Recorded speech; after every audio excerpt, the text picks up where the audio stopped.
moves, he's sliding through the shadows. Grape soda, fizzing pancakes. Listen up, here's a story to tell by HenryResilient, ringing the streaming bell. Covering Power Rangers drama, making waves. But there's a millionaire find Brent with his own raves. Brent's got deep pockets, living the high life, but his fandom for AXJ causes some strife. Friends don't like him, they throw shade and they jeer, but Henry stays focused, making his own tier. HenryResilient, streaming through the night, covering Ranger drama, shining so bright. Brent's a millionaire, but the fans say nay. Henry's the star, leading Henry's the star, leading Henry's the star, leading Henry's the star. Episode every Power Rangers view. Henry's on point, setting the mood. Brent might have money, but Henry's got heart. Streaming the drama, playing the parts. Fans may hate, critics may shout, but HenryResilient, he knows what it's about. Covering the drama, telling the tale, streaming live, setting the scale.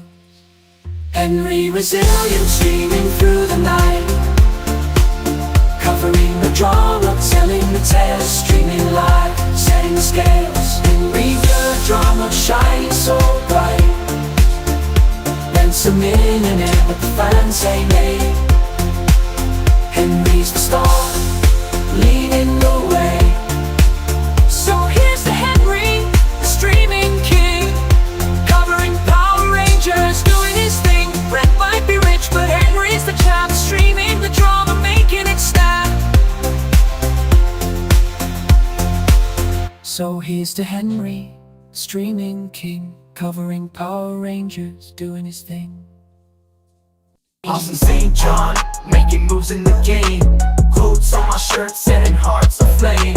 HenryResilient, always in my way, but with Brent's support, we gon' seize the day. So here's to the journey, the highs and the lows. With Brent by my side, the world's our next show. Austin St. John, making history in the making. With quotes on my shirts, there's no mistaking. Haters gonna hate, that's the name of the tune, but I'm focused on my grind, under the moon. Brent the millionaire, he's got my back. Together we rise, never gonna lack.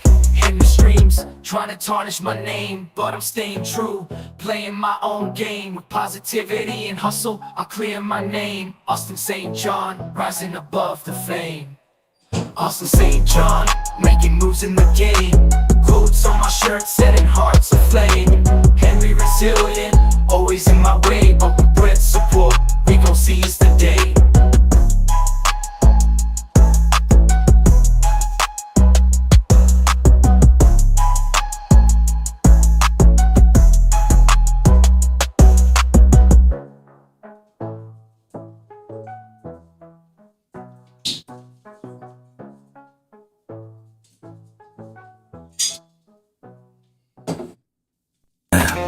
I don't know how I'm supposed to pay the bills. Probably have to start selling crack. Or rapping about selling crack. When I start selling pussy. I found a market, Power Rangers fans in line. Wanted a piece of the past someday to Frank. His autographs go, but now they in my bank. I found a market, Power Rangers fans in line. Wanted a piece of the past, something divine. But little did I know there was someone on my trail. HenryResilient with that receding hairline. What up? Trying to unveil. It's been a while. I'm sick. Sky below there. Oh, shit. There was someone on my trail. HenryResilient with that receding hairline. Trying to unveil. Sky Frank, playing with the past, forging signatures, making money fast. HenryResilient with the scream shout, trying to bring me down. What's that all about? I thought I was slick, making that cash flow, but Henry saw through me with the hairline low, streaming my name, calling out my game. His voice so loud, trying to claim his fame. I tried to defend, You sound bad? but the Yeah, I truth am was bad. clear. My forged autographs I'm sounding bringing me horrible. near to the edge of shame where I all couldn't good, though. hide. Henry Resilient pushing me aside. Forging signatures, making money How many fast. people I got watching on Henry Twitch? Resilient with the stream and shout, trying to bring me down. What's that Some all ninja watchers on about? Twitch. Now I'm on the run, hiding from the light, trying to escape Oh, from shit, I Henry's forgot. sight. But the truth is out, it can't be denied. Cool. I forge. Father's name took a diss on the ride. Gotta open my Father's DMs. name took a diss on his ride. What is this? Oh. So here's my confession for all to hear. I messed up big time, let my greed steer away from the path of what's right and true. Now I'm paying the price, feeling so blue. Henry Resilient, with a stream and shout. With that receding hairline he's always about. He didn't shame my father, that's my own game. Now it's time to face it and take blame. Sky, Frank, playing with the past, forging All right, man, signatures, let's go, making man. money I got fast. time. Henry Resilient with the stream and My intro. shout. Let's go. Henry Resilient hero in disguise with Power Rangers bright. Ninja moves, he's sliding through the shadows. Shout out to best friend in the chat. Grape soda, fizzing pancakes, flipping high. Shout out to Team Alina. Juice squad standing by. Whale songs in the sky. Hey, go! Henry's got the rhythm, gonna let it flow. Hey. Go ninja, go! Let's start the show. Yeah, we gotta get to it.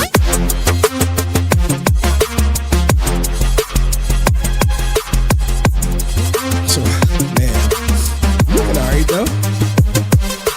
Liquid beats crashing, drum and bass on the rise. Henry's here to mesmerize. No one on Twitch Power talking in the chat Rangers though, in the huh? night. Ninja stealth, it's out of sight. Choose a squad, whales in their mind. sound sick, Feel bro. the I am beat sick. ignite. Him go. And I gotta get this content out. Henry's You know got the rhythm, gonna let it flow. what I'm saying? Gotta get the Go content ninja, out. go ninja, go. I get to make my tea Let's before start the stream. show. You know?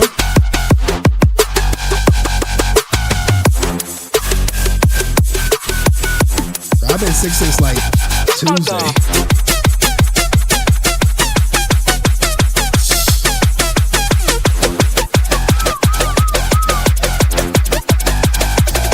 Electric vibe in motion now. Feel the power, show them how. Henry's beat will take a bow. In the night we'll Jack, what make up? this vow. Him go. Henry's got the rhythm, gonna let Hey, Rudy, it what flow. up? Go ninja, go. Let's start the show. Yo, how is everybody doing? Of course, my voice is trash. I didn't get to make my tea before I started the stream, but I'm gonna be honest. I'm gonna start the stream talking about the Nick Polom stuff, and then we'll do all the Power Ranger stuff on the back end. Because I just want to, I know a couple people here just for the Nick stuff. And hopefully, y'all watch the videos on the main channel. Because if you did, is a certain way I cut the video, specifically for like retention as opposed to explaining it and everything. So, it is what it is. But anyway, let me acknowledge. Yeah, what I'm saying. Oh no. Hold on. My sound is doing a thing again. I thought I had this fixed. Wait. Hey, yo, what the fuck? Okay, it was just that one soundbite. All right. Hold on. Give me a second. I'll fix it real quick. Default. Acknowledge me. There we go. All right, cool. Let me turn this heat down.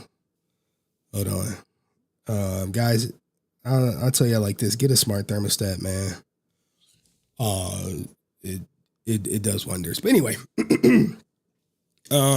I may be a little sick. My voice may be a little off, but the energy is still gonna be up.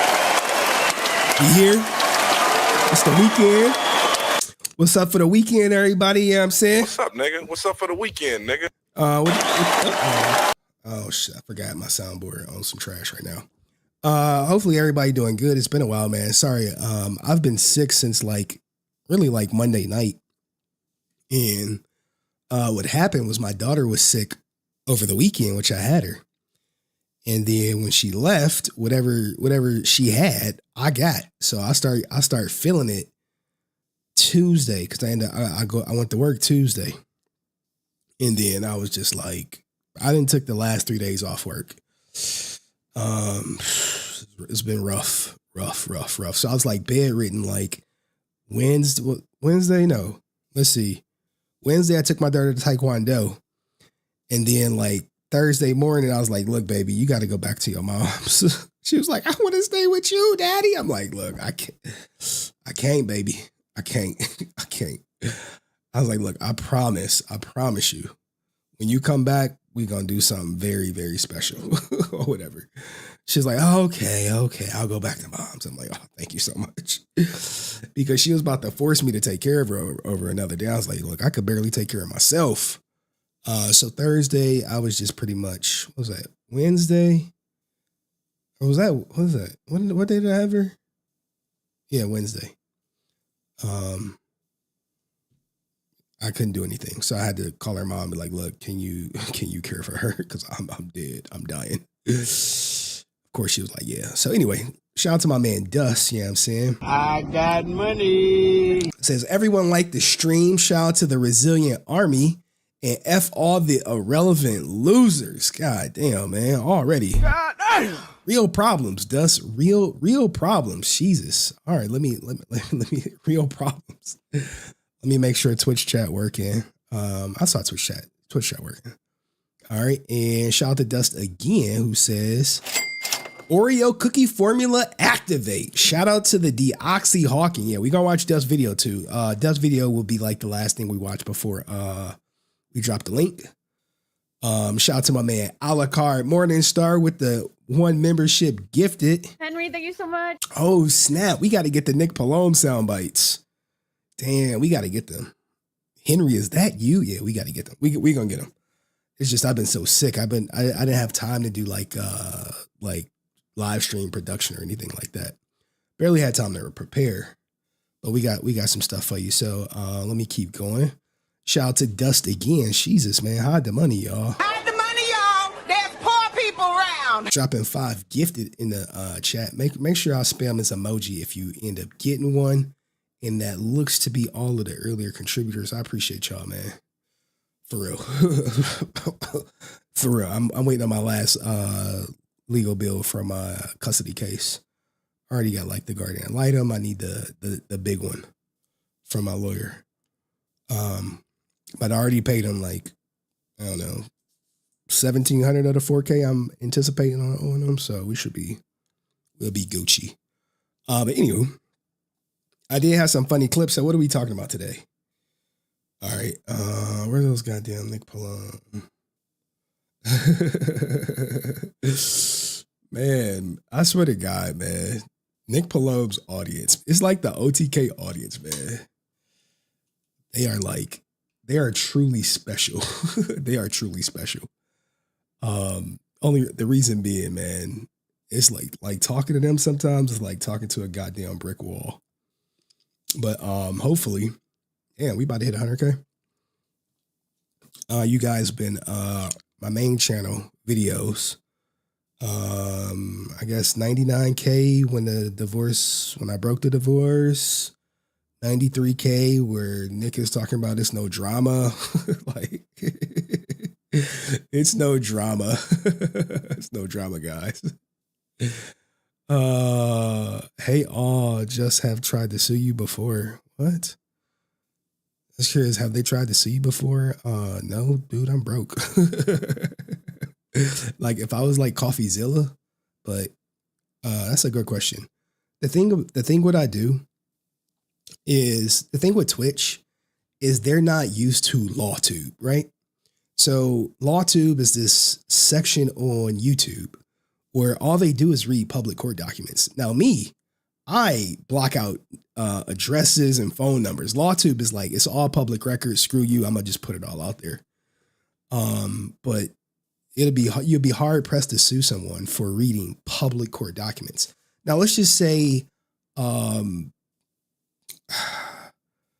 it was not a public court document or something. Like I obtained court documents through some nefarious ways. Then yeah, that would probably open me up for litigation. But literally, the court documents that I show in my videos on my YouTube channel anyone can obtain. Anyone. I'm not doing nothing like special. I'm just like putting in a little leg work. Maybe sometimes making a phone call, maybe sometimes shooting an email, maybe sometimes filling out a form online. But I'm just, just going through the legal channels to get these court documents. Ironically, right? Like you see XQC or you see Nick Polom, right? When I was covering XQC's divorce, everyone was like, oh my God, thank you for getting these, yada, yada. When I'm covering Nick Polom's divorce, they like, this is a private matter. No one should be talking about this or looking at it. I'm just like, Shut up, bitch. get the fuck out of here, man. But my channel has been, built on covering divorce. Oh, and speaking of XQC, I do have some explosive XQC court documents. I just got to draft up the video for it. But, with me being sick, I just don't got the time. But I could 100% say, according to XQC, he was attacked by a debt. And I'll just leave it at that, and then we'll see the court documents. All right, how about that? All right, physically attacked. All right, so we're gonna talk about Nick Polom. We got him seething in his goddamn Discord. We're gonna cover his motion to seal. We're gonna cover Melena's her amended petition. And when I do the videos on YouTube, which is is great, but I have to pack it down into like 20 minutes, something like manageable. So we're going to cover that. Also, new information on Austin St. John, goofy ass. Remember I told you he planned to scheme the government in his garage at his house? Yeah, I got that. Yeah, I got that. I got more proof that he was conspiring against the goddamn government in his goddamn garage. Oh man, that shit's wild. And shout out to Me Hugs, man. Appreciate you, man. I got money. You say XQC? Okay, I'll wait. Yeah, the XQC. It should be pretty good. Shout out to XQC, man. Much love, much respect for XQC. And like I'm working on I'm not gonna say, but shout out to XQC. What else we got? I got some fun. Oh, we got Dr. fucking Umar, his daughter coming out the woodwork on his ass. We're going to talk about Dr. Umar. We're going to talk about, remember I told you they banned this ninja off YouTube, off Twitch or TikTok because he was too real? I want to thank the ones of you that are in my inbox and that are saying that you're going to pray for me. I appreciate it. I need prayer. I need all of that. I need some other stuff, but I ain't going to ask you about that. But I want you to know this: if your prayers include me to stop drinking, stop smoking, and stop having fun, and stop watching these little bitches pop their ass, if your prayers include any of those things, they're not going to work because I'm rejecting them all, and I will be continuing in my same wicked ass motherfucking ways. I guess that's the way you want to put it. So, and another thing too, and if you're an old ass woman, and you are the one to determine what old is, I ain't even put an age on it. It depends. It's your mindset. If you got an old ass mindset and you broke down and fucked all up in the mind, and you just want to sit around and put witch hazel on and alcohol on your ass and your knee, then I ain't got nothing for you. Only thing I can do for an old woman like you is carry your motherfucking ass to the store. That's it. I give you a ride to the store. Okay, they got him off TikTok expeditiously. They got him off TikTok expeditiously. They was like, bro, we got to get you out of here. It was like, hey, he too real. We got some divorce stories because, we do got to talk about divorcing the good guy. And then I'm going to just chop it up with y'all. We got Dust video too. And we got Austin St. John doing some backpedaling. I just uploaded that shit. But shout out to my man, Mr. Level, who says, feel better, bro. Appreciate you, man. I even got some stuff for you. Now, look at this guy right here, right? Look at this guy right here, okay? Oh, man. Oh, man. Ryan Bright, whatever his name is. I would say making videos about it is one thing. Going live on a whim and interacting with chat is bad form due to the hate that could be fun of. Shut the fuck up, man. Shut up, bitch. Get the fuck out of here, man. Y'all in this hate threads, man. They're gonna make hate threads about me. Shut up. Get the fuck off the internet. If you worried about what people gonna say about you, you shouldn't be on the internet. You just shouldn't. You shouldn't. But you know, we got these Nick stands over here with his dick in their mouth. You know, Nick, like, shut up, man. Like, my God. And there's so many of them in the comment section of the videos. Like, live on a whim. Oh God. Oh man, like, just go through the comment. I don't even like delete the Nick stands in there. I don't delete them. I just be like, oh, hey, y'all do y'all thing, you know, let's see how chat respond. Or whatever, but it's like 100 of these Ryan Braybrooks defending their king. Now here's the thing, right? Let me see if I can get a picture of Nick Polom up. Like I really want to get the Nick Polom stuff out the way, because then all these fuckers will fucking leave.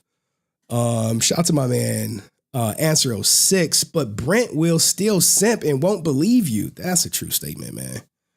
That's a true statement. Just because someone disagrees with you doesn't make them a Nick stan, bro. You speak in the Nick rhetoric, the hate threads.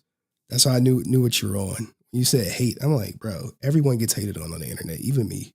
Do you see me complaining? Do you see me telling people stop saying shit about me on the internet? No. Who the fuck cares? Anywho. Here's the thing about Nick, right? He said it was no drama. He said, hey, it's no drama. And people believed it, because why would he lie to you guys? Because he always tells you guys the fucking truth, right? He says it's no drama. Turns out it's some financial abuse being alleged. I would say that's drama. It's her saying she has no access to any community accounts. I would say that's drama. You know, God forbid, right? God forbid that he's saying that she deserves 50%. And then you find out through me or on the back end that he's not trying to give it to her.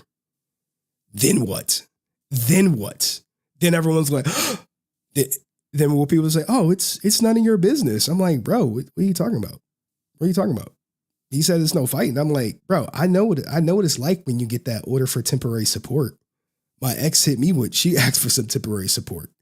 And you know what my ass did? I drafted up my lawyers drafted up like 50 reasons why she shouldn't have it.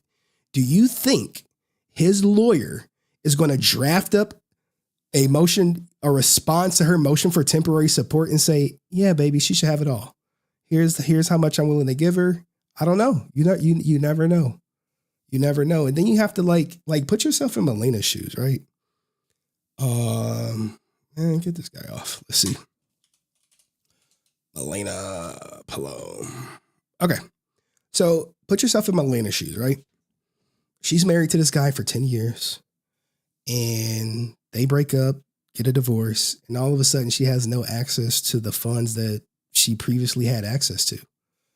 And now he's about to put her on a $5K a month drip because that's the maximum amount of temporary support.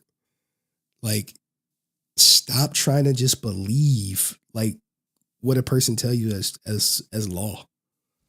Me, hey, if his actions in black and white align with his actions on stream, then oh great. But they haven't been. And instead of calling them out and holding them accountable for lying to you guys, you got people like Ryan in here trying to defend him like this is nobody's business. Like what if it was worse than financial abuse? Would you still say it's no one's business? Anyway, Ryan, shut up and put the fries in the bag, bro. That's a truthful statement. Oh shit! Look, Ryan is here, man. What do you say? I think Tom Cruise is a piece of shit, but still watches movies. I think it's Nick. What? It's Nick is trash. It's trash. What? I still disagree with this kind of format, but your goofy ass is still here. Your goofy ass is still here. You still here? Like, all right, you waiting for it? Probably to report back to Nick. Who knows, man? Anyway. Let's get to some funny clips, and then we'll get straight into the next stuff. And exactly, look, exactly. Hey, you shouldn't be doing this. All right, we'll click off the stream. No, I'm not. Sorry, guys. Don't make me laugh. Shit, man. Don't make me laugh, man. Don't make me laugh. Making me laugh. Sorry. All right, I got to make sure I can clip this. Give me a second. All this going to get clipped. I mean, this stream might get deleted. I'm not sure. I got to see where we are with the numbers. Look, man, hey, you shouldn't be doing this. All right, I'm going to keep watching, though. Like, I'm telling you, man, these Nick fans, bro. They something else, man. They are fucking something else. Hey, but I appreciate y'all being here, man. Hopefully y'all ass is getting ads every 3 minutes on Twitch. So I can make like at least $3 off this shit. All right, so let's get to some funny shit, you know what I'm saying? And then we just gonna do the next story straight away. And oh man. Shout out to LSF. Woo! They came through for your boy. Shout out to LSF, man.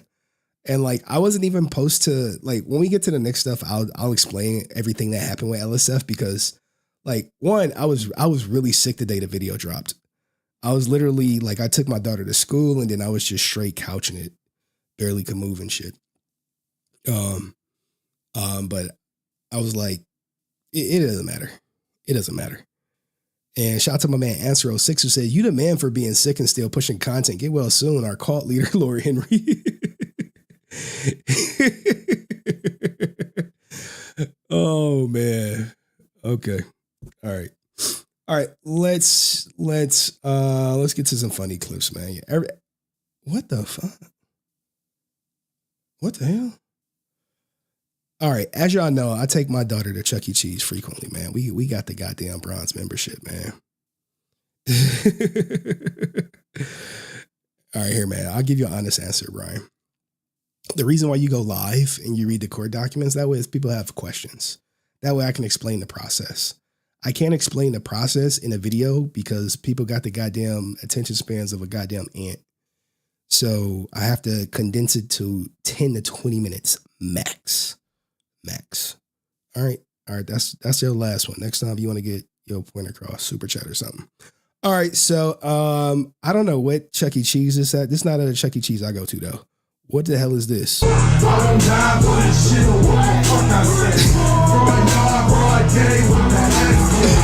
I was like, oh my God. Yo, look, man. First off, the Chuck E. Cheese I go to, only Chuck E. Cheese come out. And like, what about the kids, yo?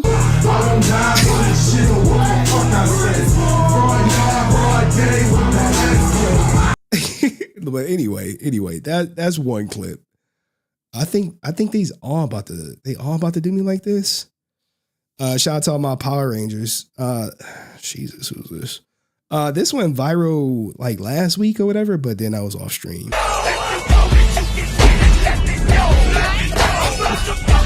AI is getting out of control.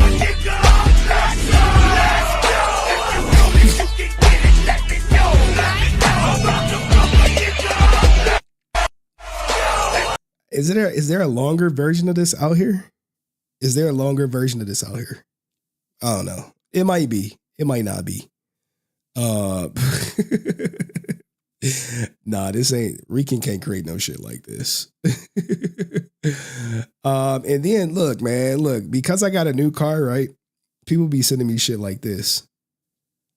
What the hell? Man. Is the page crashing on me? Uh-oh. Hold on, let me check everything. Everything is looking good. Car a man could drive? Probably a Tesla. Tesla? Why you say that? I feel like electric cars are just so feminine, especially like when you have to plug them in from the back. Kind of makes me jealous. I should be the only one being plugged from the back. Yeah. So, when people want to troll me because of the car I drive, they send me shit like this. What's the worst car a man could drive? Probably a Tesla. Tesla? Why you say that? I feel like electric cars are just so feminine, especially like when you have to plug them in from the back. Kind of makes me jealous. I should be the only. Bro, I love my Tesla. I'm not gonna even cap. I love that shit. I love it. Yo, there is no one beating me at a red light, bro. There is no one beating me at a goddamn red light. Them shits go so fast, so quick. It's crazy.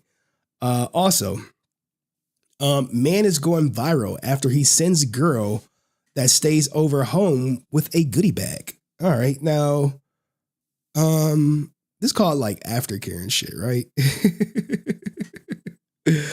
I only play Taylor Swift in my car when my daughter is in there, okay? But now, like, I'll be honest, the fact that, like, the front, like, 'cause she has headphones. She has her own headphones. She get in the car, she pop them shits on, and then she, like, watching Netflix or something. But the fact that the back can be synced to her headphones, then I could be watching, like, I'm normally watching, like, a movie while we in the car and shit. That full self-driving is clutch. But anywho, what do you guys think about this goodie bag? What the fuck? I couldn't wait to get out the car to post this ish. So I stayed at this dude's house. So she got her cheeks clapped. And before I left, he said, grab a bag. No, the F he didn't. Thanks for your time. Okay. Very gentlemanlike. Looks like some Doritos, some nacho cheese Doritos. Send-off bag. So this ain't his first time. This is not his first time doing this shit. Some iced tea. It looks like, what is that? I can't make out that, but I see 40 crisp 40 in there, and that might be like a turkey sandwich. What do you women, if you got your cheeks clapped, if you got your cheeks clapped and someone sent you a bag, say, hey, grab this bag before you leave, would you feel appreciative, or would you feel bad? Or you feel bad? All right. I don't know. What would you do? I mean, I might feel good though, right? With some Garcia Vegas. Is that what they is? So I guess she's smoking weed.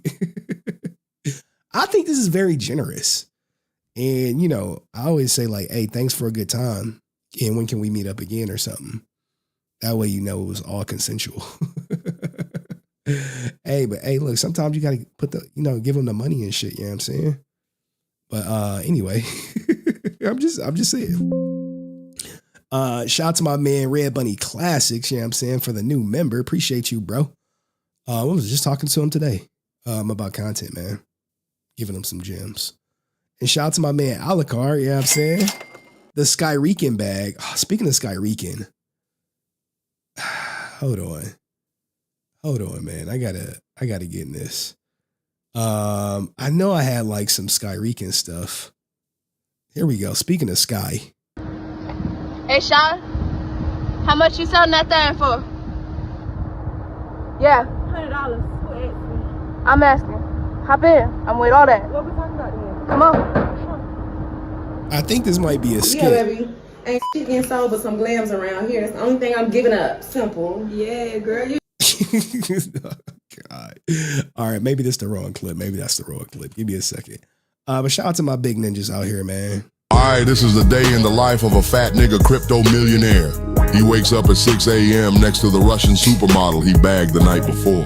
He wakes her ass up and tells her, get the fuck out. He got shit to do. But first, she gotta make a nigga breakfast. Can't make money on an empty stomach. Don't say this to Nick Polom stories. Cut that out, man. Look, we don't got nothing against Nick over here. After breakfast, he checks in on his meme coin portfolio. He trenches meme coins for an hour with his fat nigga Alpha Group, looking for that daily 100X. Found it, looking like this nigga will be eating good today. Next, he's got a few business calls to make. Updates on his multi-million-dollar real estate ventures with some white-collar cracking niggas. It's almost lunchtime and this nigga's getting hungry. He hops in the Ferrari and drives to his favorite lunch spot in Miami. Now, who said it was the GTR? What? Come on, man. Y'all about to start another Nick hate thread, man. What the hell, man? Oh shit. He spots one of his niggas from his meme coin Alpha Group. They chop it up talking about the 1000X runner from this morning. They decide to treat themselves after lunch and go shopping. Yeah, these fat niggas looking fly. He getting a little sleepy now. He gotta go take a nap before a big night. He wakes up and gets fresh for a lavish dinner at the best steakhouse in Miami with all his niggas.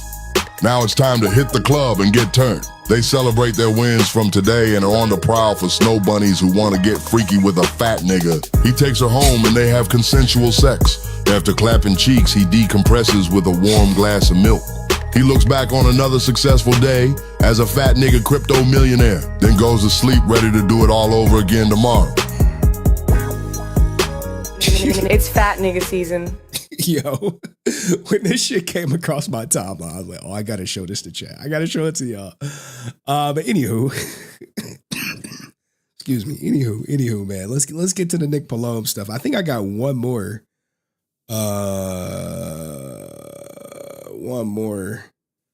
But we could say that. We could say that for later. Yeah, it is one more. All right, this is another day in the life of a fat nigga crypto millionaire. He wakes up to his white bitch serving him 2 black coffees. He loves his submissive Russian snow bunny. She knows when to shut the fuck up, and he can watch white people shows with her like Severance. All right, now it's time to lock in. He trades meme coins with his fat nigga Alpha Group. They scan for that daily runner.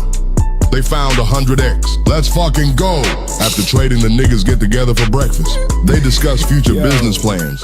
Always plotting, building. The niggas decide they deserve a little vacation. A spontaneous trip to Vegas with the snow bunnies. They arrive at the Aria Hotel and are given the penthouse suite. Fully comped, of course. Yeah, these niggas are high rollers. Gambling in the private room. $1 million per hand. Yeah, these niggas know how to count cars. They cash out 18 million. Oh, man. They getting hungry, so they celebrate with some fine dining. After a lavish meal, the fact that this is made with AI is wild. It's time to hit the club and get turned. Yeah, these niggas really be living that rich nigga lifestyle.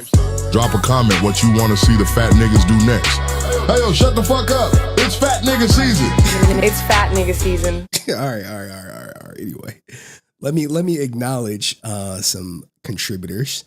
Shout out to my man Geek Squad, becoming a member. I see you over there on the main channel. Salute to my man Dust, who says, Crash Out Clarence is watching. That goofy ass nigga. I mean, he's so, bro, look, I know you got some people who normally don't be up here tonight, but I got like a dude who living out a fucking motel who wants to, he said he want to kill me and himself. Hold on, where's the soundbite? I know I got it somewhere. I will die. I will go out canceling you, bro. Like, we got this goofy ass ninja talking about he want to kill me and kill himself, and then he want to be on my stream at the same time. Like, make it make sense, man. Now, look, we got some other viral stories, but I just want to get to, we got to get to her. The internet is hating on me for having braids. We gonna get to her too. Look, man, as long as I got my voice, we good. Oh man. Jesus. Caleb McRae. Ninja killed somebody hazing at a college. Since I went to a HBCU, I know all about it. But anyway, let's get to the Nick Polom story so I can get all that, whatever that dude's name is, so I can get this Ryan Braybook guy out of here. He's still going, man. He's still going. Oh man. Oh gosh. What channel is he watching though? He on the Clips channel too? Where's he at? I don't know. What channel is he on? I don't see him. Oh yeah, he on the main channel. All right. All right, don't time him out, Maz. Let him defend his king or have his different opinion. All right, anyway. Jesus, hold on, guys.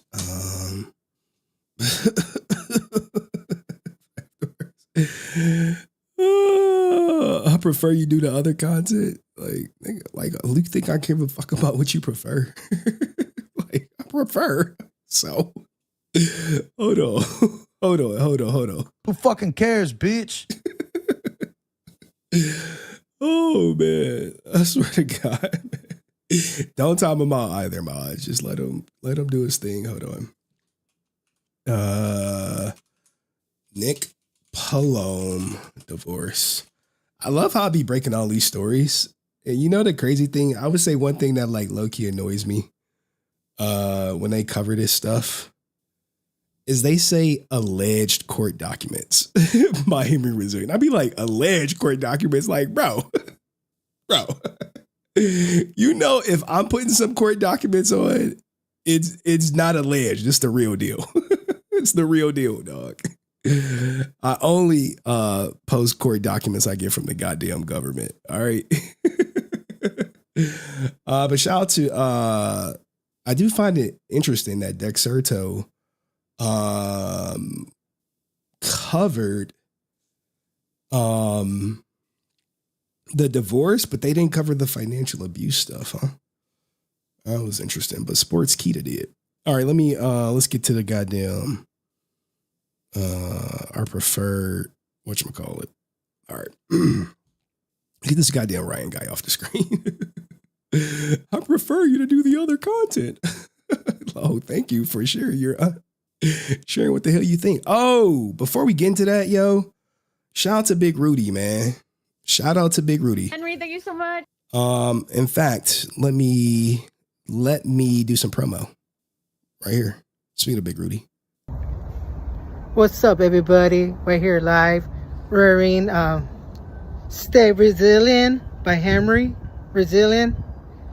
I just found out how many Resilient at my campus have who know HenryResilient. Hey. Or been drinking the Kool-Aid? How many compliments I will get up this shirt? Yo. Stay resilient, bitches. I love when people order the shirt and they actually get the shirt, you know, because, you know, some people, when they sell you something, they be like, it may not come.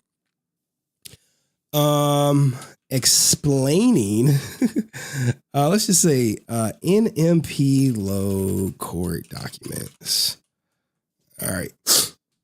Do I really need to salute to you, Rudy? Thanks again for the shirt. Guys, you can get a shirt, a Stay Resilient shirt, like Rudy or like me, link in the description. I think shipping takes about like a week and a half, maybe depending on where you at. I think they ship out of California though, in all honesty. I could be wrong. I don't know. It's like one of those bonfire joints. And shout out to my man Jack for setting up Falsabot, man. I didn't do any of that. I was like, man, I don't know what I'm doing, Jack. All right. So let's get to the Nick Polom stuff. All right. Boop, boop, boop, boop. Mm-mm. All right, I got everything up. Okay. Any questions before I get started on this shit?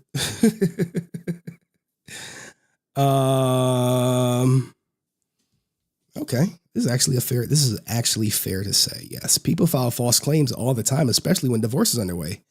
Some folks would do whatever to get all they can and leave mushroom clouds in their wake. This is true. But what if I said I had proof of financial abuse? What if I said I had proof of it? Now, I understand the definition of financial abuse may be loose. But what if I had proof of it? Would that sway you? Or an example of it, perhaps? Or Milena talking about it, perhaps? Would that sway you? Now, I don't know if he financially abused her or not, but he didn't deny it to his Discord server. I could tell you that, right? Did he deny it? Or did he like deflect? Maybe Ryan will let you in on whatever it is. Oh, I I saw your video this week, Henry, and I believe he was controlling her and wouldn't be surprised me if he's going to do it to his current girlfriend. Oh, based. Yeah, boy. Based. God damn. Cayenne pepper. Kai. Dropping 5 gifted. Hold on. We gotta look. I know we got new people here, but I gotta show the people who be supporting me mad love. Hold on. Let me get my little troublemaking cheerleader. Cheyenne, his little cheerleader, who used to fall asleep in the voice chat. You got a whole ass husband and a couple kids, and you falling asleep in another man's Discord like a little teddy bear in the pillow, falling asleep like it's free anytime minutes after 9. Falling asleep in the Discord. That's the guy who want to kill me and himself or whatever. Like, I will die. I will go out canceling you, bro. That's the guy from his motel room. I think he got to move like every 7 days or some shit. But thank you, Cayenne. I appreciate the 5 gifted. And shout out to my man Dust dropping 1 gifted. I appreciate you on the main channel. Appreciate. He must be fishing. I don't know if he's fishing or not. Sometimes I remember when Dust was fishing, he caught a big fish. I was like, oh, this person be watching me and shit. This person subscribed. Oh, all right. And shout out to Dust again, dropping another membership. Appreciate you. But yeah, this ninja probably watching from his motel room or whatever with his Buffalo Bill looking bitch. Oh shit. Dropping another membership. Appreciate you, Dust, man. Appreciate it, man. Like, I kid you not, guys. I was on the brink of going to the hospital today. It was like, if I didn't get better, I was going to go to the hospital today. But what ended up happening was, like, yesterday, I want to say I started sweating like profusely, and then I sweated it all out. So thank you, Cayenne. Thank you, Dust. Thank you, everybody. Appreciate you. What? Yo, Henry. Yo, chats. NMP probably not slept with how much you read in LSF nowadays. I don't know what that means, bro. Speaking complete sentences. All right. Yo, Henry, yo, chats, NMP probably not slept out. Man, what the hell I mean? Bro, I don't speak Twitch. But I'll explain what happened with LSF. And why it's 2 posts and LSF showed mad love. And I know NMP. Oh, Nick reading LSF a lot? Yeah, because he fucking like, bro, never look, I'm not even a millionaire, and I can give 2 shits about what most people think of me. Especially on LSF. like seriously, bro. You know what they be saying about me on LSF? Like some of the most debaucherous shit. We'll read some of it today. Reeking mad, Shy fell asleep on Henry's Discord, but don't got his own bed to fall asleep in. Oh God. That's a truthful statement. Oh God, man. You gotta be some type of bum be hating on another ninja from your motel room. The crazy thing is he got like rich parents. I don't know why he just don't get off the weed and like take mommy and daddy help. You know, shout out to my look. Is Chad in here? Look, my mom is damn near getting scammed. She thinks she's dating some NFL player right now. I sent Chad the text message. It's crazy. Anyway, we can save that for the end. All right, because like I give Nick this though. He is very good at misdirecting his audience. Okay, very good at it. I'll give him that. All right. So we about to start the segment. This shit getting clipped, and it'll likely be on the clips channel. I don't put live stream clips on the main channel. It's all edited stuff. Hold on, let me stop. I don't want to start with that. All right. All right, we good. We Gucci. Where's my Nick Polom shit? All right. I need something. All right. All right. There we go. We're about to go live with this clip, guys. No funny business for about I don't know, maybe take like 20 minutes. It's very quick. Very quick. Oops. Oh well, I don't care. It's something I forgot. All right. As you guys know, I guess I broke the story that they were getting a divorce. And when they broke up, if you don't remember, Nmplol Polom was listed as a witness for XQC's RP divorce. I don't think she ever testified or anything like that, but Adept did put her in court documents as Nmplol Polom. So when they announced they broken up, I was like, somebody got to file for divorce, right? Or maybe they were just going to be separated. Well, lo and behold, they were getting divorced, and I covered the divorce documents. Now, after that, Nick Polom, he by himself filed a motion to seal the court documents. Now, the thing about sealing court documents is typically they are not sealed. My divorce is public. You can request it. I've actually covered it on my channel. I think I've covered almost all the court documents of my divorce on my channel, but he is requesting to seal his. Now, what you need to know is they did not request it, right? Because chances are he's not talking to Melina. If he wants to talk to Melina, he has to go through Melina's lawyer and vice versa. So when he goes on stream and says Melina wants this and that, I'm like, when was the last time you spoke to her? That should tell y'all everything. But let's read through it. Let's read through it. This action is originally arising out of the state of Texas, and the documents filed in this case are not subject to the standards for sealing court records. So right then and there, he is already telling the court, like, yeah, I know these are not the type of documents you seal. And if you watch the video, it explains why. There's no goddamn trade secrets in this. This is just a request made on his end to seal the court documents. Now you were trying to think like, well, if he has nothing to hide, why would he want these documents sealed? You could say for privacy purposes. Well, I don't know if it's for privacy purposes. Who knows his rationale? Because normally when you motion to the courts to seal, you say why you want it sealed. Okay. The sealings of this record in this action will not have an adverse effect on public health or safety, and the records do not involve matters that should be available to the general public. Now, there's a possibility this gets denied because think about all of the hundreds and thousands of people before him who filed for divorce, and their divorce is public. Why should he get special treatment and his be sealed?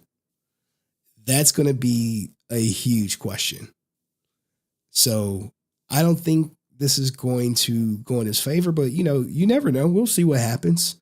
If it gets sealed, trust me, I'll be notified. If it don't get sealed, I'll be notified.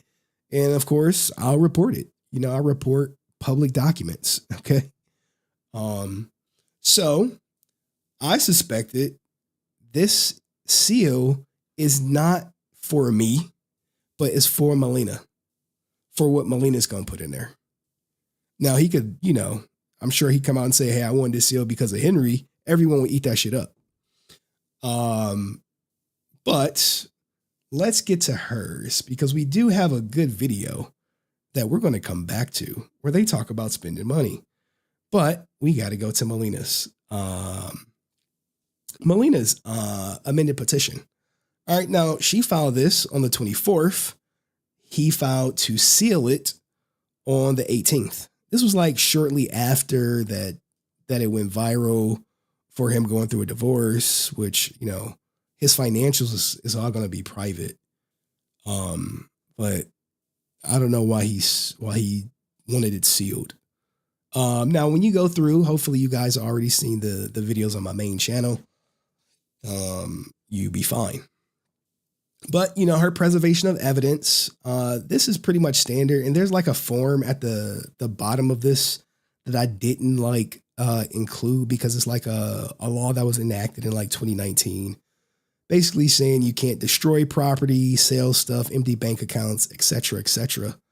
And, her preservation of evidence, is pretty much standard. This is standard. Respondents put on notice to preserve, not to destroy, conceal, or alter any evidence or potential evidence relevant to the issues in this case, including tangible documents or items in respondent's possession or subject respondent to control documents, filed, and other generated data stored. Home computer, work computer, storage media, portable systems, all this other stuff. This is standard stuff, guys, for their divorce. All right. This is probably standard in most divorces. Now, they want a judge to do it, not some associate judge, which is fine. Let's get down to the brass tacks of things. Remember, Nicholas Polom is the respondent. That's something you just really want to be aware of. Let's keep going. There's no protective order. So that's good to hear. Hey, we have no protective order. Great. Date of marriage. Now, here's the thing, right? The parties were married 2015, September 25th, 2015. Now, look, I'm aware of like some rumors that they start dating or talking when she was underage, whatever.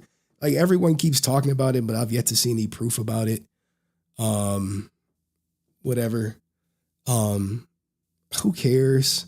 She's not saying she's a victim of anything illegal. So I don't think it's fair for other people to say it, give Nick a little bit of grace, if you will.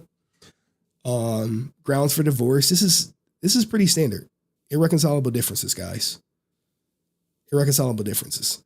Now, this is where it gets juicy. Now, there's someone who's going to try to tell you that this is standard. This is a nothing burger. I'm like, it's not a nothing burger. One, she believes that they'll enter an agreement, which is a different tone than what she was saying originally because she wanted the course to do it. And I honestly think she filed divorce just to get the goddamn ball rolling. You see, when I filed divorce, it's because my ex was dragging her goddamn feet. She was dragging her feet, so I filed divorce to get the ball rolling because you don't want this stuff dragging out. Now, consequently, it's in her best interest if it drags out because she just gets to build more equity in their Twitch channel, their YouTube channel, whatever investments he has, all that good stuff, right? But this is where this is not normal. Do not let anyone tell you being accused of economic and financial abuse is normal in a divorce. I wasn't accused of it. There's a lot of people who get divorced and there's no financial abuse allegations. It's not standard. Okay. Now, this is where it's kind of messed up. If it's true, she could be lying. She could be lying. Is Nick going to come out and say she's lying? I don't know. Respondent's failure, Nick's failure to permit her access to their community property accounts, including for the purposes of insight and access to such community funds. So imagine being married and you break up and you have no idea how much money is in any of your bank accounts, or you don't have access to it because maybe you never had access to it. Maybe this person always controlled the money. And that's what she's saying. And then when I look at this clip right here, and hopefully you can hear her loud as day say exactly what's going on. Am I allowed to buy something from here? Yeah, are you gonna carry it around? What are you asking me? Like, you don't control the money. Holy shit. Wait, what is this? What is this? Why are you asking her like you don't control the money? So here is her admitting that, hey, Nick controls the money. Am I allowed to buy something from here? Yeah, are you gonna carry it around? What are you asking me? Like, you don't control the money. Holy shit. Wait, what is this? This is so cool. So when she say, hey, I've been getting financially abused. Now, if you watch my video, like the lady goes over plenty of different ways that someone can be financially abused. And her right here saying that, hey, he controls the money. That seems like probably that's what the case is. So if he always controlled the money, why would he give her access to the money? If all purchases go through Nick, then what? So, I mean, I'll play the clip one more time, but I love when you can see it in real time. Am I allowed to buy something from here? Yeah, are you gonna carry it around? Why are you asking me? Like, you don't control the money. Holy shit. Wait, what is this? So he controls the money, like, according to her in this clip, which was a year ago. So, I don't know, make of it what you want, but does he control the money? That's a great question for his loyal fans to ask, right? Or is that none of your business? you know, people be like, oh, it's not any of our business. So she's accusing him of financial abuse. She's saying, hey, he locked her out of all accounts. And this is why she's kind of like, I don't know, maybe that's what their arrangement was. I don't know. Now, her request for temporary orders. All right. Let's get into them. All right. So some people are like, oh, this is standard stuff. I'm like, okay, bro, I can tell you what's standard and I can tell you what's not standard. Request a court notice hearing for preservation of property and protection of parties to make temporary orders. Any appropriate temporary injunctions respecting the temporary use of parties' property as deemed necessary and equitable, including but not limited to, hey, award Melina exclusive use and possession of the residence she is currently residing at, which I believe is like a house or an apartment in Norway that they may or may not own. Everyone's real like elusive about like what they do own or what they don't own, which is probably good for them. Did chat crash? Okay, chat didn't crash. Okay. Which is probably good for them. But hey, wherever she's living at, she wants control of it. Now, this is pretty standard. I would say this is pretty standard. Okay.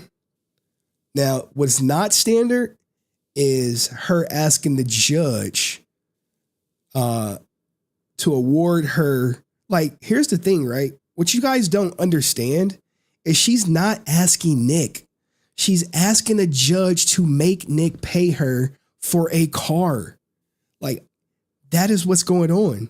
She's like, hey, judge, can you tell Nick I live in this house or apartment or whatever, and he can't come here unless he got a court order or we agree. And she's like, also, tell judge, can you tell Nick or make Nick give me money to get me a car and he pays the insurance on the vehicle? This is not standard. This is not standard. This right here is not standard. She don't got a car wherever she at. She in Norway, no car. So that ain't standard. Award Nick exclusive control of the motor vehicle currently in his possession. Sure, yeah. I mean, I think this, like, here's the thing, guys. I think she knows that I'm covering these court documents. Don't think because she's not on his YouTube channel, she's not on the internet watching this shit, reading the comment section, seeing the support she has. Don't think for 1 second she's not on the internet. She may not be going live, but she's definitely on the internet. So there's that. And I know I got like a lot of ninja watchers right now, man. You know, OTK got this weird thing where if they see you in the chat, it's going to be some shit. So this is not standard. She don't got no car. It kind of sucks, right? I mean, and look, guys, you can say I'm team her getting 50%. You can say I'm team her getting 50%. One, because she put in the work. Two, even if she never came on stream, she would still be entitled to half of everything. But I know in the public eye, it looks better that she did help with the family business. She did help him ascend to new heights.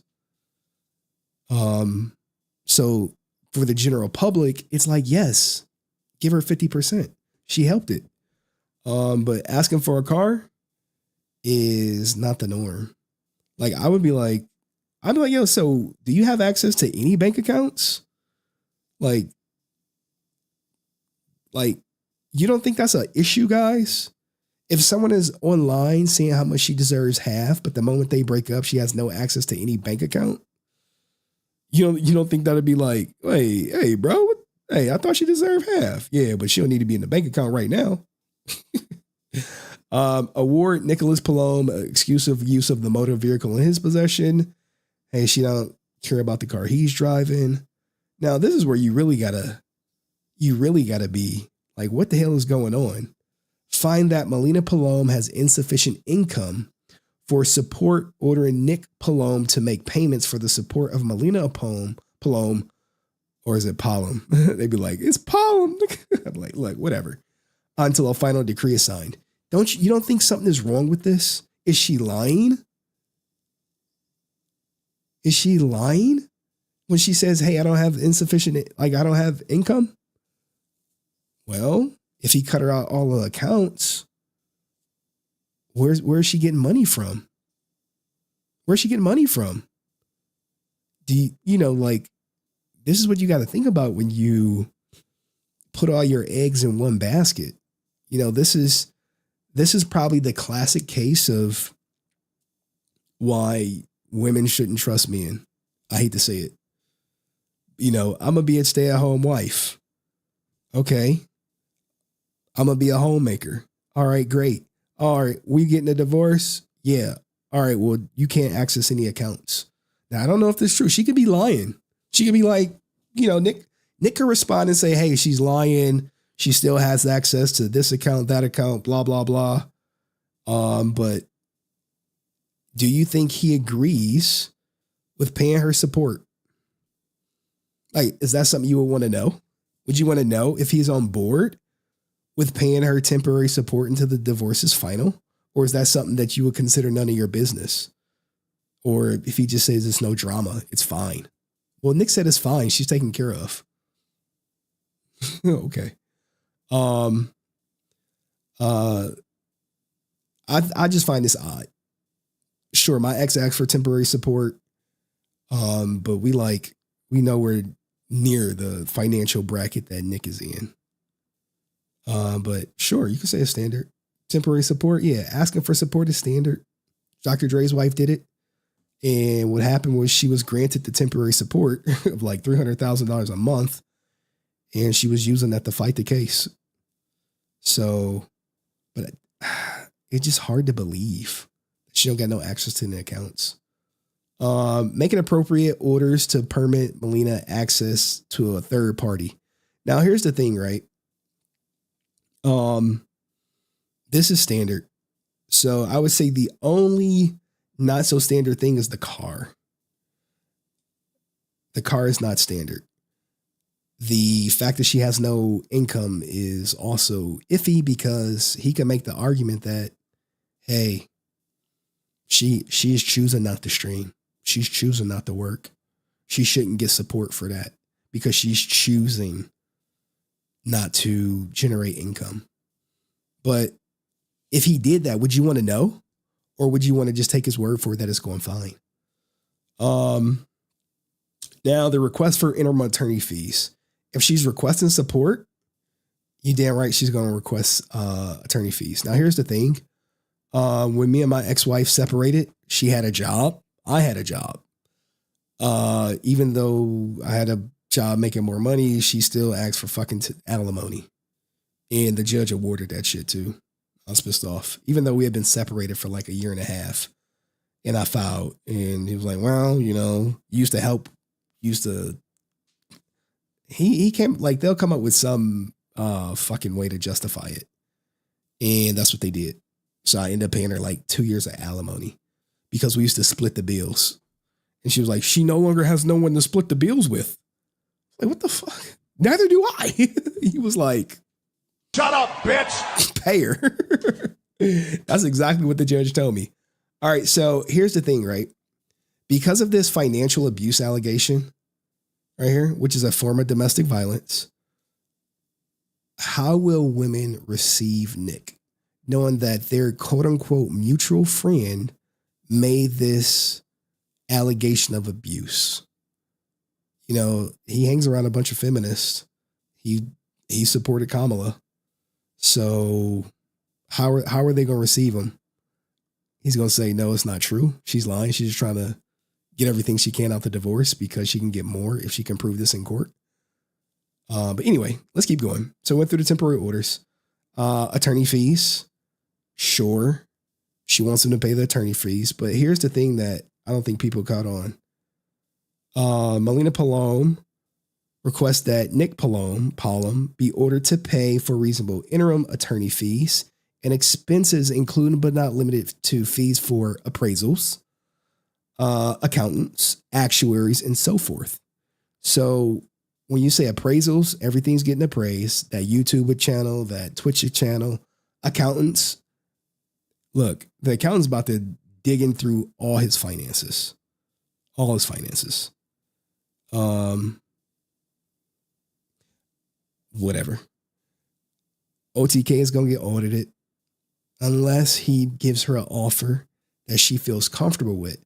But you have to consider she's been locked out of the accounts. So if he says, hey, I'll give you, how about this, Melina? I'll give you $10 million to sign on the dotted line and walk away. Should she take that deal? Blindly? No. Her lawyer is going to say, look, your divorce, your assets are worth $30 million. I don't know, guys. I'm just spitballing. But the purpose of this is to figure out how much she is entitled to. That is, and then the negotiation starts. So until she can figure out how much she's legally entitled to, the negotiation is not starting. Because it's going to be a settlement negotiation. And here's the thing, right? If she's legally, let's just say the empire is worth 20 million and she's legally entitled to 10 and he offers her 8. She'll probably be like, Ninja, if I go to court, I'm going to get 10. Why would I settle for 8? Because he's going to have to present an offer to her. Or she's going to have to present an offer to him. However you guys want to do it. Let's keep going though, because we got more to get to. So the actuaries and so forth, he's going to have to pay for that. And that's just standard with the divorce stuff. All right. Now, this is the good one. This is a super fucking lawyer. This dude has been lawyer of the year for like the last 5 years or something. All right. He like super lawyer, I think 2019 through 2025. And he does divorce. But that ain't the issue.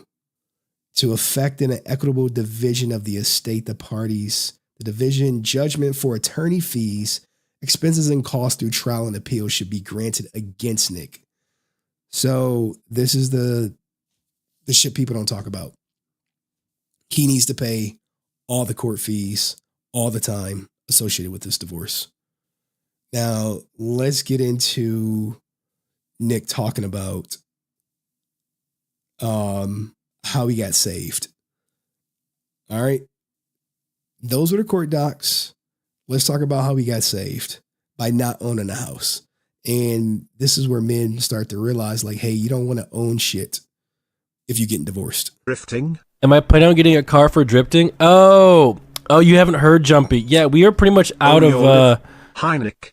We lost like a whole bunch of money, 50%, and then, we ditched for a while. So we kind of have to grind for like at least the next 6 months before we can even do anything. So, yeah, we're locked in for 6 here at least. Now, I would imagine he's going to start streaming more out of necessity. Before we can even purchase. I wouldn't say necessity to offset cost. Anything. We're cutting back on the DoorDash Uber Eats orders too. We're making chicken, rice, and broccoli for every meal now at this point.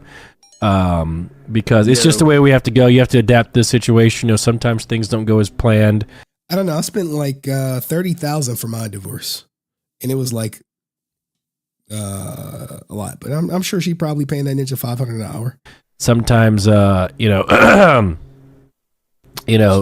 river gets a little bit dry, so you just have to kind of lock it in, if that makes sense. So, yeah, maybe not getting a car for drifting. It would be cool though, in an ideal world, all things considered. But sadly, no. And we also we had to pay back rent for this place.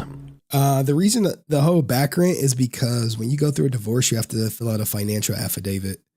And I'm sure his judge is like, you better put some down for your living expenses. You can't be like, oh, we got no living expenses. Like, no, Ninja, you put some down. Have them charge you rent, even if you don't collect it. For the last 2 years and everything like that. So it's just the bank account's just bleeding, guys. It's just bleeding red, man.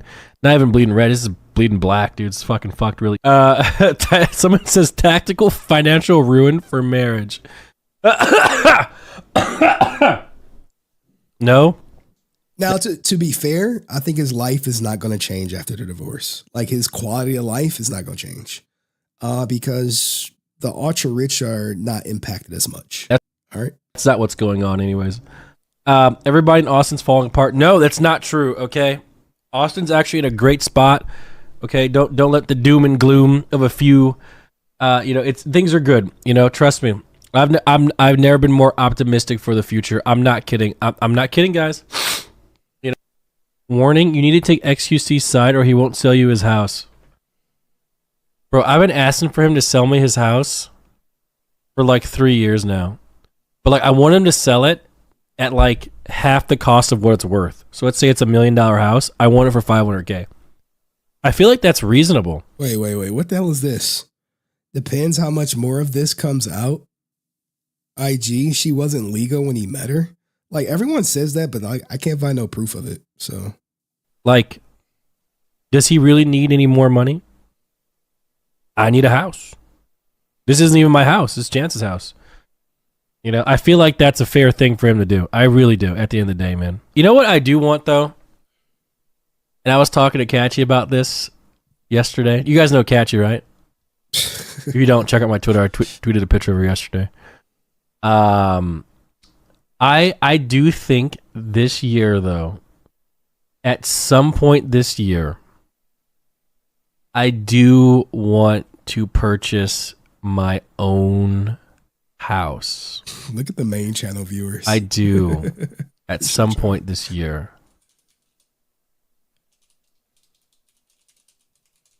Now the question is, do I buy it in Texas, or do I buy it next to my mother in Michigan and force her to love me? Yeah.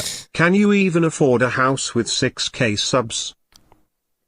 Bro, you got 6K subs, but it'd be like 10, 12,000 watching. All right, now, I don't think he'll ever get married again. If he does, he'll probably have a prenup. I'll just say that. But yeah, 6K subs, you definitely getting a goddamn house. Yeah, I mean, that's why I said give me 6 months, 8 months, then we can buy it. It's called saving.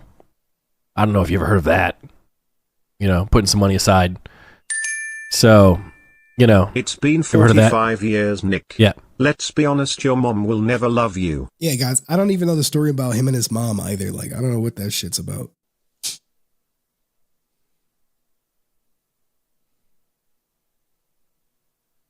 Here's my prime.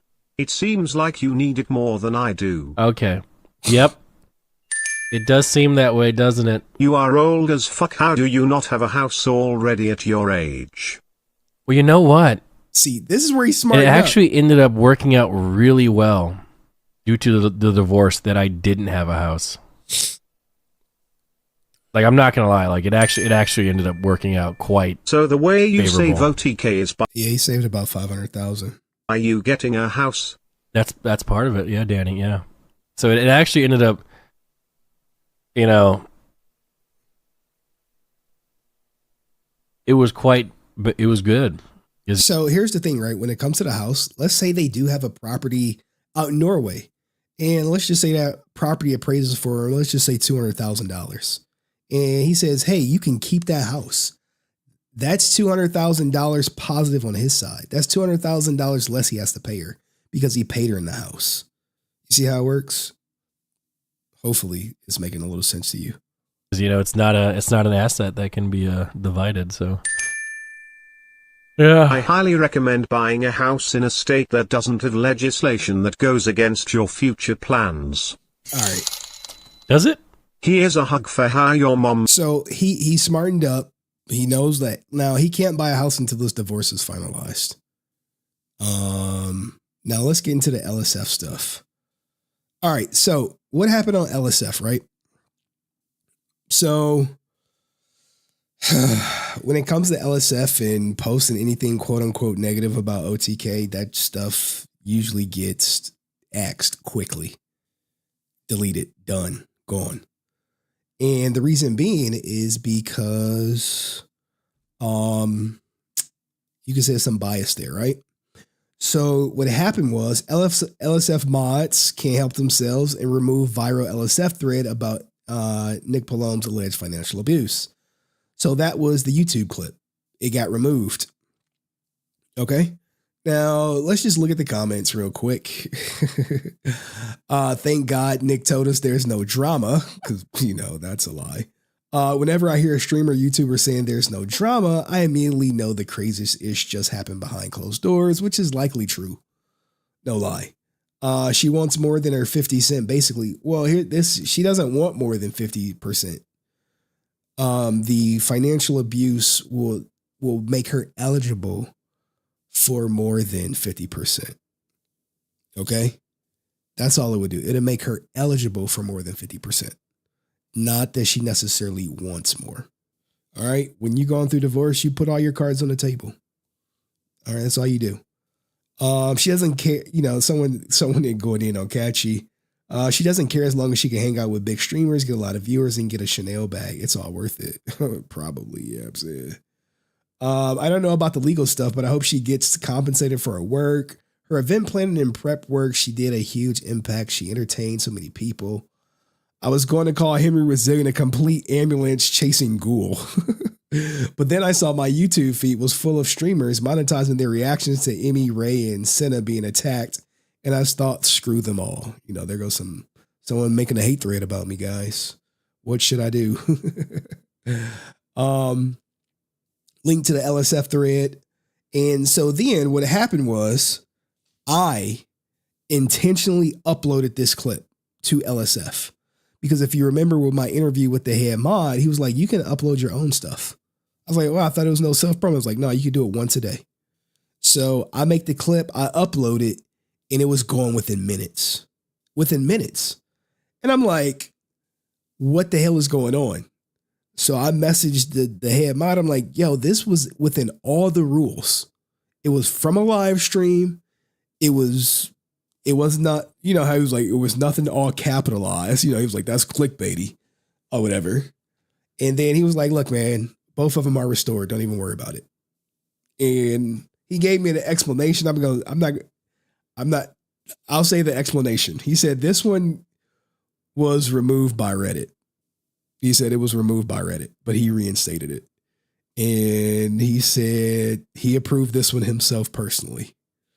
So shout out to LSF. And then sure enough, OG thread appears back on LSF.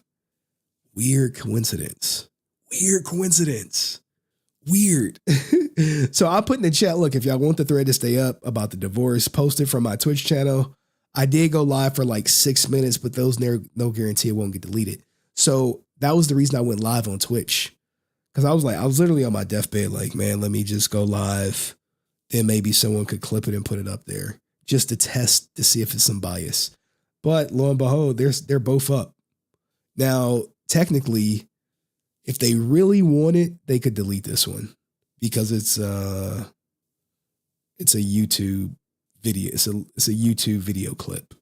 They're like, we don't want YouTube video clips unless it's like pirate software or something. Then we'll allow those, or H3H. Then we'll allow those. But it should be from a live stream. I'm like, okay, but they left this one up, and hold on, that's the one. There go to comments. Hold on, but we got one more. This is the one I put up, and it's still up there. But I was like, damn, 865,000 views. Jesus Christ. And someone called it right away. Nick gonna be seething in this Discord, which, you know, we'll get to actually right after this hate thread. So here we go right there, right? This is what they do. Attorney that practices family law. Granted, I'm not licensed in Texas. Almost everything said by this YouTuber on any subject related to law can be ignored. This is, you know, his loyal fan base out to discredit me expeditiously. Now, I've always said, hey, if you don't like what I'm saying or you don't like my interpretation of the court docs, watch the video on mute and read the court docs and make your mind up for yourself. I've always said that.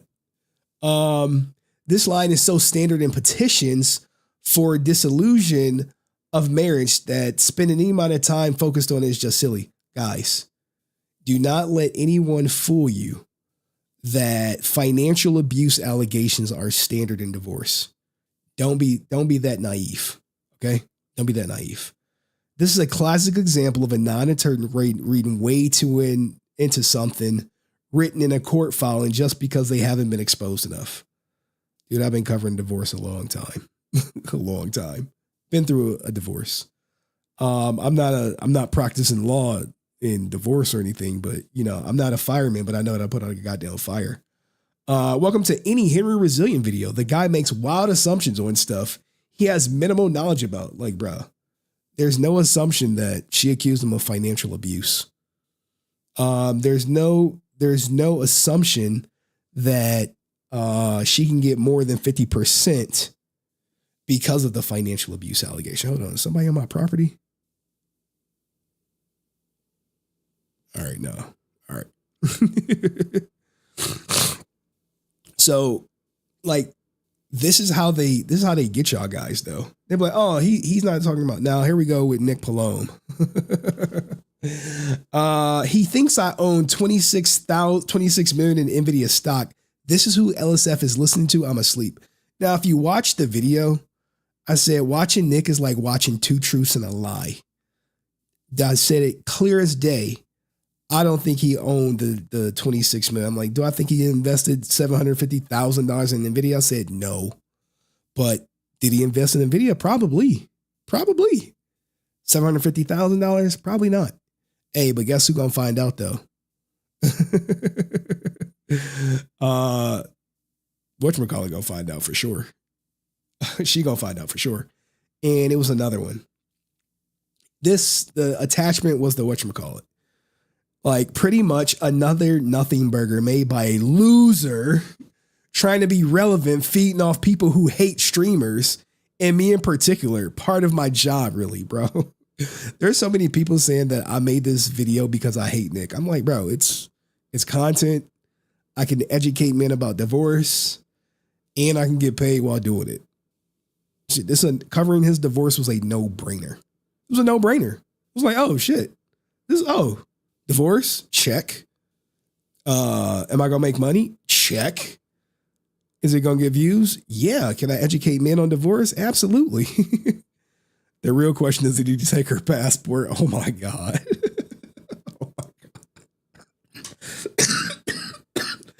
Oh my God. Oh, it's literally my lane. Like exactly. Meat Hooks knows. Like, oh yeah, I covered divorce. I actually got like a Resilient Father channel where we talk about divorce and other stuff, but for the uninitiated, they don't know that I covered divorce. They don't know. Meat Hooks, they like, what are you talking about? If you go back to my channel, right? And you go to the oldest videos. All right. My first video on this channel was Exhibit's ex-wife telling this ninja to pay up. Me clowning Lolo Jones for not being married. A lawyer explains why women file for divorce. His divorce. This is a child support issue. This is just funny content. This is a divorce. This is like some baby daddy child support stuff. This is potential child support. I talk about Blake Jones child support or whatever. Child support right here. There's some slurs. But for the most part, guys, even my lives, right? Even my oldest lives. What's the first one about? Divorce and death. Oh my God. Oh my God. Very much your wheelhouse. Thank you, man. But like, what happens is you get all these NMP fans that like flocked upon my channel. They're not clicking around. They're just going straight to the comment section calling me a leech and shit. So I'll just be like, what the fuck, man? Like, you can read all these comments. I'm sure, like, when I was covering the Mizkip stuff, they was telling me to put my head in a noose. I just be like, all right, man. It is what it is. But, you know, at the same time, we'll see what happens, because I think what's really going to be interesting is how he responds to her request for temporary orders. Is he going to be forthcoming and say, yes, I'll pay the money? Or is he going to say, no, she should get a job. She can work. She can stream. She has the skills. And would his fans want to know that, right? Would y'all even care? Would you? Would you be like, oh, shit. He said he always talk about how she deserves half, but yet she don't have access to no bank accounts. She don't have access to no money that they generated together. Swell guy, huh? Like, come on, man. Come on, man. Yeah, boy. Look, Anon was gifted a membership. Welcome to the world of LSF brain rot. Yeah. Like, you know, LSF is good and everything, but every now and then it has its moments. But what do you guys think about the whole Nick Polom thing? Him really hurting my feelings, man. Calling me a goddamn loser. Feeding off people. Now, consequently, no one said this when I was covering XQC's divorce. No one, not one person. Not one person said this is private. Not one person said I shouldn't be talking about it. Why is Nick Polom's different? Let me know in the comments section. I'll see you in the next video. Yeah, Peace. boy. All right, cool. All right, all y'all Nick Polom fans, get the fuck out of my chat. Now, y'all can stick around if y'all want, man. Y'all can stick around. We about to talk about some Dr. Umar shit, and we about to talk about divorce some more. And we gonna talk about Power Rangers. No, XQC time, you know I gotta make a video. Now here's the thing, guys. I'll be real with you. You know, I'm in contact with some bigger content creators behind the scenes.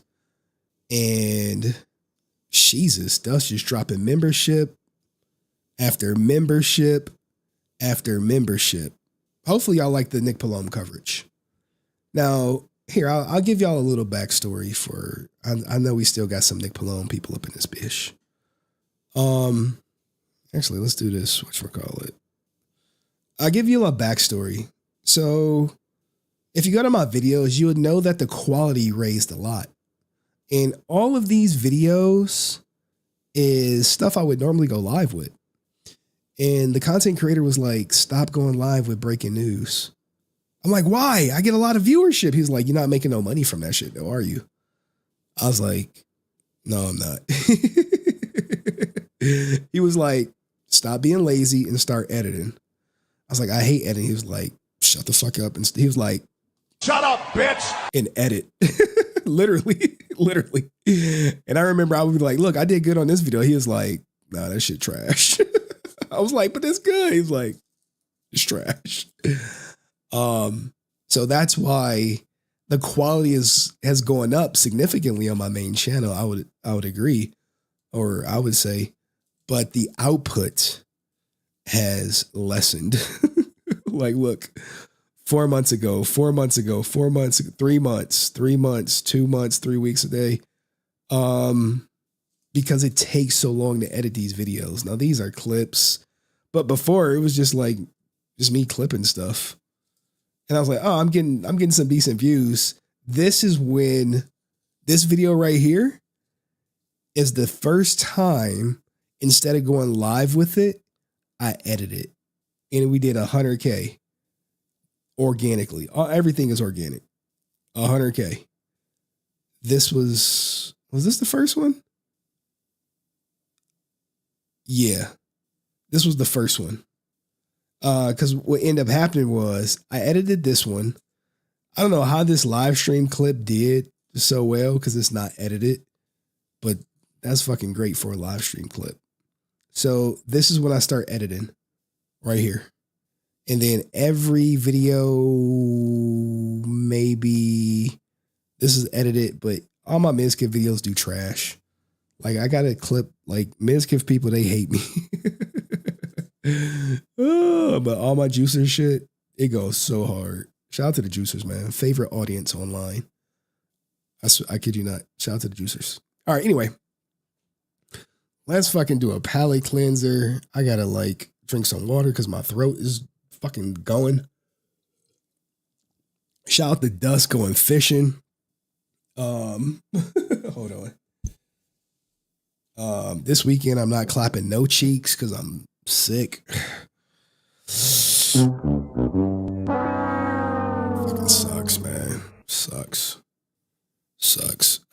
We drama frogs. We have been eating pretty good.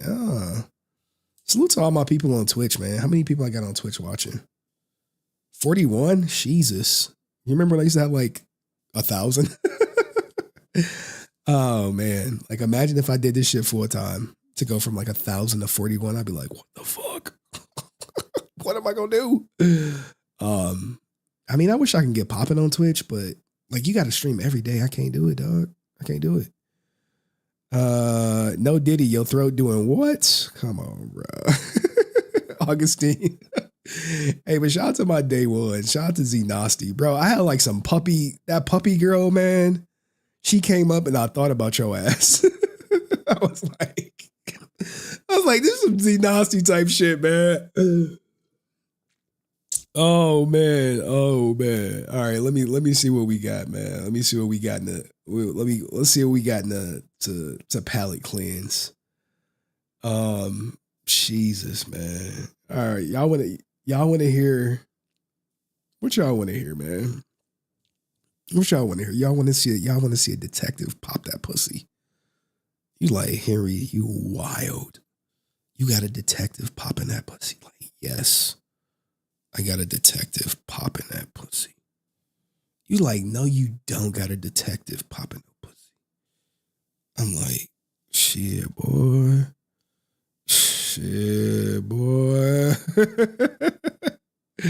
Detective facing backlash after appearing half naked in a music video. I'll tell you about a girl named Keisha. Pop that shit. Ass thick. Just wanna smash it quick. Let's go. Oh no. Oh man. When I start selling pussy,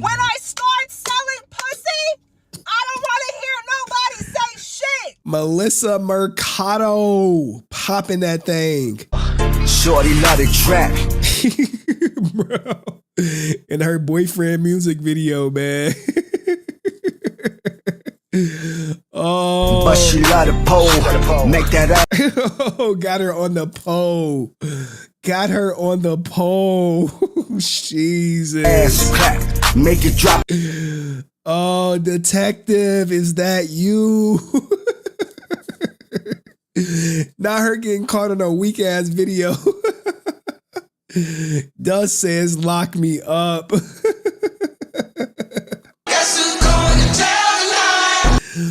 Oh, Melissa Mercado. Pop that pussy for me. Give me that rocky roll. She screaming.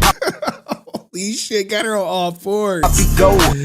Oh, hey, I like that look though. I like that look. That's a hot look. I'm about to drop it low. Legs. Don't worry, Cayenne. We're gonna definitely show the shrine tonight. It's probably gonna be a long stream though, but goddamn, she popping that long ass thick. Just wanna smash it quick. Hit the dash and split. I'll tell you about. Oh no. Oh no. Oh man. Oh God. Hey, look, man. You know that's her boyfriend. You know how she met him. She was gonna arrest him. Oh, she popping that thing. No. About a girl named Keisha. Oh, Ass no. Just want to smash you quick. Oh, no. Job is in shambles because she want to pop that thing for some local rapper, which is likely her boyfriend. She was the Special Victims Unit, SVU, guys. She been wearing blue since 2018. She said she has no words. Let's go. Shorty love the track, but she love the pole. Make that ass clap, make it drop and roll. Pop that pussy for me. My God, this you know the crazy thing. You know my grandmother watching. Give me that rocky roll. She screaming, Poppy, go. I'm about to drop it low. Legs long, ass thick.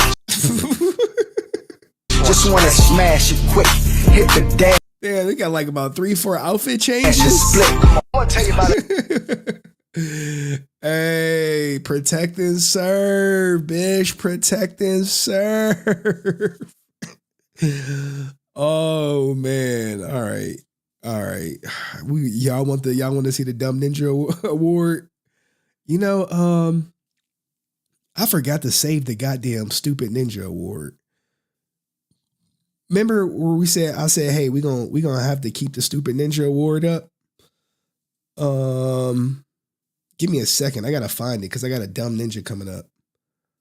And I want to make sure I got the award ready. God damn, it's been so long since I streamed. That's the problem. It's been so long since I streamed. Jesus. This shit way back. I can't even find it now. Oh, no, baby. What we gonna do? I'm gonna have to go through this shit personally. Oh, no. Remember this, Ninja? Niggas ain't taking this job as serious as me. Then I got niggas calling me, hey, Nav, can I get off today? Today my birthday. Nigga, fuck your birthday. Nigga, you is 43. You had 42 years to celebrate your birthday. Now that I'm the shift leader, nigga, fuck your birthday, nigga. Yes, my grandma watching me. She just texted me. Look like Lil Wayne said, officer, wee. Yo, Alucard, you making me laugh, man. Like a cop car. All right, I can't find the Dumb Ninja Award. But we do got a Dumb Ninja coming up. You know me. We highlight dumb ninjas on the stream. You know what I'm saying? We got one that's coming up right here for y'all. You see what we have?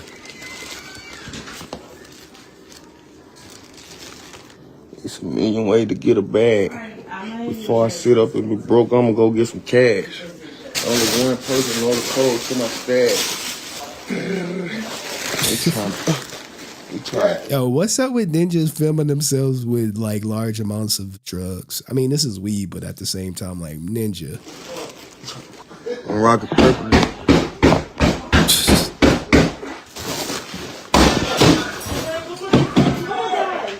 They fucking threw a flashbang in that shit. Holy shit. Show me your hands. Stay right there. Stand up. Turn around. Put your hands on your fucking head. Stand up, motherfucker. Stand up. Stand up and put your hands on your fucking head. Turn away from me. Back up. Back up. Keep coming. Keep coming, motherfucker. Say, do it again, please. Stay off the weed. It ain't even worth it. It ain't worth it. All right, y'all want me to cover the Valkyrie Pokimane stuff? I see someone asking me about it. Crazy fan on Valkyrie and Pokimane after their numbers were declined out of public. Y'all want me to do that, man? I think I had it saved. I think it's one of these tabs. Here we go, right here. This shit right here.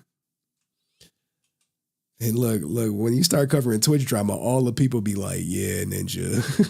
Fuck that Power Rangers shit. Look, we still doing Power Rangers. Anywho, we'll rock with it one time for y'all. So a stream sniper that threatened the lives of Valkyrie and Senna and Immaru and chased them on stream. This shit is wild, man. In all honesty, like, I'm happy that nothing crazy happened, but yo, they should not be out without security. You know what I'm saying? And it's like, it's so many creepy ass dudes on the internet. You got dudes on the internet trying to fit Nick's whole dick in their mouth. And then you got creepy guys on the internet trying to like crash out for these women that have no idea they exist. The same for the people that got Nick's thong in his mouth. You know what I'm saying? Anyway, let's go. Let's give it some, let's do this one. All right, how about this? I got to adjust all my streaming stuff, man. I got to adjust these scenes. I got to adjust my camera. Like this weekend, since I'm not clapping cheeks, I'll probably, I'm feeling better. It's just my voice is trash. Like I got energy now. What's good? The problem is, here's the thing, right? You got 3 women with a cameraman following them around. So people know that they're like, why you got a camera person following you around? But it was a stream sniper. I think we're just gonna go. Let's go. Oh, no, we're not.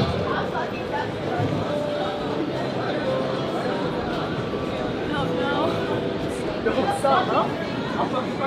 Hey, excuse me? No! Security? Emily, no! Hey, Stop! Whoa! Let's fucking fight right now. What? Right. Get away from now. Hey, what's going on? Security! He's harassing us. What's going on? What's going on, man? Right now. I'll kill you right now. Fuck off. Kill you right now. What the fuck, bro? The fuck?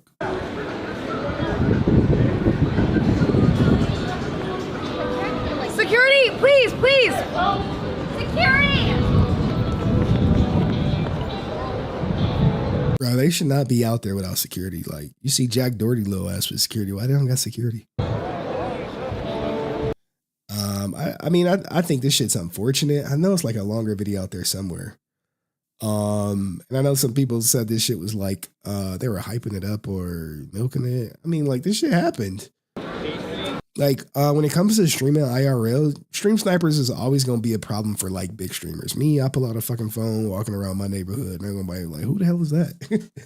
But these people with these huge huge audiences, and they say, hey, we're at, I don't know where the hell they was at, but you could probably pick out their location just from this empanadas thing right here.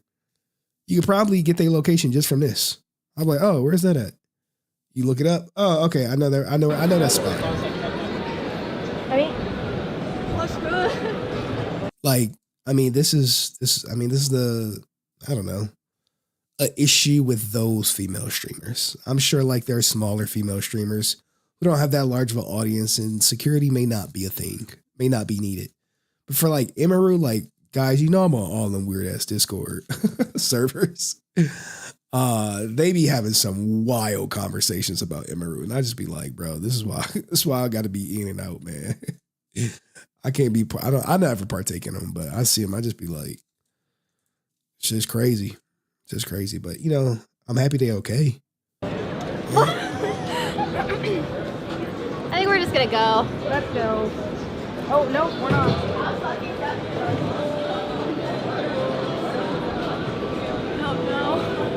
What's up, bro? Hey, excuse me? No! Security? Emily, no! Hey, Stop! Whoa! Let's fucking fight right now. What? Right. Get away from now. Hey, what's going on? Security! He's harassing us. What's going on? What's going on, man? Right now. I'll kill you right now. He said, I'll fucking kill you right now. I'll kill you right now. Like, Jesus. Hey, what's going Security! He's harassing us. on? What's going on? What's going on, man? Right now. I'll kill you right now. Fuck off. Kill you right now. Bro. My daughter ain't called me tonight? Am I tripping? No, she ain't called me yet. All right. I ain't tripping. We got through the skit without it. All right. Jesus. They were in the most public place in Santa Monica. It was like saying I'm at Disneyland while streaming on the ride. Ooh, yeah. Like, even when me and my daughter go to Chuck E. Cheese, I don't post anything till after we get home. I don't need ninjas pulling up on me. You know what I'm saying? I don't need that shit. But you know, it's me. I'm not famous. Like, despite all the views, you know, and the increased audience tonight, shit, we go back to our 50 people, our regular hot 50 that be up in this bitch, and we'll be cool. Emily character, who's the Emily character that engaged with him? I don't know. I don't know the story, man. Like, I don't be following this shit. I can't even scroll on Twitch because what is it? Oh, the Amaranth stuff too, huh? I don't really want to talk about this shit, man. I'm sorry. I don't care about that shit. All right, let's go on to the next topic. Y'all ready for Dr. Umar? Y'all ready for Dr. Umar giving that pink punani to your black man? Hold on. Giving that pink punani to your black man. All right, can we talk about it? We love you, Henry Resilient, Army for life, my king. Salute to you, Paul. We must stay hey, look, ninjas know about the king of Pan-Africanism. All right, let's get to Dr. Umar, man. And then we'll get to, oh man. Hold on. Yes, I will. I'm. You know what I hate? Am I gonna grant you? You know what I hate though? Like, we become so soft. This ninja got banned on TikTok. He got banned. Forgiveness. Let me tell you something. Forgiveness comes from God, because I'm not gonna grant you a motherfucking thing. Do you hear me? I like that ninja. Last one. Listen here, baby. I listen that you tell me about your goals. You told me about your dreams, and you told me about your ambitions. But listen here, you're not going to accomplish any of that tonight. So what I need for you to do is go up there and get in that bed. I'm going to say that to somebody tonight. Or not tonight. If I wasn't sick, though, I'd be saying that shit. Anywho, let's get to Dr. Umar, right? All right. So this is actually it's probably going to take 10 minutes. And then we got 2 Austin St. John stories. NMP is done, thank God. We got new court docs on ASJ. And we got, hold on, let me make sure my video uploaded. ASJ trying to backtrack. He's like, AI. AI, guys. AI is, yeah, I got the ASJ video. All right, cool. Like, ASJ is a fucking retard. Like, now I'm starting to realize, like, this dude is just dumb as shit. I'm not even gonna hold you. Austin St. John might be the dumbest ninja alive. He at least one of them. Man. Clip show. Show the ASJ wire transfer? What are you talking about? Oh, shit. Oh, Chad is right. DM them to me. Can you DM them to me? Because I know they somewhere in the shrine or something, man. We do have footage of the goddamn wire transfer. Oh, shit. That's how long I've been out of it. That's how long I've been out of it, man. Hold on, guys. Boom. We got those are not all of them. We need the one with him at the bank. All right, we'll come back to that. Let's just do Dr. Umar because we getting behind. We getting behind. All right.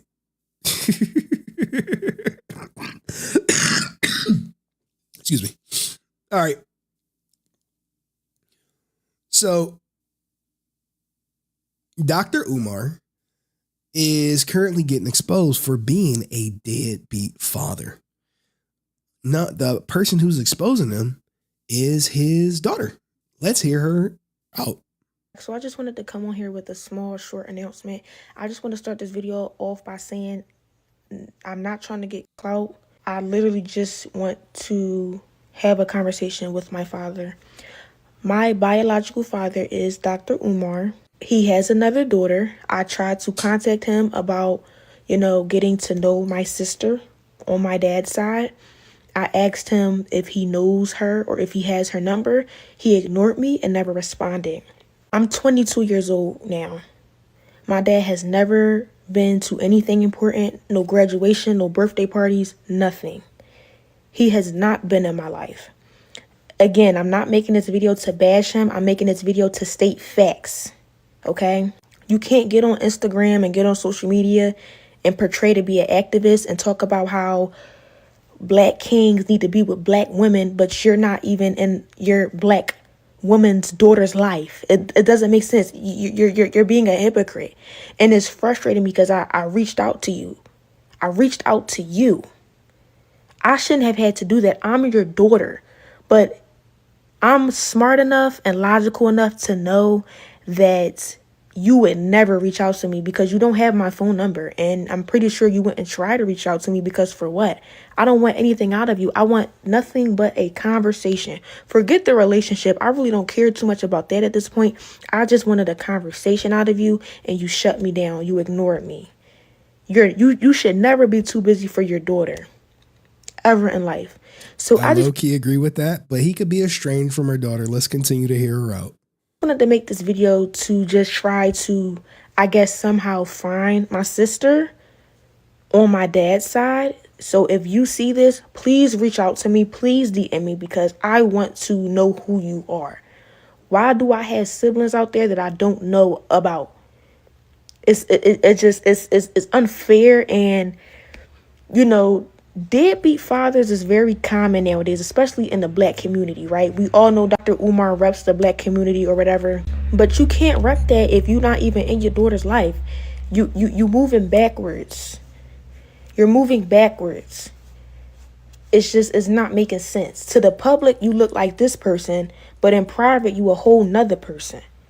And I'm not bashing you. I just don't understand why you're ignoring me. I'm 22 years old and you have yet to be in my life. No graduations, no parties. When I get married, are you going to be at the wedding? Are you going to walk me down the aisle? Yo, I have a stepdad who has been in my life since a little girl. He has been in my life. And I thank God for him because my biological father couldn't even do that, y'all. My biological father is not. I thought she wasn't bashing him, but sometimes we have to hear Dr. Umar out on this, right? Because he actually responded. We're gonna get to it, but I want to give her grace and let her get it all off her chest. Not even on my birth certificate because when my mom had me, he left. And I do have a DNA test. So yes, I can prove that that's my father. I would never get on here and lie to y'all. That's kind of sick and delusional and crazy. But I'm just making this video because I want to find my sister. And when I reached out to him about giving me her number or if he even had it, I was ignored. So now I guess I have to take matters into my own hands. So if you see this video, sister, please reach out to me because if he's not going to allow us to be in contact, I'll do it myself. I just want to end this video off by saying that daughters who have deadbeat fathers should not have to go through this. This is very present in the black community. And as an activist, I would not think that you would be a deadbeat because you rep the black community so much. She making some valid points. It doesn't make any sense. You cannot be a hypocrite. You can't say do A, but you're doing B. It doesn't make any sense. So y'all already heard my mission for this video. Y'all already heard why I'm making this video. So if she can reach out to me, I would love that. I would love to have a conversation with you because you are my sister on my father's side that I have never met. I don't even know your name. I don't even know how old you are. I have a sister on my mom's side and I'm the oldest. I'm pretty sure that my sister that's on my dad's side, I'm probably older than her. I'm supposed to be guiding her. I'm supposed to be teaching her things because you as the father, you're not doing that. Now she lost me. How are you supposed to be teaching her things just because you're older? Now, look, guys, I do have a half brother and a half sister. I don't know if I ever told y'all that or not. I'm sure. I think they live like within 20 minutes of me or something. But that's a story for another day. So let me do that as an older sister. But that's the end of this video. As I stated in the beginning of this video, I'm not trying to bash this man. I'm stating facts. Facts. And in the next clip, I will show y'all the screenshot of me trying to reach out to him, and he ignored me after I asked him if he had my sister's phone number. So here you go. All right, let's read what he said. Shout out to my man Me Hooks for the 5 gifted. Appreciate you, Me Hooks. One of the few juicers that stick around for the Power Ranger content. Here we go. Peace and Pan-Africanism. If this is, in fact, my daughter, is there any reason why you're not messaging me directly from your cell phone? This is my iCloud, but my phone number is blah, blah, blah. Text me from your phone. This is Anissa. This is a different number. Why the different numbers? Do you have any other children? I would love to meet them. Do you have their numbers? Oh man. Okay. I mean, what do you guys think? We haven't gotten to his part yet. Thank you again, Me Hooks. Now let's get to our brother, Dr. Umar. My grandma loves this guy, but I do have a half brother and half sister. I have no interest in getting to know anything about them. I think I reached out like way back in the day, and then they like unfollowed me or something when I said something about like my dad wasn't there or something. It was like, fuck you, he was there for me. I was like, oh, all right, well, cool.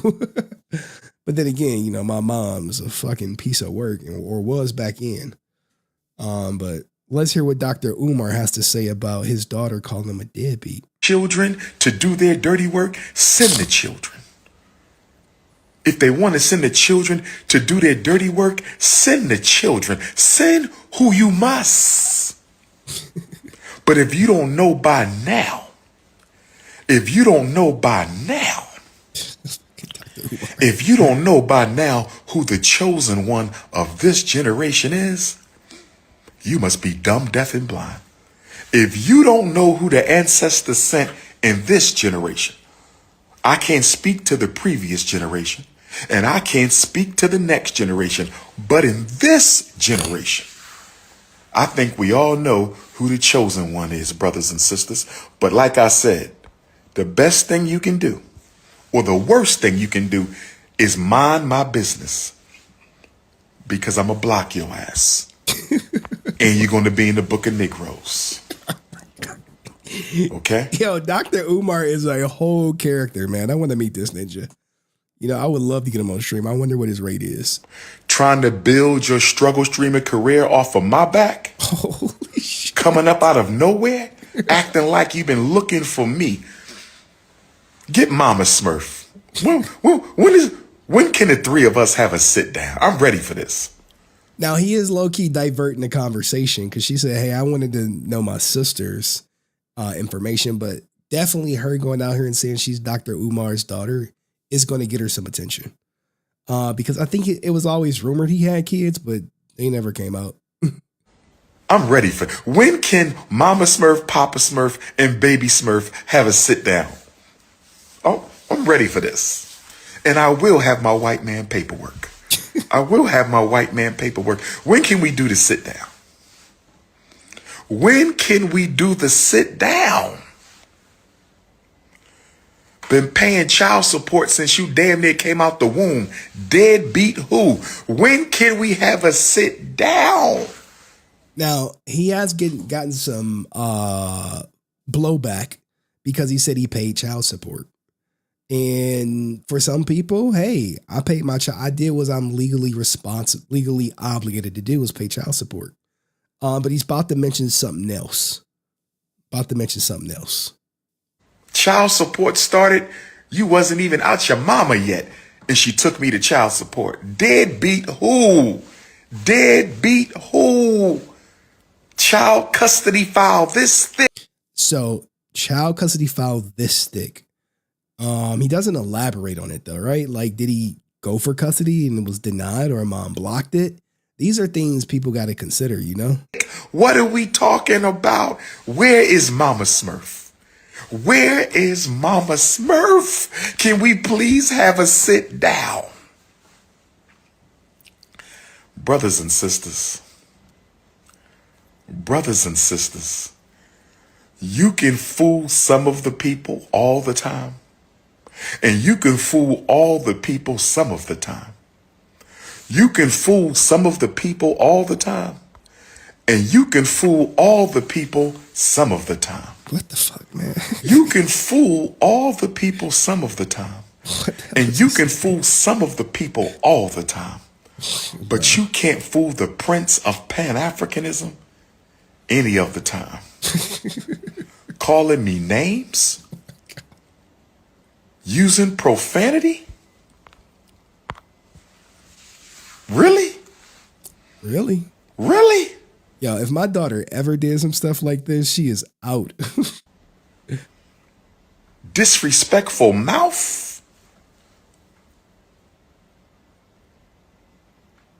Because you want to build your career. Okay. No problem. Build your career, princess. I want you to be happy. I want you to do what you must do. But you're not going to lie on me.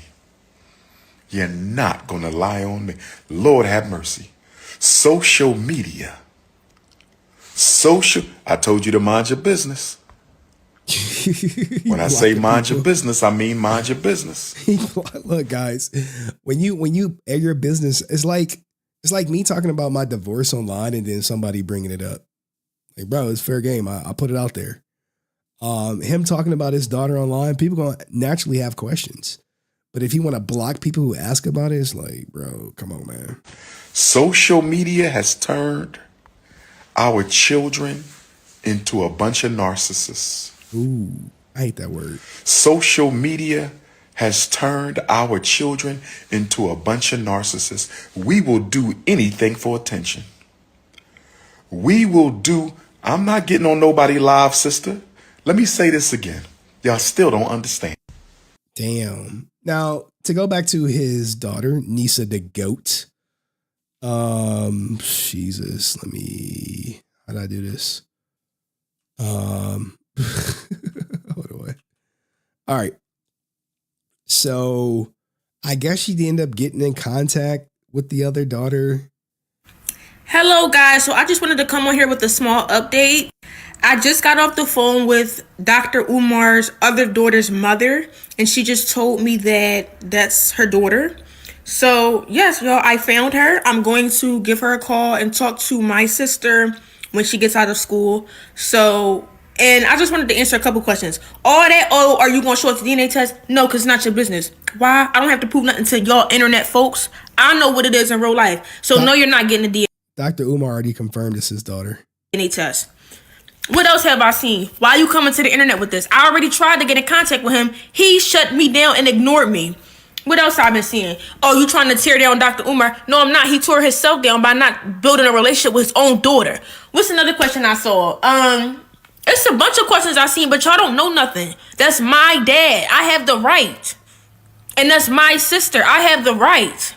The right to what, yo? If my daughter ever go online and disrespect me, she might be dead to me. Real talk. But what do you guys think, man? Me personally, it is messy as shit, man. I could, just as a father, I gotta wonder why he doesn't have a relationship with his daughter. What's the situation with the mom? Because he's alluding to like the mom may interfered. And I mean, Anissa the goats. This shit is not gonna last. She'll be forgotten. It's nothing. I would say it doesn't look like there's anything special about her content. But what do you guys think? Like, let me know in the comment section. Do you think Dr. Umar is wrong for not having a relationship with his daughter? Let me know, and I'll talk to you next video. Peace. Like, here's the thing, guys. Getting clout off of shit don't last. Like, you could say I'm getting clout off of, I don't know, what, Nick Polom? I'm getting clout off him? I guess. I don't care. These views are not, I may gain maybe, 10 to 20 people who just gonna watch every video from here on out or whatever. But like, you gotta constantly build it. Like, is every video I drop gonna do like 100K? Probably not. This is just a hot story. But it has to be organically, like the XQC times, that shit was good. That shit was gravy. But that's because it was XQC news coming out all the time. But then when the XQC news stopped, you gotta pivot. You gotta have something else. So anyway, focus on that. Now let's get to the dumbest goddamn Power Ranger to ever be a Power Ranger. Austin St. John, man. Where's that goddamn video at? Oh my God. Oh man. I just gotta like brace myself, man. Because like, how old is Austin St. John? Holy shit. Oh man. Oh gosh, how old is Austin St. John? 50 years old. 50 years old. Oh gosh. They don't make them like him anymore, huh? Do me a favor, like the stream. Let's get into some Austin St. Dumbass John. Like, I can't believe, like, as you grow older, right? And you start meeting people. Like, we do have a picture of him doing a wire transfer, by the way. You like, wait, Henry, how did you get a picture of him doing the wire transfer for the PPP stuff? Because I'm that ninja. Look at who his banker was.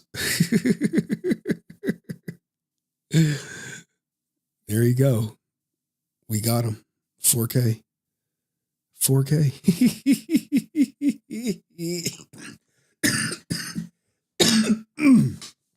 I got this spot time for me to take my next Mucinex. Dude, this is hilarious. This is hilarious.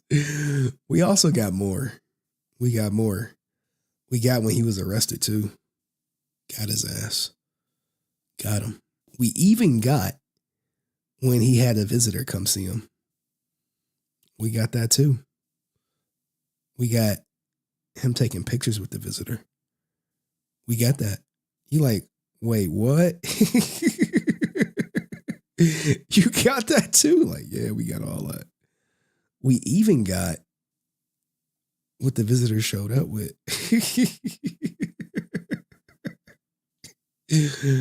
Oh. Watch Brent claim this picture as being AI. Right? That's a truthful statement. Oh, man. How dare you speak to me that way? Oh, man. Now, look, I'm gonna do another shrine video or whatever because Cheyenne was like, hey, hit that shrine up. All right. Anyway, let's get to Austin St. John. Now, Brent brought a bar of soap. Look, man, Brent was reading to him, man. That's his baby.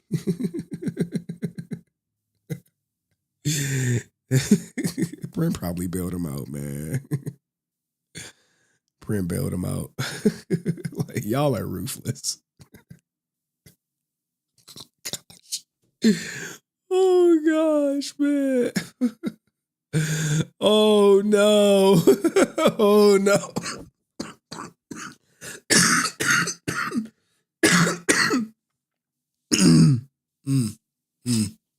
Holy shit. Oh, man. All right, anyway. Oh, Jesus. Let me look up the fan word video. Oh, man. This is getting clipped. I don't know if this is going to be the first one or not. Oh, man. Did y'all see Paradise? Oh, gosh. Shows I've been watching. I finished Paradise and I've been watching Invincible. Oh gosh. Anywho. Fan work. Anyone else watching? So this is the video. Over time, you have to be paid a certain amount. If you got Gosh, I hate that music that be in this shit. How this did 1.3 million is wild. Wild. Invincible has been so good, ain't it, man? Ain't it? Invincible is so good. So good. Oh gosh. It's so heavy. It's so heavy. It's so heavy. I mean, he's gonna kill Conquest. I mean, they've been following the comics pretty accurate. So spoiler alert, I guess. But all right, guys, let's do a little segue. Invincible.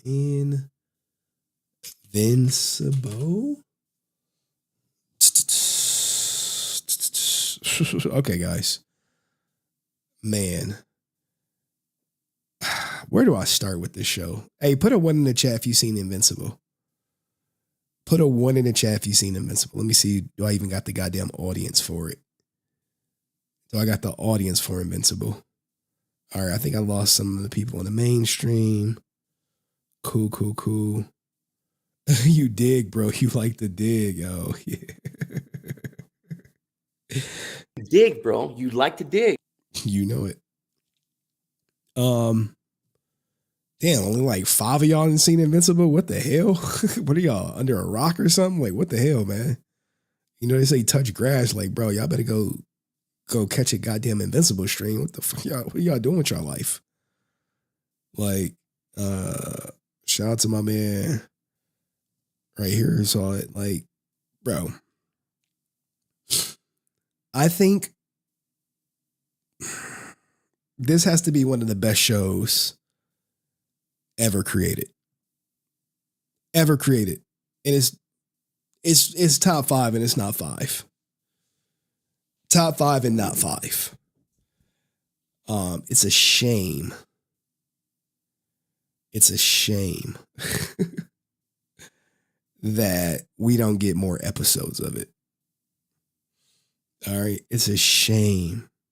Like the Invincible War. Let me see. I mean, we could risk a copyright. I got a free.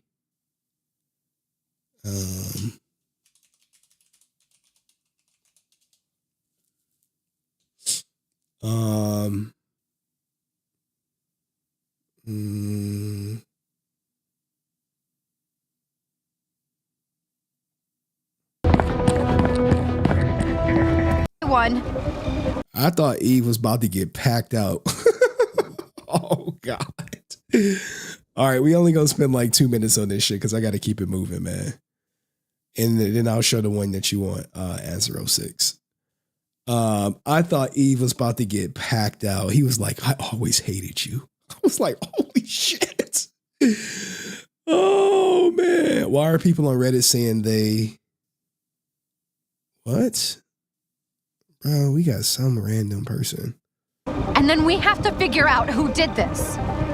There's only one person who could have done this. I already killed him. There.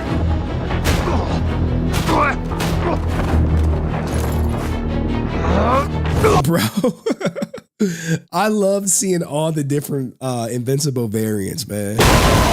Because they were clear psychopaths. But I think eventually he becomes one of the psychopaths. Won't be enough! Even together, you're a fraction of my power! How about now? I mean, I watched this episode like twice. Oliver, bloodthirsty Oliver, he was like, look, man, he was like, you gotta kill him. Where is this? Are they gonna show the fight right here?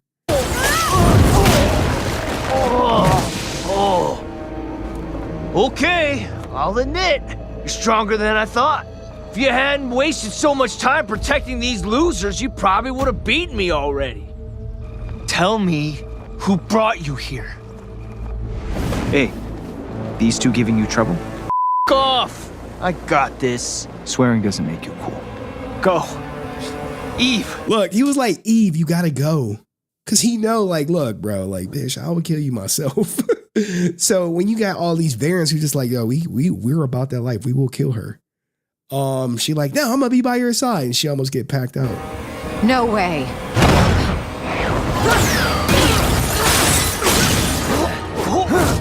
All right, but anyway, everyone go watch Invincible. Really good show.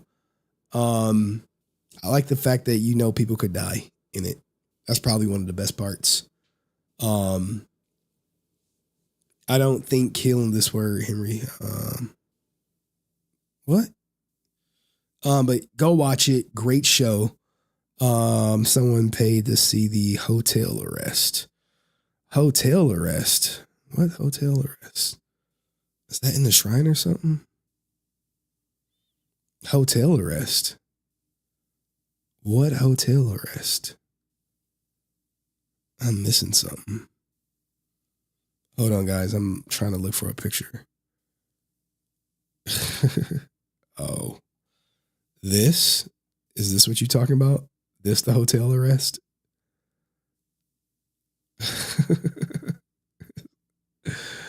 Oh, man.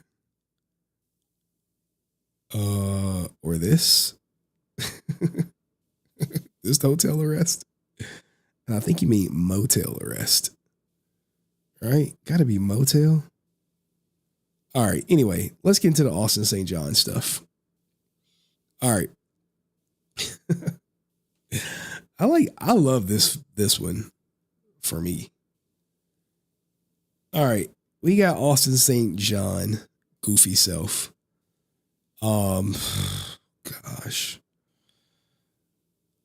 Let's hear what Austin St. John wants to confess. What's going on, man? This is ASJ here. Of course, you probably know that if you're watching this.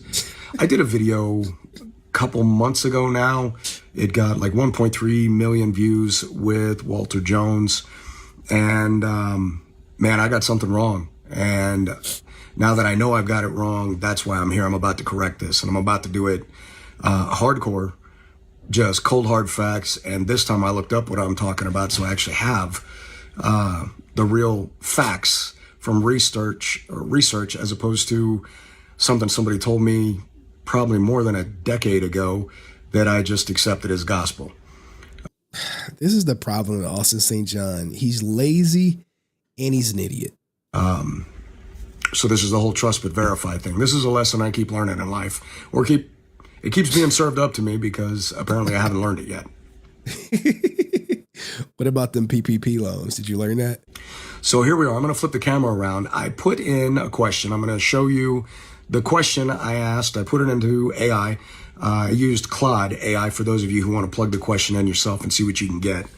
And just interesting. And it goes on, but I'm just going to really kind of run over the numbers and let you see what the facts are, assuming AI is correct. And I know that AI is like 60 to 70% correct. So where did he get that number from? Here's what I got. And from here, you guys can be you can go look or whatever it is you want to do and verify. But I believe now that when I said in the video that the first film tanked, I now wholeheartedly understand I was completely wrong. And this is what I get for accepting information without verifying it from people or from a guy who gave it to me. Correction. He said it tanked because he was jealous he was not in it. So he been saying this movie tanked for years. In every interview, he said, spreading what I would say misinformation. That it flopped, it didn't do good. That's because I wasn't in there. And I'm like, it was profitable. And I don't even remember who it was years ago. It's been so long. So here's the real deal. Check this out. And remember, trust but verify. And that's something I should have done. I should have verified, although AI wasn't around then. It is now, so now I know, and here's the correction. Let me flip the camera around so you can take a look. Maybe. Who is this, guys? All right, here it is. So, Power Rangers film analysis. So here was a question I asked. You can see at the top. Basically, I asked it to analyze all three films and what their budgets were versus whether or not they made money, and it to include marketing expenditures, which is part of what it takes to do a film. So here's the first film, and this is where I realized just how wrong I was. Let me back this up a little more. All right. All right. Now, I'm looking at these numbers, and they pulled it straight from the IMDb website. You like, no way, Henry. Yes way. All right. Gosh, there you go right there. Clear as day from the IMDb website. But let's hear your boy Austin out. Let's hear him. Let's hear his analysis. So it says says it's going to analyze it. Mighty Morphin Power Rangers, the movie, 1995. Production budget, $15 million. Marketing expenses, approximately $20 million. Box office performance, domestic U.S., Canada, $38.2 million. International, $28.2 million. Worldwide total, $66.4 million. Cost, so profitability analysis, total cost, production, marketing, $35 million. Revenue over budget, $31.4 million. Profit margin, approximately 90% return on investment. So right here, period, this is indisputable. Assuming AI got this right. We've been telling him this for years, right? Did not say this when I'm like, yo, he's always shitting on the film because he was jealous he wasn't in it, and it actually did do good. It's indisputable. You don't have to be Elon Musk or George Soros or Bill Gates to understand that's one hell of an investment. A 90% return, you don't get something like that in the stock market, except maybe rarely. You can get that return on a PPP loan, but I don't think he's going to tell you about that. So first film was hands down a financial success. So recovery status, successfully recorded all production and marketing costs, generating a solid profit for 20th Century Fox. So second film. This is the one where Amy Jo and I came back. We did not put on our Ranger suits. We got maybe 10, 15 minutes of screen time, but this was the one that Amy Jo and I contributed to. And here it is, Power Rangers Turbo, 1997. Product budget, $8 million. Marketing expenses, approximately $12 million.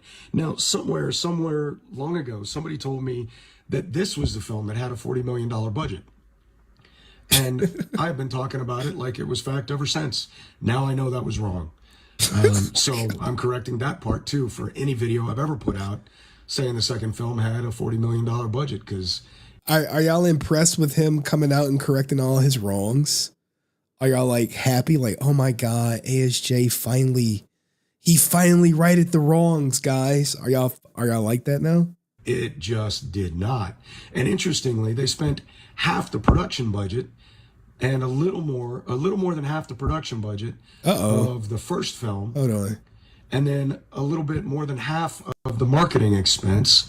So they didn't put as much energy into the second film financially at all. Box office performance, domestic U.S., Canada, $8.4 million. International, $1.3 million. Worldwide total, $9.7 million. So right here, you can see it lost money. Profitability analysis, total cost production, marketing, $20 million. Again, half of... Bro, this is... Who told him to put this video out there? Who was like, ASJ, you need to issue a correction? What they did, well, not quite half, a little more than half of what they did in the first film. So this is kind of wild. Revenue over budget, $10.3 million loss. Something went really wrong here. 51.5%, negative 51.5% on the profit margin. Something went really wrong. I have no idea what the point of this video is of ASJ. Like he came out strong and said, hey, the first Ranger movie did good. Like no one. It is making a weird popping noise. That's him clipping. There's nothing I can control about him clipping. Wrong here. I don't know what it was. And I mean, I guess, you'll have to, I wouldn't even know who to ask. I guess I could do another AI question asking that bit. But this was clearly a loss financially. Let's see, Power Rangers, here we go. All right, so production budget, $100 million, massive budget. Marketing, I mean, not compared to maybe Marvel Avengers, but like he doesn't make content, guys. He's not a content creator at all because he keeps smacking a goddamn phone. Neighborhood, marketing expenses approximately 40 to 50 million. That's kind of banana. Now, that was his audio cutting out, man. Yes. Box office performance, domestic U.S. Canada, 85.4 million. So just U.S. it almost made that back.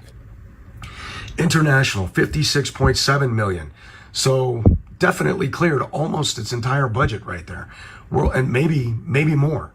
Worldwide total, 142.1 million. So maybe it lost a few million, but maybe it didn't. Which one is it? Which one is it? Oh, man. Apparently he can't do math either. Henry, I'm wrong about Melina. Yeah, you gonna like give any like more to that? What am I wrong about? Like, what the fuck? He's Nick Polom, guys, man. I'll be so happy when I'm done with that. He is not clearing up his lies. He is just acknowledging he's a moron. That's a truthful statement. Oh, man, yeah. Oh, gosh. Do she got access now? She's telling the court she don't got access now. What are you talking about? She said he controlled the money. All right, man. I don't got time for these guys. All right, anyway, let's continue with ASJ's movie-nomics. Let's see. Profitability analysis.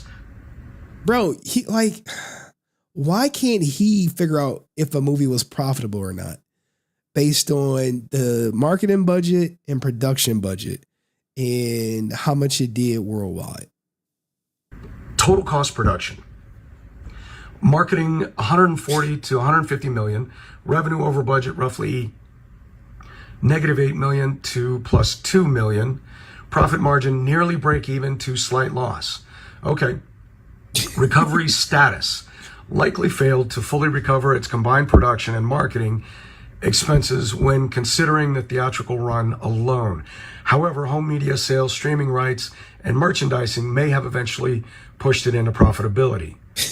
Well, now that's interesting. So maybe eventually it did recover everything, which means maybe each of these films did more also based on that information. So kind of crazy, but you know, there's the info. Yo, he needs fan work, bro. He needs fan work. The content creation is not his thing. So, you know, I got this wrong, and that's what he should have just stuck with. Hey, I was wrong about Mighty Morphin Power Rangers. It was profitable. It could a quick Google search could have told him that. But this is how out of touch he is. That's how out of touch he is. He need AI to answer if something's profitable or not. I want to take the time to make sure I get. So as I mentioned already, I had the stats completely wrong. Just completely wrong. This was an oops that I made about something that is important to me. What about the oops about the PPP fraud? Can we talk about that oops? Because that's what we're going to talk about next. And it's probably important to each of you. So, and it was a very public video that got 1.3 million views. So I feel like the only way to remedy that is... No, other people say delete the video.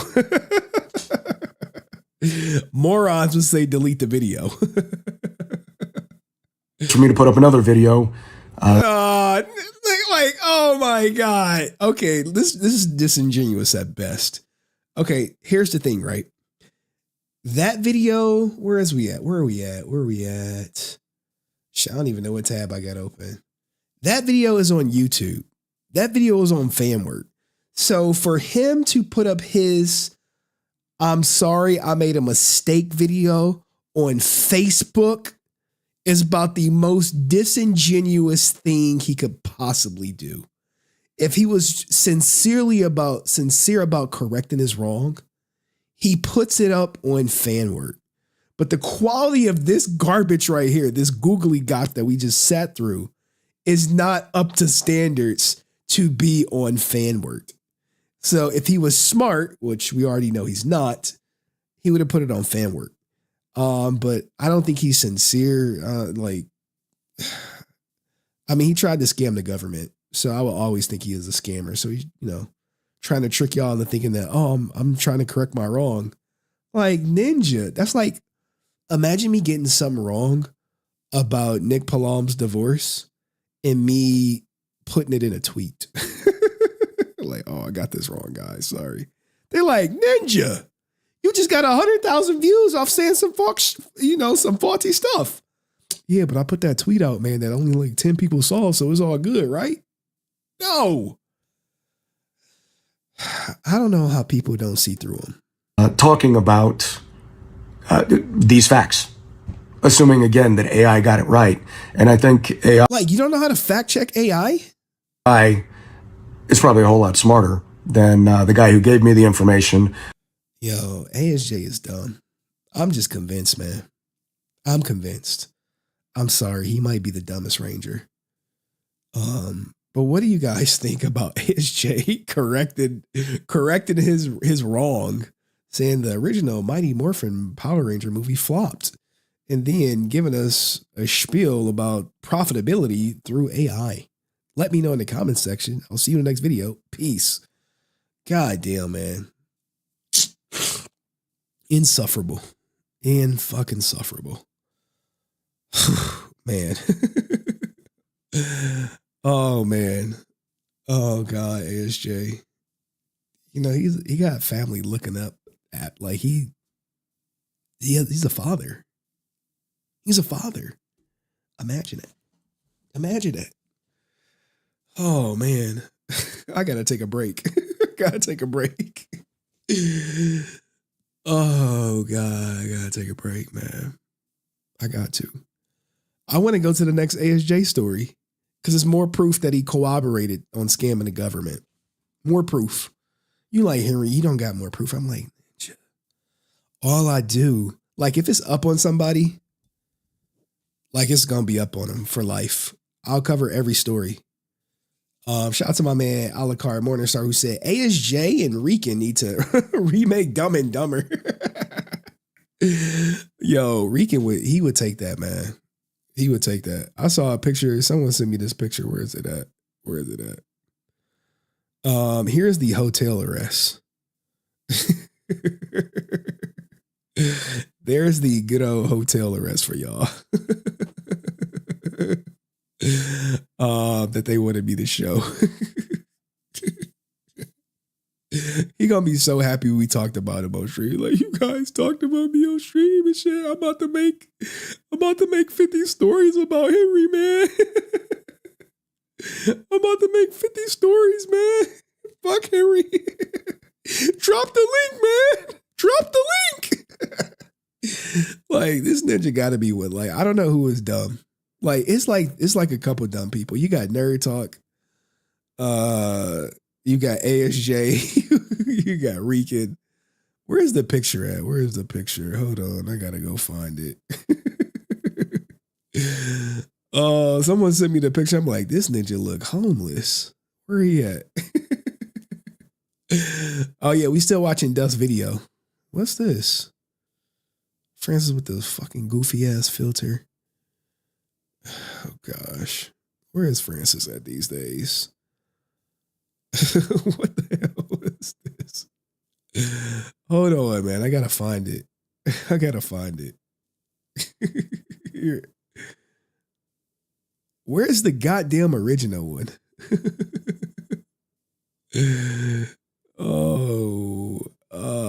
No. Where's the original one? Here we go. Here we go. I was like, yo, I looked at this picture and I said, I bet you he has everything of value to him in that goddamn book bag. I said it. I was like, bro, this is the homeless guy get up. I'm telling you, one rainy day from asking for spare change. I was just like, Jesus, man. Anywho. Shout out to my man Dust, who says, I'm sure he'll like my video as well. All right, this is what we're going to do. We're going to do the ASJ story. The more evidence against ASJ. Come into an underpass near you. I know, right? Oh, we're. I will die. I will go out canceling you, bro. He punching the air right now in his motel room. He like, Dad, they keep. Oh no, he can't even call Dad. Dad like, hey, get your life together, son. Get your life together. Get your life together. Angel Pest back there. Oh man, it's always gonna be up on this guy. But it's like look at where I'm at right now. I could probably cut another video on Nick Polom and get like 50,000 views. Make a little money, milk it a little. But we need to figure out who wore it better. Did Dust wear it better? Did Brent wear it better? Or did Sky Frank wear it better? Hold on. Henry, fuck you and your fake ass. You a fake ass bitch. What about answer 06? What about Drew? Or maybe Sean? Or we even got Angel Pest and everyone's favorite. Oh shit! You know he gonna be he typing in his stories right now. He typing in his stories right now. What is this? I'm a Rican Ranger and I alone wield the power of the Komodo Dragon Power Coin. Hey man, that shit's cool. That shit's cool. Y'all said Sky. All right, let's go to the ASJ story. There's more evidence against ASJ. I'm always giddy when I got evidence. When I get court docs, I'm like, yeah, court docs. All right, let's do this. Hold on, I got to get to the, we cruising. I think by 10:15, we should be watching Dust's video.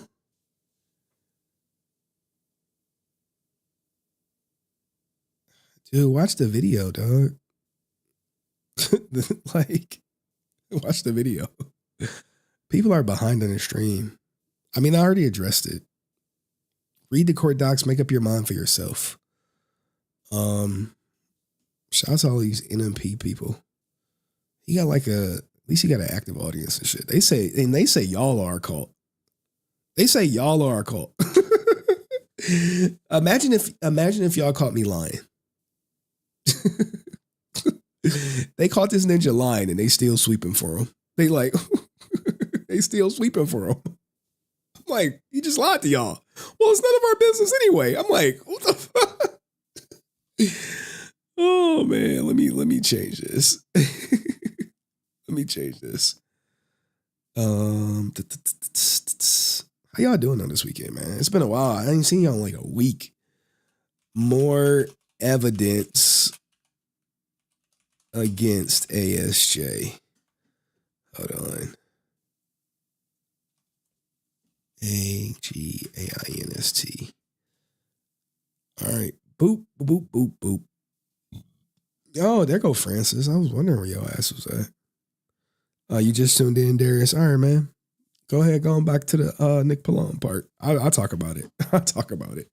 Like, Nick Polom and his army of simps, his cult members, I'll do that shit. His cult members are going to try to downplay it and make it seem like it's nothing when I promise you it's something. Like, how about that? That's your TLDR, man. I love live streaming, man. Love it. Freaking back. All right, let's get into it. Oh gosh. Hold on, I need one more picture. Austin St. John Court Newman. Good old Court, man. We gotta be like, thank you, Court. Thank you, Court Newman. You gotta thank Court, because if Court wasn't an idiot, we wouldn't have this evidence. It's like, yo, if y'all think Austin St. John is dumb, what about Corey Newman? Fucking. Hold on, man. Let's get to the good picture of him. Oh, man. All right. There we go. Coulda took a plea deal. Said he was going to fight it. Oh, man. Dude, Ninja about to go to jail. He about to go to jail. All right. Let me get some water. I really need to get a... I'm going to make some tea after this. All right. Okay, let's get ready to clip it.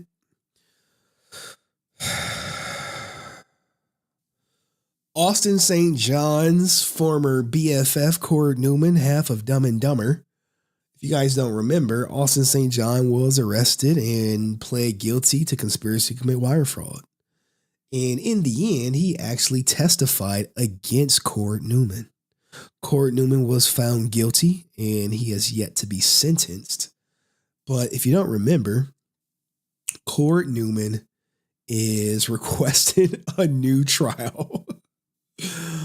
Oh, man, he wants to be acquitted or get a new trial. And I'm not going to bore you with all the details of everything. Long story short, his argument for being acquitted is, hold on. In this case, the government called several witnesses during their case, including Andrew Moran and Michael Hill. The two main defendants of the case, Hill and Moran, both provided contradictory and unreliable testimony to their credibility. Nevertheless, neither Hill nor Moran testified that the defendant had any knowledge of the unlawful purpose of the agreement, that he acted with specific intent to defraud. Additionally, neither Hill nor Moran testified that the defendant, which is Cord Newman, knew that the monetary transactions involved criminally derived property. All right, so he basically trying to discredit Moran and Michael Hill and say they provided an accurate testimony. Now, if you don't remember, these were the same people who got arrested when Austin St. John got arrested. They all got arrested the same day. You know what I'm saying? So he's trying to discredit them. And he says, you know, their testimony, Hill and Moran intentionally misled him and others about the nature of the purpose for their own financial gain. At one point, Hill speculated that defendant should have known Moran was filling out fraudulent loan applications because no one receives that money simply by providing basic information. This is the same loan that Austin St. John signed off. However, both the pertinent statutes required that the defendant have knowledge, not that he should have known. Thus, the evidence and law were insufficient to establish defendant's guilt, and this judge should grant an acquittal. Alternately, because the verdict is contrary to the weight of the evidence, the verdict is not supported by substantial evidence. The court erred in charging the jury in refusing to charge the jury as requested. Court should grant defendant a new trial. Now, since then, the state has responded. The government has responded to it. Now, once again, I'm not going to bore you with the details. Let's just get to the good stuff. Let's just get down to the nitty gritty. The argument of the government. So remember, the government has convicted him like they convicted Austin St. John, like they convicted literally 100% of the people who was arrested were convicted. Okay? Were convicted. All right. So the government responds to Cord Newman's. Over the course of the trial, the government presented loan applications, text messages, which I did show you the text messages, financial records, co-conspirator testimony, and other evidence to prove the defendant had requisite mens rea to commit the charge, fraud, money laundering, conspiracy. Newman's first motion and retort fixates on the credibility of two co-conspirators. Not only does he mischaracterize the testimony of these conspirators, but he ignores the totality of the other non-testimonial evidence that proved the defendant's knowledge and intent. You see, there you go. Knowledge and intent. People like, well, Austin St. John didn't intend to do this. I'm like, Ninja, you're literally about to see Austin St. John snitch on himself later in this, okay? Later in this. Now, I've showed you the text message exchanges.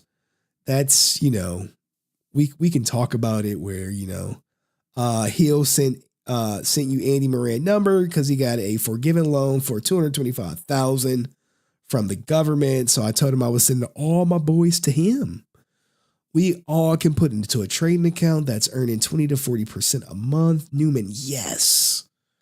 The government also presented evidence that Newman sent Moran essential information, including driver's license to obtain a loan, discussed a substantial payment to Moran for his help in getting it. Austin St. John did the same thing, right? Austin St. John sent Andrew Moran a copy of his driver's license, everything that Andrew Moran could get the loan from. So just, everyone did the same thing. Okay. And months later, after initial loan funds were exhausted, Newman expressed interest in a second round of PP funding and even received messages from Moran regarding a fabrication of paperwork to submit the application. Newman, do I need to order checks? Moran, I'd say yes, but let me see what I can do editing wise so you can edit a fake check. Okay, brother. These messages were taken in isolation, showing willful participation in criminal conspiracies. So these were the same messages that would have been used against Austin St. John because his goofy ass sent the similar messages, confirming it.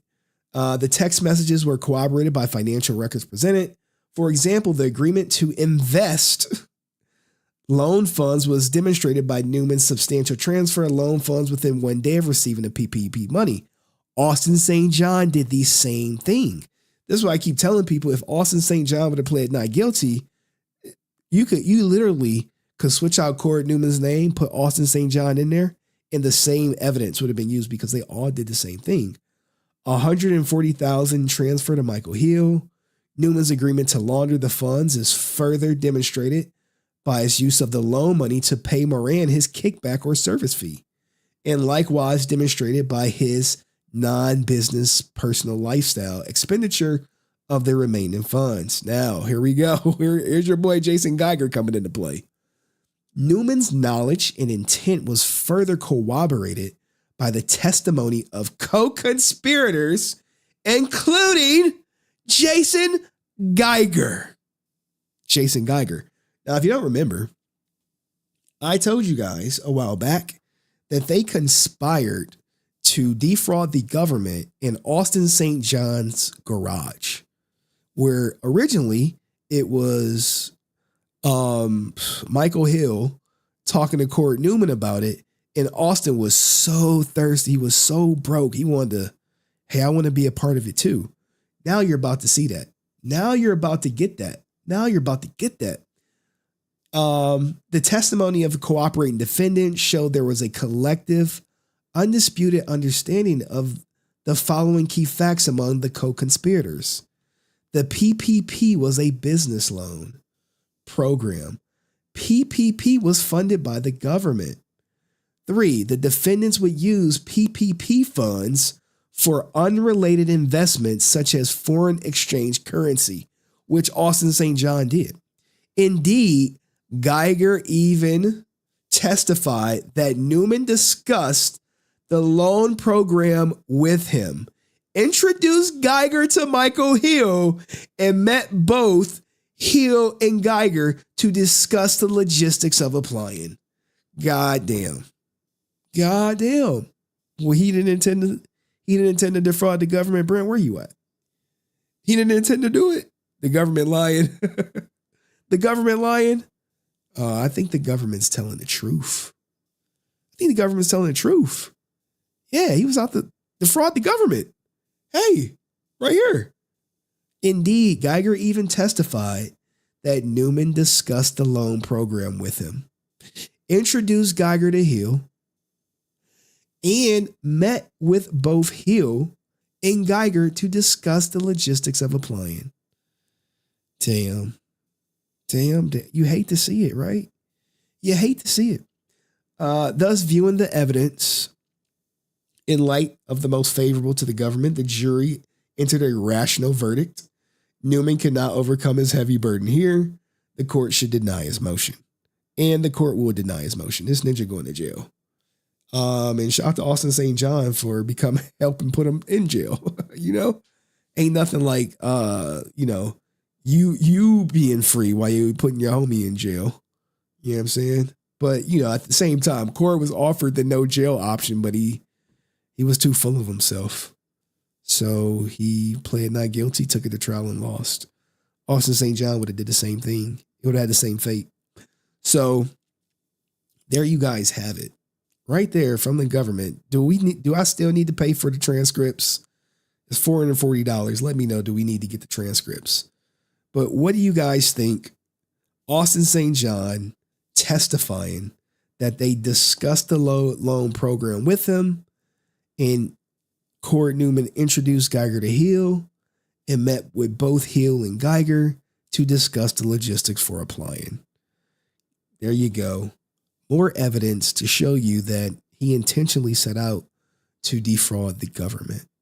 Let me know what you think in the comment section. I'll see you in the next video. Peace. All right. Jesus, where we at? Damn, we at 10 o'clock. All right. I think we good. Well, I got one more story. I got to do the Resilient Father content, and then we don't need them transcript. Brent does, but I know, right? I'm like, the transcripts is $440. I'm like, do y'all want them, or do we have enough evidence without them? Do y'all want them, or do we have enough evidence? I'm not gonna show you the email because it's in my personal email, but it's $440. I was like, ugh. We got the text messages. We got his testimony. I'm like, do we want them? Fucking Paul is like, yes. Because I'll be honest, I'm not going to get $440 in ad revenue. Oh, who is this? Who's this in the chat?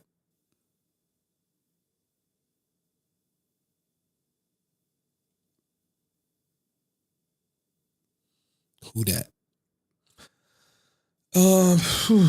Man. What a day. All right, we got to talk about divorce, and then we're going to talk about Dust Video. Shout out to Catherine Newman. It's a very interesting name. Are you related to Court Newman, by the way, any chance? See, when there's a little bit of people in here, I'll be like, oh, who's this? Who that? I see everything. I'll be peeping it I'll be like, who that? Who that? Who that? Who that? Who that? Who that? Well, I guess it's a relative. Wow. I could be a troll, guys. People be trolling and shit. What? Who? Is this? Oh, God. Answer 06, man. Oh, do you really want to, man? Well, look, we'll talk after stream, Answer, man. Catherine Newman? I don't believe it. All right, if this is a real Catherine Newman, let's do something. Let's do something. All right, let's do a test, guys. Someone said this is Catherine Newman. We about to, hey, look, if we can, exactly, what I'm about, I'm like, hey, you gotta hit that link then. You gotta hit this link, Catherine.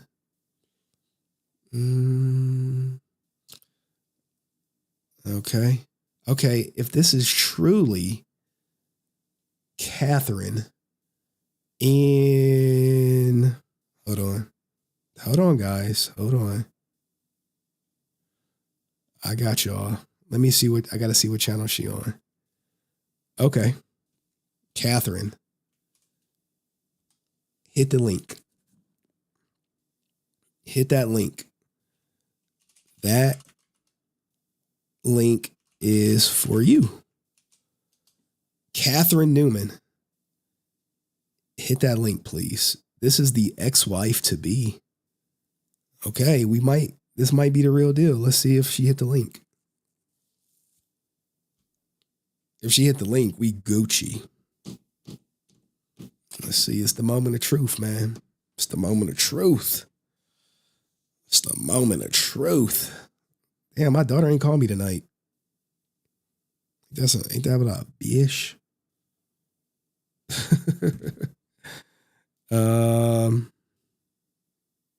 This would be a big moment if it's truly the ex-wife and she hit the link. All right, it's probably a troll, guys. It's probably a troll. It's probably a troll. Hold on. I can't believe my daughter ain't calling me. I'm gonna kick.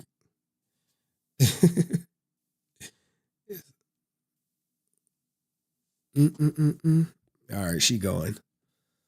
I don't see her hitting the link. All right, let's talk about divorce. So she's like, ex-wife to be. I'm like, you guys, when you do this internet stuff, man, you gotta watch out for the trolls. People be trolling you and shit. You know what I'm saying? They be like, Ninja. All right. She did not hit the link. I'm waiting. And she stopped typing in chat too. She said, it's me, the ex-wife to be. Da, da, da. Da, da, da. All right, man, we got it. You don't need to know your password. You just got to click the link. Here's a link. You just click on it. You don't need no YouTube involved. You just got to click that link and it'll just take you to where you need to go. Uh-oh. We might have some action.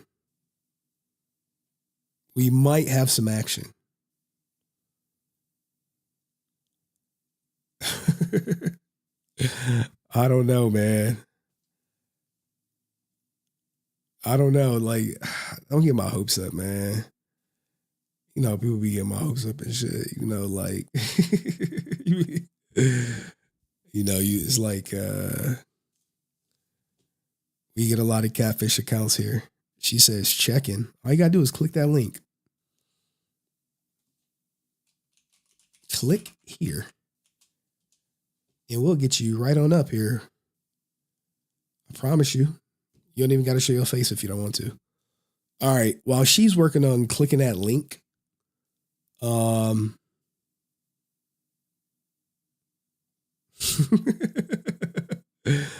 life is crazy sometimes, man. Let's talk about divorce while she focus on trying to click that link.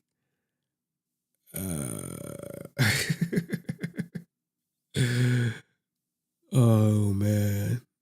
Life is crazy, ain't it, guys? I swear y'all got the best content creator right here. All 50 of us. They'd be like, wait, that's her? I'm like, please click the link. The girls are awake, can join next Friday if you want, but not when they are able to hear. Okay, how about you just join and we just make contact? Just click the link, you join. You don't have to say anything. We can just ask you yes or no questions. How about that? Or, I think this might be the real one, guys. I think this might be the real one.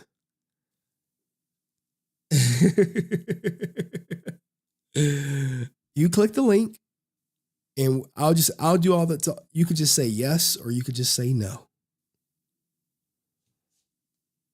It'll be nothing crazy that the girls will hear or anything like that. Promise. All right. That might be the real Catherine Newman. Uh-oh.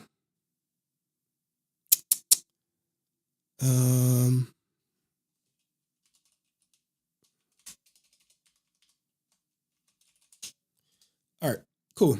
All right, she says she's sorry. I could definitely use code words. I just want to make contact. I just want to make contact.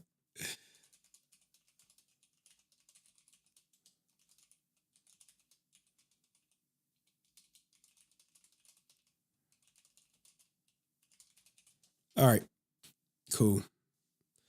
All right, someone said, watch it be Sky. I don't know. I think that might be the real deal. All right. Well, stick around then. We about to talk about divorce. And then we're going to watch Dust's video, and then I'll drop the link for everyone. Give her your email. Sure. HenryResilient@gmail.com. Email me. We'll set something up. Or you can find me on Instagram. DM me. We can set something up. We can set up an interview. If you really want to go there, we could do that. Next Friday, I got my daughter, so I won't be streaming. All right.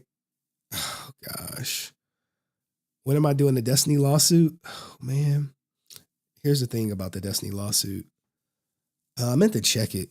I need to see if he got served. It won't let me join. What? Should I call you on Instagram? Hey, I'll make it happen. Want me to call you on Instagram? How about that? Yes or no? Dun, dun, dun. The thing about the Destiny lawsuit, but this is how I know about Cord's case, being in the middle of a divorce. I hear updates from Henry on his lives. Let's go. And we up, man. We up. I swear, man. Boy. Uh-oh. My microphone went down. I adjusted it to where it should never go down. I gotta work on this stuff. Anywho, let's talk about divorce. She said it won't let her join. I'm like,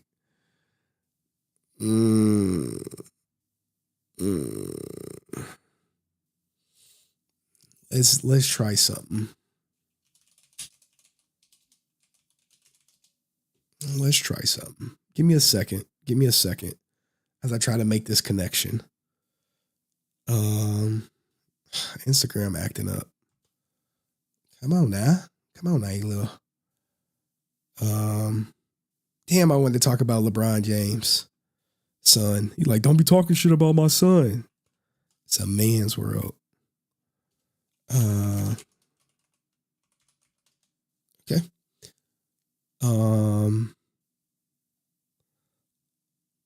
Also, my 3-year-old is next to me. Not much I can add. I'm in the middle of a divorce. Okay. All right. All right. She with the kids. Good for her. All right. I want to talk about this LeBron James stuff so bad. So bad. Approached me during the game and he said, stop effing with my son. Brian, man, your son gonna have to put on his big boy boots. We'll talk about this. I got to get this clip out for the. If your husband is a good guy, your husband is a good guy. Hold on. If your husband Damn, TikTok, why y'all be doing this? is a good guy, but you're ready for divorce, you're not a bad person. So don't let guilt get the best of you. You're not doing him any favors by staying. If anything, you're actually going to start building up resentment. Your relationship doesn't have to be toxic to validate your feelings of wanting to leave. Think of it this way. If he's a good guy, he deserves to be happy. That means he deserves to be with somebody who values him and wants him just the way he is. If that's not you, you gotta let him go. He may not see it like this right now, but you're doing both of you a favor. Yo, we are in this era where women are telling women to divorce their good husbands. I kid you not. And this woman went viral for it recently. So I thought I'd talk for just a minute about this divorce that I'm going through. Because I'm sure, just like I found some relatable advice through here, other people might relate to me. So I was married for 10 years. I got married young. I was 21, barely, like 3 days, 21. Already had a baby. He was 8 weeks old at our wedding. And I remember feeling like my marriage was temporary from the beginning. Like that I wasn't going to make it. What the hell? Oh my God, man, we don't really have a chance out here, huh? Imagine this, right? She married you knowing that it wasn't going to last. Oh, gosh. And I didn't know what that feeling was. I just thought it was cold feet, but it kind of manifested itself for the next 10 years. And here we are 10 years later going through a divorce. So he didn't really start this process. I guess it was more so me, because I was always looking for someone else because I didn't know how to be loved or how to accept love from somebody. And so while he was fighting for me, I was pushing him away. Bro. And people wonder why men don't want to get married. People are like, oh, I don't want to get married. Why? Because chances are I might run into one of these women right here. Like, it's okay to divorce a good guy. It's okay to divorce him even if he does everything right. Gosh.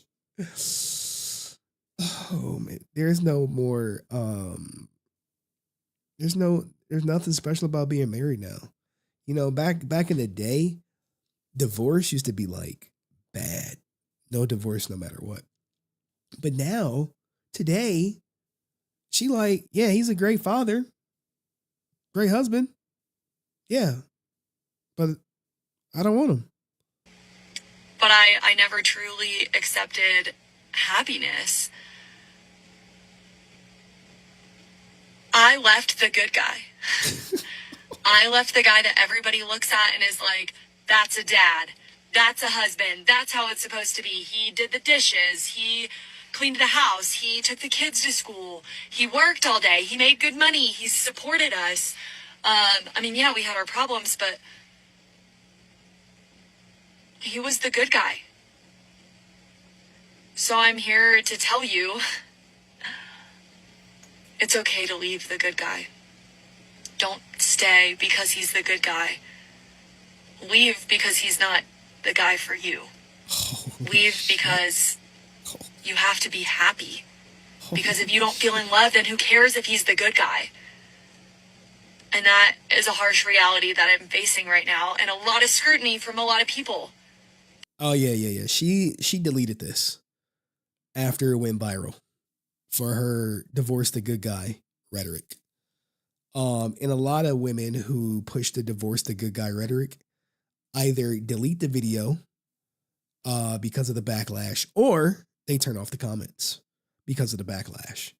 And this is why the marriage rate is declining. This is why men are like, hey, I'm never getting married. Because after 10 years of being married to someone she knew she was going to divorce, there are still financial repercussions that the good guy must pay in the form of probably alimonies, child support, maybe losing some of his retirement, because she wanted to divorce the good guy because she was not happy. I'm not happy.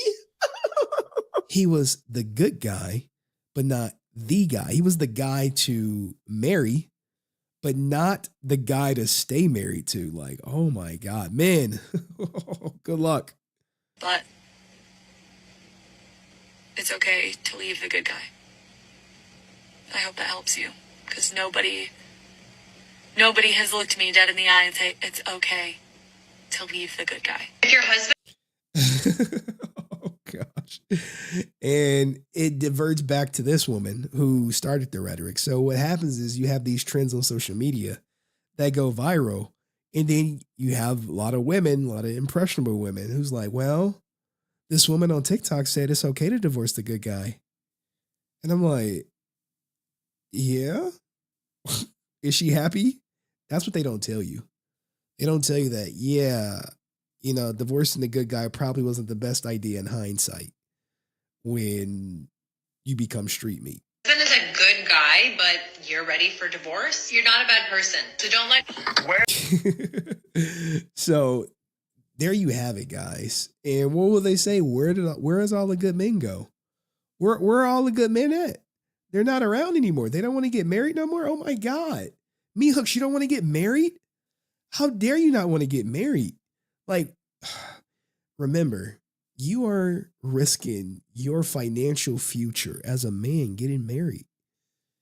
And you could do everything right. And as this woman pointed out, she don't care if you do everything right. She don't care if you're a good dad. She don't care if you're a good provider. She don't care if you do the goddamn dishes. If she not happy, if she not happy, I'm not happy. You're going to be the divorce guy. But what do you guys think about the it's okay to divorce the good guy culture that's currently at play? Let me know in the comment section. I'll see you next video. Peace. All right, cool. All right, that was for the Resilient Father channel. Do y'all want to talk about LeBron James' son before we get to this video? Oh, man. Do y'all want to talk about LeBron James' son before we get to this video? Any fathers in the chat? Any fathers?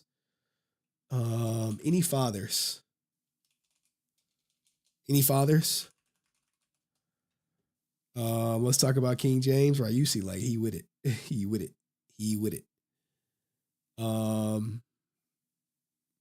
It's a big statement going on right now.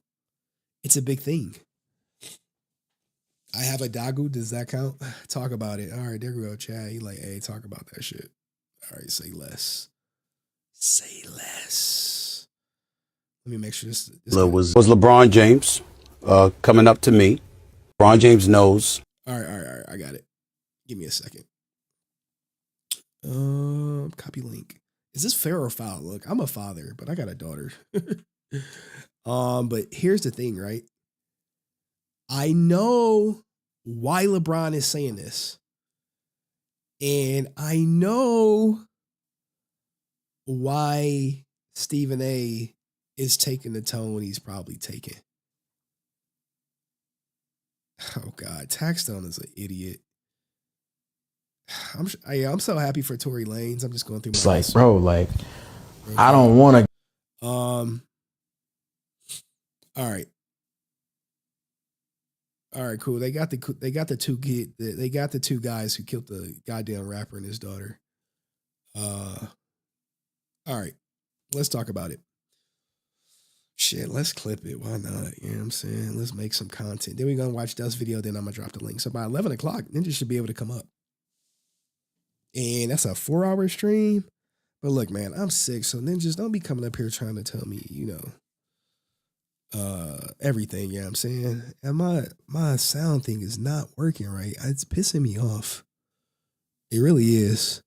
It was doing good for a while and then it just stopped. Like, I need my microphone not to auto adjust. I have it set for a certain reason and it just auto adjusts down. I'm like, nothing should be doing that. Maybe I need to reset my computer. Bish, you left us for a week. Goddamn. That's true though. I did. My bad, man. I was sick. I was supposed to come back Tuesday, but my daughter, she probably had like the neurovirus and she over here fighting it like a champ. I'm over here like fighting for my life. Like, all right, let's go. LeBron James recently approached Stephen A. Smith about talking about his son. He approached me during the game and he said, stop effing with my son. That's my effing son. Stop effing with my son. I said, what? Nah, man, straight up, man to man. Real talk. Stop effing with my son. And I saw how furious he was. And I said, we can talk about it later. Nah, F that. Stop effing with my son. That's my son. I said, all right, dog. Fine. This is a sucker move on LeBron's end, man. But I get it. Let's let Stephen A continue. And he walked away. That's all he said. I knew what he was talking about. I've spoken about this before. Matter of fact, I heard that not many, not all, but a few players were upset at me about that. I think one player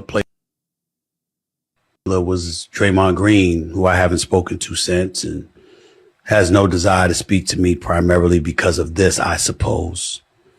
And I found out the way that I found out, which was last night. Was Draymond Green, who I haven't spoken to since. It was LeBron James coming up to me, unexpectedly, I might add, to confront me about making sure that I mind what I say about his son. That wasn't a basketball player confronting me.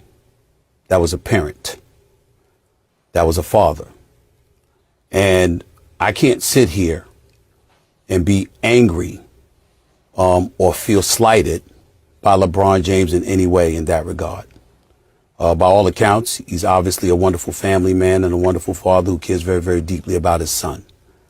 And based on some of the comments that he had heard, or shall I say, I think he thought he heard, he clearly took exception to some of the things that he heard me say, and he confronted me about it. For the record, his agent and friend, Rich Paul, has my number. Maverick Carter, who works under him, has my number. It was LeBron James. I think it's one more clip. LeBron James knows how to get in contact with me if he wanted to. He never called, because had he called and wanted to talk to me, I would have accepted that call. Had he wanted to see me, I would have flown out and I would have seen him and I would have had a conversation man to man. But that is not what he elected to do. Instead, he elected to confront me while I was sitting courtside. Ari Emanuel, the head of William Morris Endeavor, one of the agencies that represents me, along with Larry David, was sitting courtside. I was with them for the game. And he walked right up to me and he said what he had to say. What I would have said if we were in a different environment, because I was not going to engage in a confrontation at that particular moment in that setting. But if we had had that conversation, I would have said to LeBron James, I never would speak negatively about your son. I was talking about you. LeBron James knows how to get in contact. Here's the thing, man. It's, look, I think it's common knowledge that Bronny is just not that good at basketball. Not good. Oh, he definitely fucking better than me. But at the same time, as far as the NBA standard, he just not living up to that. And what happens is Stephen A has a big voice in the industry. A big voice. And there are people who are extremely more vocal than Stephen A about how trash Bronny is, that I don't think Bron is going up and confronting him. Now, on one hand, you're like, oh, as a father, that's a great thing to say, man. But nah, this hurts Bronny.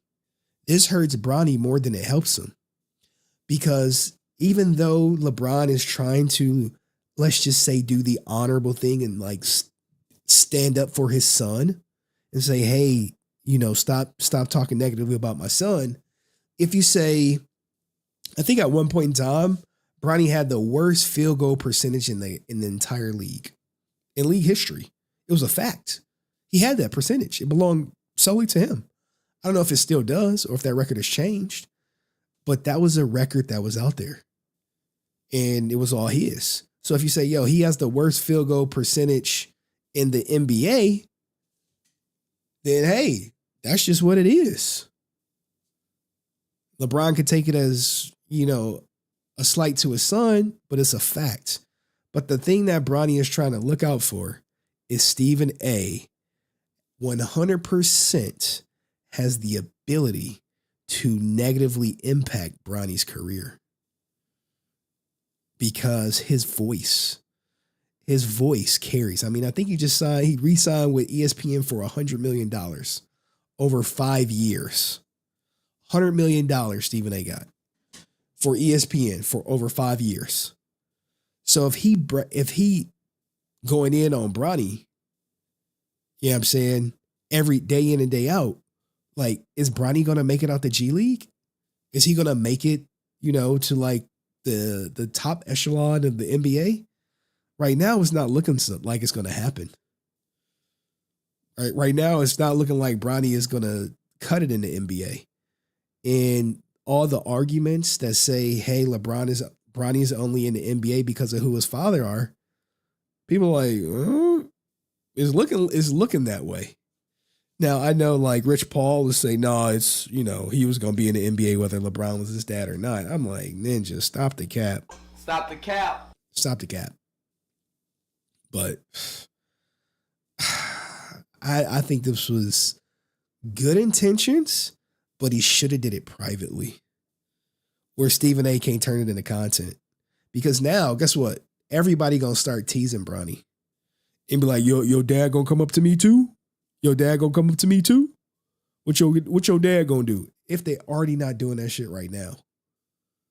You know what I'm saying? If they already not teasing Bronny for being benefiting from nepotism. But LeBron just he hurt his son. And I'm sure his son is like, Dad, don't be doing that shit, man. I'm a grown man. He a grown man, ain't he? Or no? Is he still a kid? I don't know. I don't know, man. I don't know how they be doing with these numbers, these ages. They be like, nah, he ain't a grown man. I'm like, well, what is he? He a kid? I guess. How many kids making like millions of dollars each year? Anyway, there you have it. Stephen A. Smith. I think he's going to tone down his comments on Bronny for a little bit. He going to tuck his tail because he'll never get a LeBron one-on-one interview or anything like that. People hate Stephen A. Because there's a reputation that he's just there to tear down black people. But since I ain't black, I don't got to worry about that shit. But other black people do. Other black people do. Yeah, I'm saying. So, what do you guys think? Fair or foul for LeBron to tell Stephen A. stop talking negatively about his son? Let me know in the comment section. See you next video. Peace. Cool. I be loving little clips like that. Just quick monetization. Probably make like $1 or $2. You know what I'm saying? All right, let's get the dust video. Bum, bum, bum. Let's get ready. Now, I did watch this already. We're going to put it on 1.2 speed, playback. I like the slider now. All right. Let's go. Hey guys, and welcome back. And we got a lot of stories to cover today. We have Sky Frank, who's still scamming people and is so upset that Henry keeps covering her scams. She's not watching Henry's videos, yet she's dropping diss tracks. Also, we have Hunter Dino, who's making it seem like she's selling OnlyFans content, but it's not actually OnlyFans content, allegedly catfishing people. Also, Austin St. John, who pleads guilty to wire fraud, is putting out a plea deal, and apparently his fans are not accepting the fact that he's guilty, even though he pleads guilty, which leads us to Brent Pham, who's just in denial about the whole thing. Also, we have some irrelevant people trying to take down HenryResilient and myself. There's a lot to go over, so let's get into it. So our first story is Sky Frank. Now, Sky Frank is Jason David Frank's oldest daughter, and she has been accused of selling merch. I gotta get my Sky Frank sound bites up, man. Hey, did y'all watch this video yet? Did y'all go over there? Let me make sure I like it. There we go. Merchandise, but not shipping it out to people, selling JDF autographs that might not be real, selling OnlyFans type content, but not actually sending the content to the person after they paid for it and then blocking them. And Henry's been covering all of it. So much so that Sky Frank herself came out and said that she doesn't watch Henry's videos. Well, if you don't watch Henry's videos, then how do you know what he's saying? Roll it. Imagine spending every day, every second, every minute talking and thinking about me. But bitch, I don't even watch any of your videos. People just send me links and I don't click it. I block them and delete the message. But I know you're talking about me though. But it's okay. I'm honestly, I'm flattered. I'm very flattered. Tell me you watch Henry Resilient without telling me you watch Henry Resilient. Bro, she watch all this shit, man. She one of like the hate watchers that watch me every time while she getting hired, probably getting her back blown out by somebody who paid it for it. But let's keep it going. And apparently she wrote this diss track with her friend, who apparently she was living with, but she couldn't live with because the dude's wife didn't want her there, but he keeps simping for her, allegedly, all alleged. You need the love of your life, and out of nowhere, boom, you meet another one. Is this an old video? Because I don't see the tattoo of her father on her. Maybe I'm just a hoe. I remember somebody else calling her a hoe once. And then she just thought she would just drop a diss track because she's a SoundCloud rapper. I know this bitch named Henry. I just, like, yo, she gave me the shout out. I remember somebody else calling her a hoe once. And then she just thought she would just drop a diss track because she's a SoundCloud rapper. I know this bitch named This gotta be the funniest shit, man. This is one of the fun. This is up there. This is up there with that Rican stuff. Let's let her continue. Let's let Dust continue.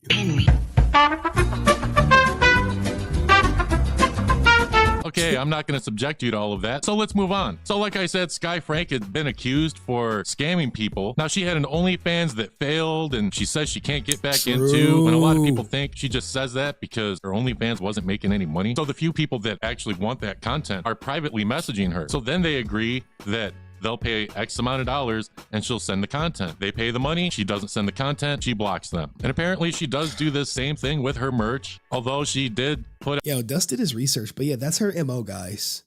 That's her MO. She blocks your ass after she scam you. Out some posts saying she's sending some stuff out. Whether she actually is or not, I don't really know. And people are finally catching on to it. Here she goes saying I'm obsessed with her. Make of it whatever you want.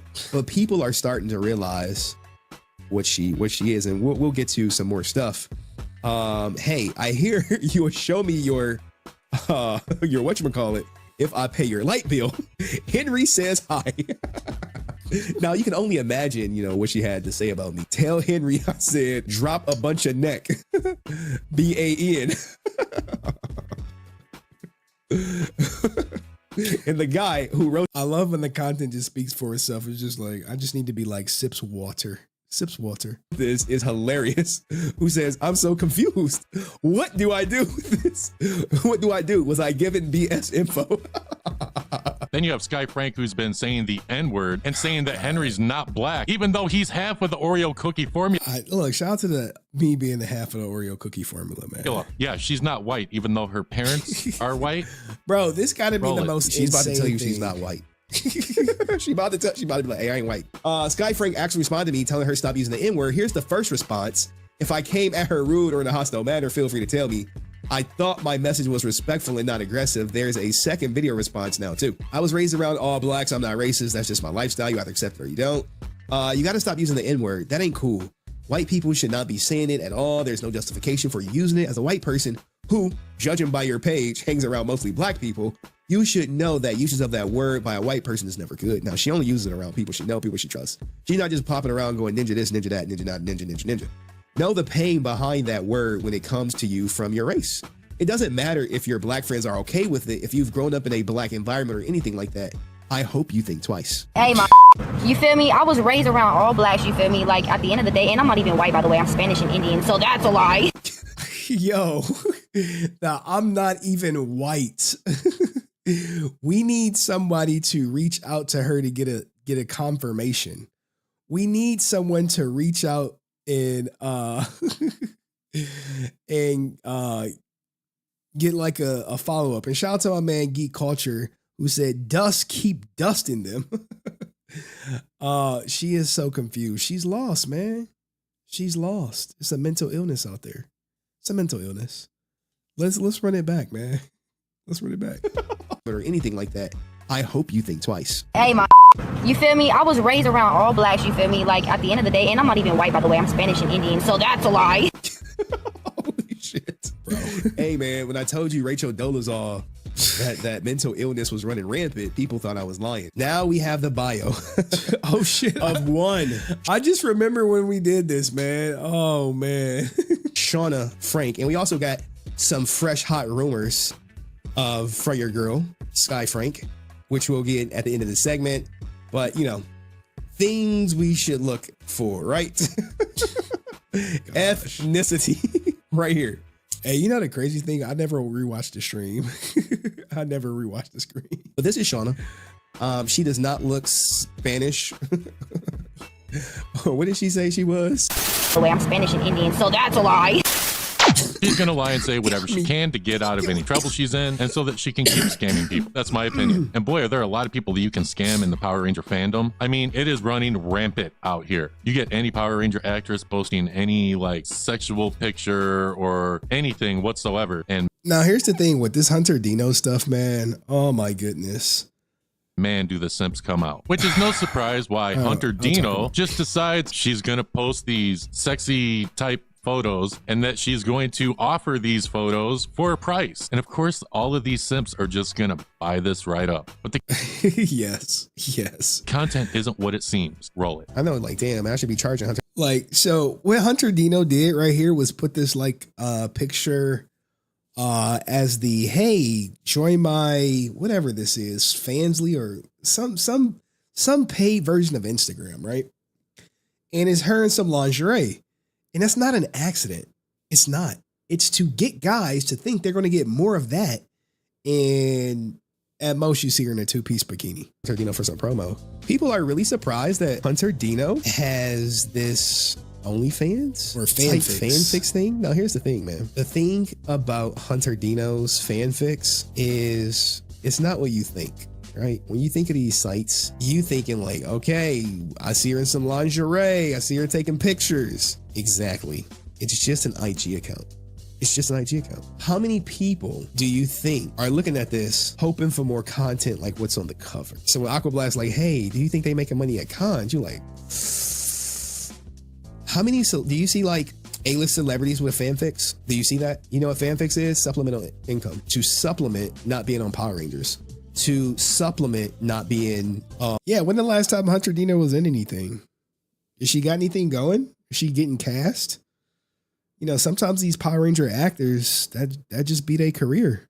Power Ranger stuff. Only a few break out in shows, and to try to sell fans an exclusive experience when this is just more so supplemental income. When you do cons, you've monetized your personality. Like if people come up to me and say they want to take a picture, I'm never like, whoa, that's at least $50 for that picture. That's not where my mind goes to. But when you come up to a person who's done 50 shows at conventions and they make hundreds if not thousands of dollars taking selfies with you guys, I'm giving you something of a cash value. Where it's like,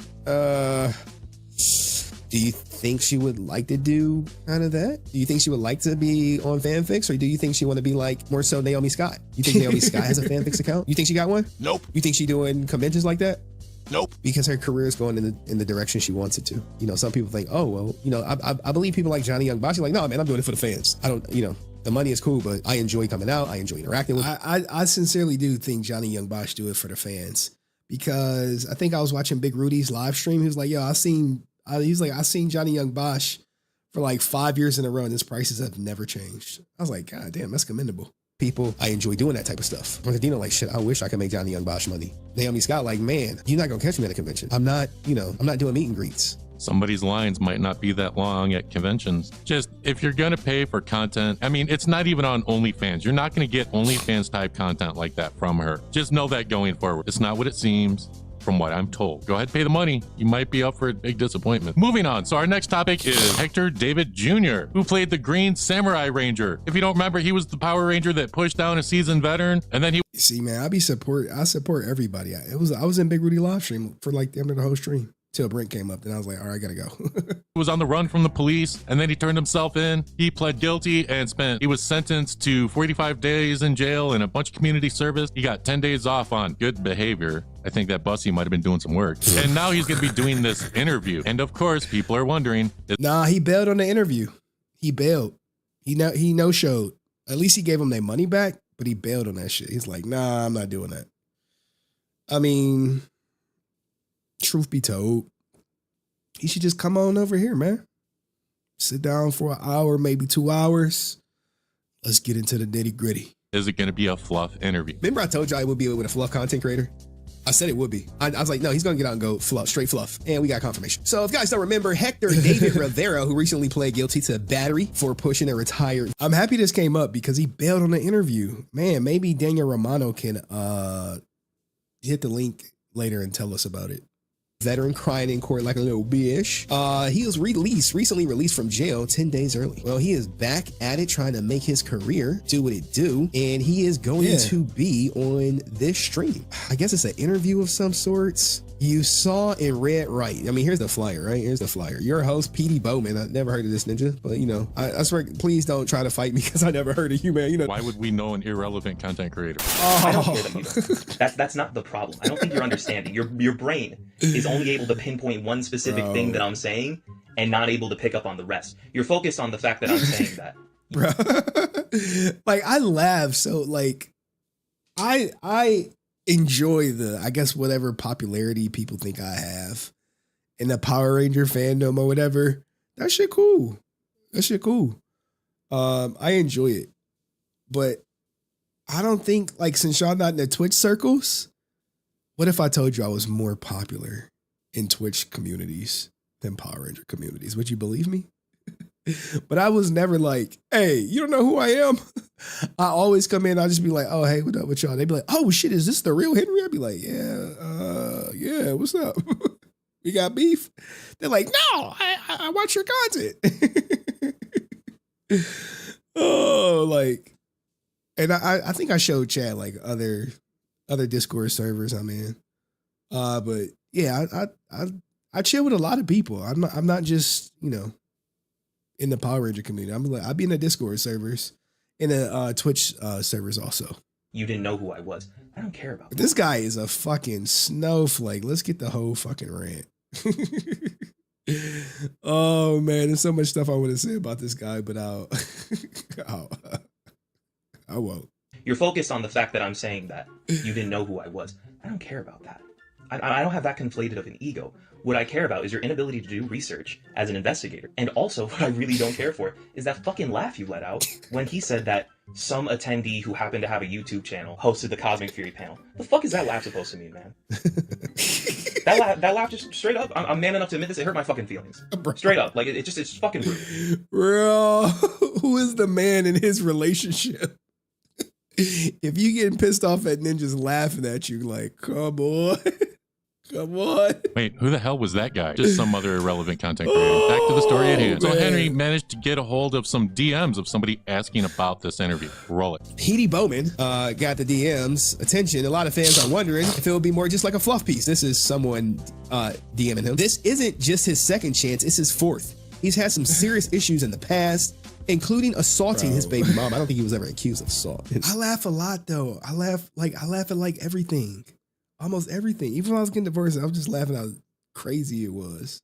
His baby moms. And a fan. Plus a fallout with Scott Zillner. He was even blacklisted from conventions. Oh, you know. Hey, what do you say? That's a truthful statement.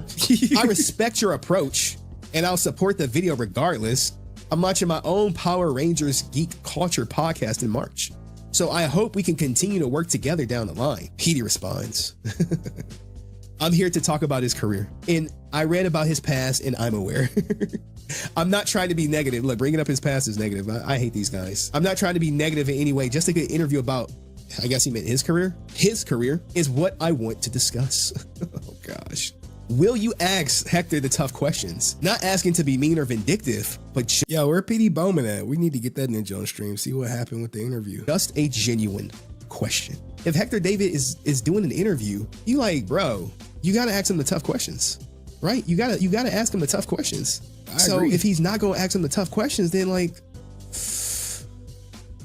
What's the point? Indeed. What's the point? What's the point? The point is that this person is an amateur interviewer and he's too scared to ask the tough questions like many other people that we know. God. In addition, we have a low-level B actor that just doesn't know how to act. He doesn't know how to handle a controversy. But you know what I am going to do? And I did this in a live stream and I'm going to show it again because it applies here. I'm going to show you an interviewer that knows how to ask the hard questions, and I'm going to show you an actor that knows how to respond. And I am, of course, talking about Jared Padalecki from Supernatural. This was actually a good example. This is actually a great example. Dust, you in the chat or what, bro? Where you at? Like he got arrested for being intoxicated and getting into a fight. Mainstream was covering it, and he gets out, and eventually he does this interview. This is the interviewer being resilient. You know, someone pisses you off, or you get a little rowdy, right? Sure. So what happened? I don't even know what happened. This is not an excuse. I don't entirely know what happened either, other than reading the reports. And did you believe the reports? I had to. Yeah, I had to. At this point in time, I hadn't eaten, I haven't slept, and I think I was a little bit more affected than I maybe wanted to admit. And so we walked down the block and went to a buddy who had opened up a new bar. And I own a few bars in Austin, and the community of bar owners is kind of small. You see each other and like, hey, welcome. Like, how do you like my new place? And I think I had too much to drink and too little to eat and sleep. And I legitimately don't recall what happened other than what I've seen in the video. But I think what happened, having seen in the video, I think what happened is I just was blacked out, didn't know what was going on. And I think I saw me get pulled down by my hair in the video. And then I thought I was in a fight. You know, it was very humbling. I guess I never really talked about it. It was very humbling to go, that's like, I judge these people who I read about, like, blah, blah, blah, gets into a bar fight. I'm like, what an idiot. You're a celebrity. Hey, this is good, though. He answered the question. Like, some people are like, oh, I'm not answering that. Like, what's wrong with you? Don't take drinks from people you don't know. And I was like, whoa, I just took drinks from somebody I know. And I don't know if I was drugged or whatever, but I completely, I don't recall what happened other than what I read in the police reports. Yeah, it's pretty humbling, man. It's pretty, So you haven't had a drink since? No. Well, you had to be drugged. I'm not an excuse kind of guy. Like, I hate excuses. My dad was very much like, you know, oh, Dad, I didn't have time. What'd you do between 1 a.m. and 5 a.m.? I slept. So you did have time. Like, I'm a no excuses kind of guy. Right. I don't like that excuse, but that's never happened to me. You know, I didn't drink. I've had more to drink and not blacked out. And I don't know what happened. I broke my own rule of like, and I tell Genevieve, and we have a daughter, and I'm like, you know, never take a drink somebody pours for you. Well, that interviewer had no. Damn, that was straight. Hey, he went in for the gusto. And he gave him the answer like, oh, yeah, look, this is shit would have happened. I don't even remember, bro. Problem asking the hard-hitting question. Looks like Jared had no problem answering, and it was very humbling for him to talk about it. I think that's how a professional actor handles a situation like that. But you know what? Another weird thing about this. Yo, I bet you no one would ask Austin St. John about the PPP stuff. I bet you he just like, don't even want to bring it up. Or the Hitler stuff, right? Or the making fun of a gay person stuff. You know, Hector's trying to charge this amateur interviewer for the interview. I guarantee you, Jared Padalecki, who's been on major shows on the CW, didn't charge this dude for this interview, but Hector wants to charge money for his. Oh, let's talk soon. I'm in a bind, Nate. Like, if there was like, okay, Austin want to come on your show, but you can't ask him about the PPP stuff, I'd be like, man, he ain't coming on my fucking show. What the fuck? Like, go to some other content creator, bro. He would never do it anyway. So it is what it is. Do you have a budget? Right now, I'm at $250 an hour. Ninja ain't did one public interview since he got out of jail. Not one. An hour. But I can work with you if need be. All the good press I can get. Much love and respect. Hey, fresh out. $250 an hour. Now, me as someone who do YouTube, there's no way in hell an hour interview that is likely going to be restricted would I ever recoup $250 from interviewing this guy. $250 an hour is insane. He doesn't even make that in real life. I think for his moving company, he charges $20 an hour. That's a true statement. That's like, bro, $250 an hour, like, Ninja, you not in high demand out here. You should probably fucking pay me. So now he's waxing smaller content creators, 295 subscribers. This person's not even monetized for $250 an hour. Now the guy responds, I don't have a budget, but I keep seeing this Henry guy drag your name through the mud, and I love to get you all the positive press you can get. You see? Bro, if you want to get in good with the Power Rangers, throw me under the bus. That's all you got to do.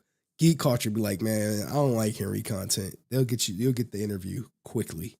You'll move up quickly. Just dog me. Just be like, man, Henry content suck. He's so negative. They'd be like, oh yeah, I agree. I'm like, yeah, I'm all about positivity over my channel. You do that shit, yo, you'll get in their favor quickly. This is what the content creators got to say to put this goofy ninja at ease, to make him feel safe and comfortable, to come on a platform so he could dictate the questions and take your money to be at ease. You're like, oh yeah, F Henry. F Henry. You got to say F Henry. You got to say that. You want to get that interview? I'd be like, fuck Henry. Yeah, man. Fuck that guy. And then you like, look, this ninja right here. Oh my God. Oh my God. He can't touch me. I'm truly resilient. God. I got something for him through music and my work. Bro, what is your work? What is your work, ninja? Bro, you don't got nothing for me. You got absolutely shit for me. Can you even go to Canada, my G? You better have a clean piss sample for your probation officer. You better be checking in for your probation officer. You better have a community schedule for your probation officer. You better have your community service signed off on by the organizer of the person doing the community service. That's the shit you better have for me. But as far as your music, ninja, nobody is looking for the guy who roughed up his baby mom and got her to drop the case because y'all had a kid together. Nobody is checking for the guy who pushed a retired veteran because they were illegally parked. Yo, I'm not gonna lie. I was really going in on him. Like, guys, I don't rewatch the stream at all. Like, even my grandmother was at my house. She's like, remember what you said on the stream? I was like, no, grandma, I don't remember any of that shit. She like, but you said it. I'm like, grandma, I said a lot of shit. Parked in a handicap space. Moral of the story, Hector needs the interviewer. The interviewer doesn't need Hector. Hector shouldn't be charging for his interview. I would never pay that kind of money. And you hear Henry going off saying, you better do this, you better do this, you went to jail, you did this, blah, blah, blah. It's all because Hector didn't take accountability. Jared took accountability for what he did. People aren't throwing that in his face because of that. No, I'm more resilient than Henry, and I'm innocent, even though there's video footage of me pushing somebody to the ground, and I'm gonna be like those other irrelevant SoundCloud rappers. I'm gonna drop some music. Yeah. You're pathetic, dude. This is why Henry goes in on you. This is why we talk crap on all these other people doing all these other fluff interviews, because they won't ask the hard-hitting questions, and they're looking at it as, oh, I don't want to make them uncomfortable. Well, maybe they shouldn't have got into that controversy in the first place. Maybe you asking that question is giving that actor a chance to maybe set things right. This is why we go after people like that. Maybe stop acting like a damn simp when you're asking for these interviews. Since we're on the topic of Power Ranger actors being arrested, let's talk about Austin St. John. Now, Austin St. John was arrested for wire fraud, stealing PPP money from the government. He and a bunch of other people. Yo, it's just not talked about enough, man. It's not talked about. Austin St. John is not talked about enough. Who did this scam together? They all pled guilty, mostly because of the evidence against them was undeniable. So of course they're gonna try and strike a plea deal. But some of Austin's fans they don't want to believe that he's guilty, even though Austin pleads guilty. Some of his fans just can't accept it. Ladies and gentlemen, Brent Pham. Now, of course, Henry has been covering that story since it's. I wonder what Brent gonna say about the testimony. It's probably gonna make my head hurt. Like, I swear when the answer was like, don't bring him up, I was like, thank you, man. Started and has shown all of the evidence, and just look at how Brent reacts to it. Roll it. What you guys consider rat or being a snitch, that is accepted in the legal, especially if what the person is snitching, if it's truthful information. I mean, that's just part of the legal system, and there is no evidence to prove that Austin St. John intentionally defrauded the government. Look, man. Oh man. I think Brent trolling at this point, right? Keep laughing, Henry. And wait. Who made these? But Henry, wait. Who made Henry, come on. Wire transfers? Did Austin transfer this money? Does it say Corey Newman? Right. But the thing is, Henry, if it's more nuanced than it said PPP loan too when the funds came in. What you're presenting, and you know this.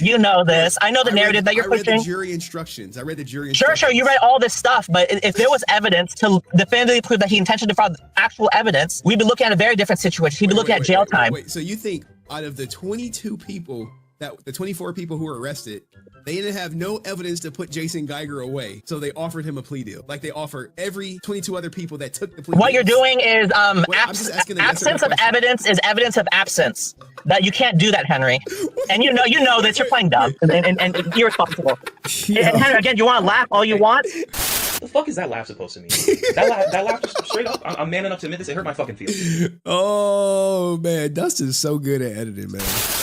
But because I think he intentionally set out to defraud the government. You think so? That's your opinion, Henry, and that's your right to have that opinion. They basically have it there. Yo, we already have it right here. We have it right here, guys. We have it right here. Hey, indeed, Geiger even testified that Newman discussed the loan program with him, introduced Geiger to Hill, and met with both Hill and Geiger to discuss the logistics of applying, along with Geiger sending the kickback to Andrew Moran and trying to invest the other money in foreign exchange accounts. The evidence is right there.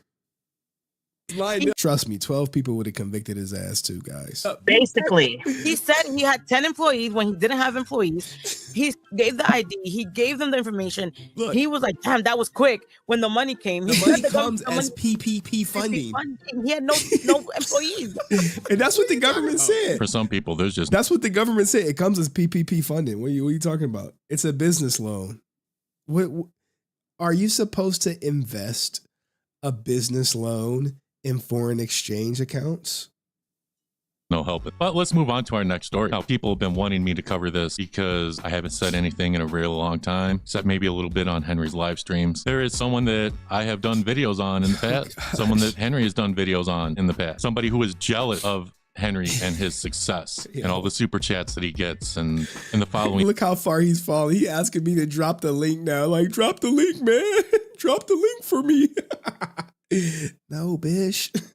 That he has, and this person is jealous of me and my editing and my gloves. I mean, this person's so jealous he even got the same gloves that I got. He did got the gloves, shout out to you. But this person is irrelevant. This person has just been jealous and crashing out. We say his name and he just goes off like crazy. We expose. We gonna get like 20 stories from him tonight. Like, bro. I'm gonna wake up to be like, yo, here go 20 things he just said about y'all.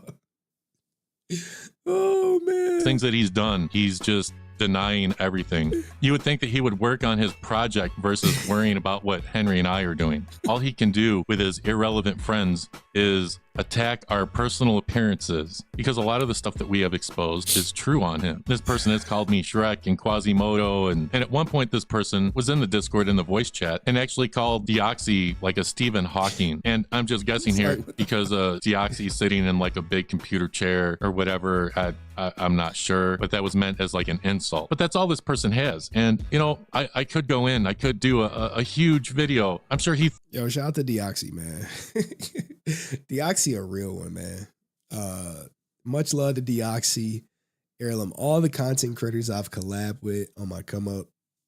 No questions asked, just boom. Thought this video was going to be this huge hit piece, but you're not worth it, dude. You're not worth it. I could care less about you or your irrelevant friends. You guys don't bring views. You literally took someone else's podcast and put it on your platform because you can't make your own content. You've recycled some face swap video of us making it look like we're fighting. You've uploaded that like I don't know how many times because you don't know how to make it. Someone said he uploaded like 10 times or something. I'm like, God damn. Yo. Anything. You're just not worth it. I don't really care about you anymore, bro. Henry really don't care about you. It's up on you. It's done. It's over. But you want to keep posting all this stuff and talking all this trash when you should just be working on your project. Yo, when the last post y'all saw about the project? When the last post y'all saw about the project? How many posts y'all saw about me? If that's what you want to do, your comic book and your movie, man. Good luck. I mean, I don't see it. That's what I love when I do like a main channel video, and then it literally puts people like him like in their place. Like, dude, shut up. Like you're not big on any level, on any level. It happening. I really do not see that happening. Best of luck to you. But you know what? There's someone else in our circle of content creators that's killing it, and he goes by the name Strife the Warrior. He's my. All right, we're gonna do the shrine, and then I'm gonna drop the link. Favorite AI voice. Yeah, we should be done by 11:30. Lord willing, I don't got like 30 ninjas trying to like talk to me. Remember, my voice is trash. He's been interviewing these actors from Cobra Kai. Cheyenne, we got your donation. We gonna do the shrine. His editing is definitely on point. He's moving up in the game. He's crushing it. Link in the description. Go check out his channel. I can't wait to see what you do next. It's good to see another content creator actually working hard and moving up and doing good and actually talking to these actors and getting these interviews instead of... Yeah, that is like, I don't think y'all realize YouTube is sometimes about relationships, right? And there are YouTubers who I could probably ask a favor from, and they'll probably grant it. And that favor could be channel changing. Like if I wanted someone to get the content out or something like that. So, keep that in mind. Like as you grow, as y'all start your content creation journeys, I know some of you have. Of going and meeting someone at a convention, taking a picture, and oh, that's a cosign, they're going to do your project. Also, I want to say that Francis is holding a raffle, a giveaway. I'm going to put the flyer up here. You could have a chance to win some JDF merch. Again, link in the description to Francis's channel. And don't forget to join the Resilient Army. Join Henry. It's a great Stephen Hawking thing. Now, only criticism I would have, he should have put the Stephen Hawking skit right here because most people probably clicked off by now. Henry's Discord, link in the description. Cop some of that Resilient merch. Get yours today. Not sponsored. Don't forget to thumbs up this video and subscribe to my YouTube channel if you haven't done so already. And we'll see you guys next time. Irrelevant people will never have their projects come to life. Go cry and crash out because you will never be like Henry or Dust. Stay resilient, bitch. See, if he would have put that part in there, man, that was a good one. That's a good one, though. Not sponsored. Don't forget to thumbs up this video and subscribe to my YouTube channel if you haven't done so already. And we'll see you guys next time. Irrelevant people will never have their projects come to life. Go cry and crash out because you will never be like Henry or Dust. Stay resilient, bitch. All right. Go subscribe to my man Dust channel if you haven't. Make sure you subscribe, thumbs up his videos. I react to everything he does. All right. Now let's do the shrine. And shout out to Emperor for becoming a member. Henry, thank you so much. Man, I got to get the new Nick Polom sound bites up and running. Make sure, let me go through. Stream is on. We still live on Twitch. I should probably have no one on Twitch by now. Shit, we got 5 people on Twitch. All right, cool. You know, when you covering Twitch stuff, they be here for the Twitch stuff. You know what I'm saying? All right, so this is what we're going to do. I really need to go pee. And so I'm going to go pee. No lie, guys. I've been peeing way more often, man. Shit's wild out here. It's like I probably should go. They say I could do a blood test now for the prostate. I know my father got prostate cancer. I thought that ninja was dead when my uncle called me. I was like, damn, I'm about to get a week off of work. And it was like, nah, they say it's manageable. I was like, fuck. All right. Yeah. I think my grandma like, yeah, you can get the blood test now, boy. Anywho, let me go pee.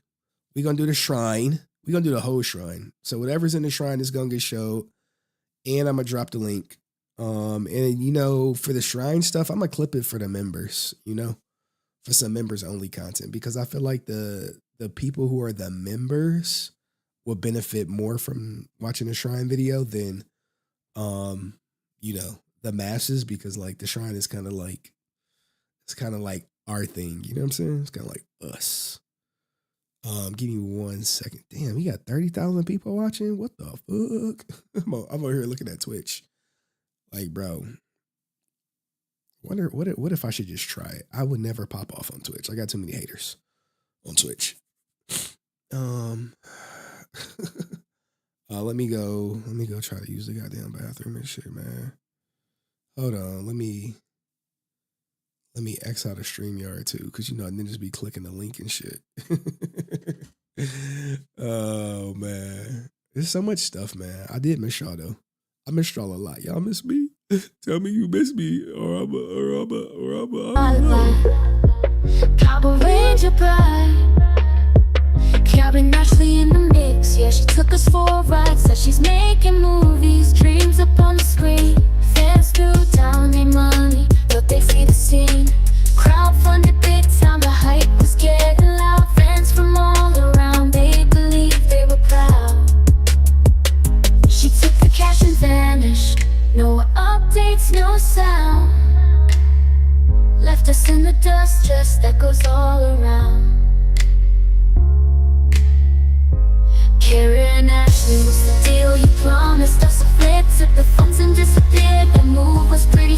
no remorse, no apologies. Just left us all to fall.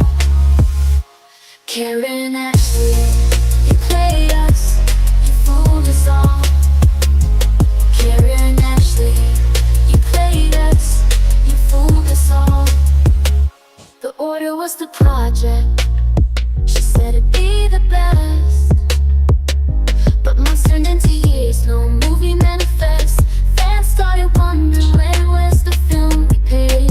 Karen kept it quiet, in the shadows she stayed. No answers, no nothing, just silence in the air. We trusted in the arranger, but she didn't seem to care. She took the cash and vanished, no updates, no sound. Left us in the dust, just echoes all around. Karen Ashley was the deal you promised us. A flick, took the funds and disappeared. And move us mistake, no remorse, no apologies. Just left us all to fall. Karen, ooh, I'm about to cough. She got another hoss. All right, anyway, let's get to it. It's been a while, man. Jesus, I was going for like a week. Let's get a new thing going up so I could go through the shrine. But did I miss anything? Because I haven't been really active in Discord because I was like, bro, I was going through it. I remember at like the peak of my sick. Oh, I forgot about this. Ninja. Hold on.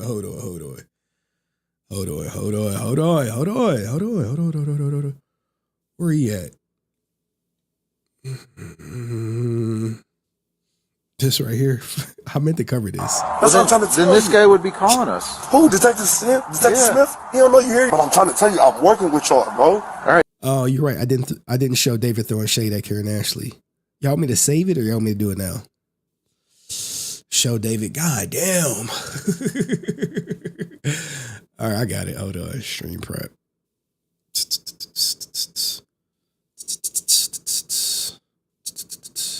They have a website. I wanted to make this into a clip. I think I can though. Give me a second.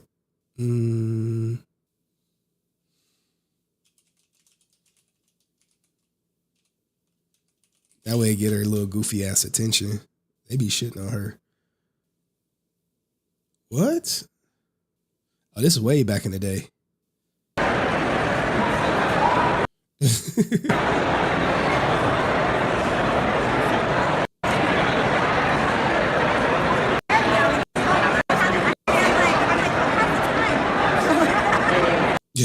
All right.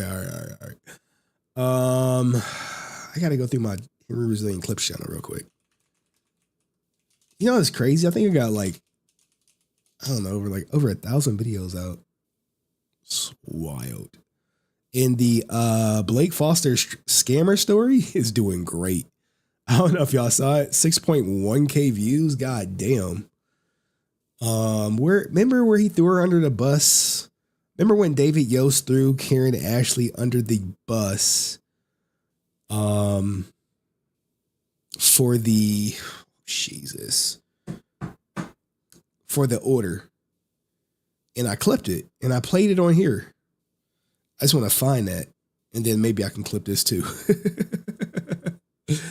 I'm like, when you got content brand, you like content. Damn, I should be covering whatchamacallit more. It was so long ago. It was like early in this channel's.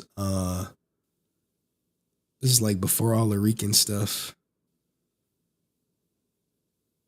Damn, man. I've been putting out hella content. I don't even be knowing what I'll be doing sometimes. Nope. Oh, gosh. Where is it at?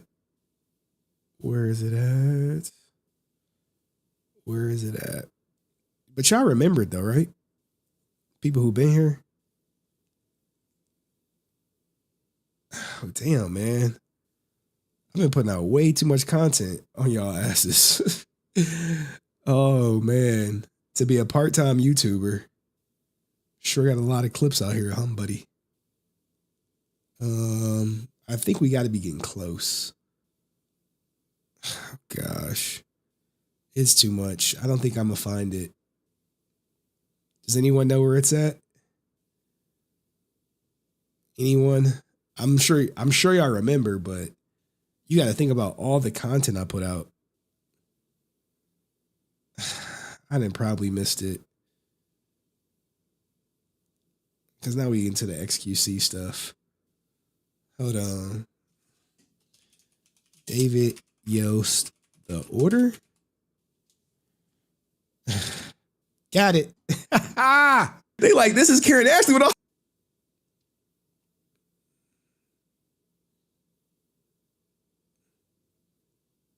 What is it?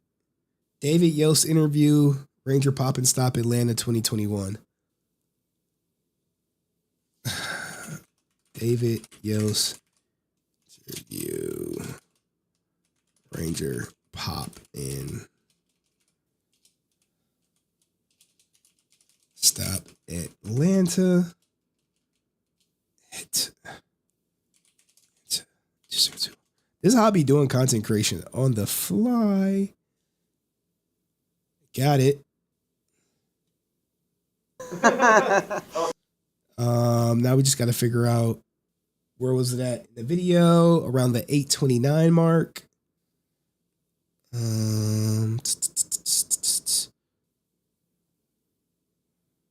Let's see. Hey, this poor girl from Australia. Here she is. Already out of time. Go ahead. I know we're here, talking Power Rangers, but it's okay. Speak a little bit about your upcoming project, The Order. Got it. All right, this is how you turn. Look, I'm about to show you how to make a clip in real time. We didn't even cover Legend of the White Dragon stuff. The Order in the go. Oh shit! It was somebody was supposed to be linking me with like somebody Cash Productions. Let's change this. David Yost takes shot. Okay. All right. I'm just making sure I got everything set up.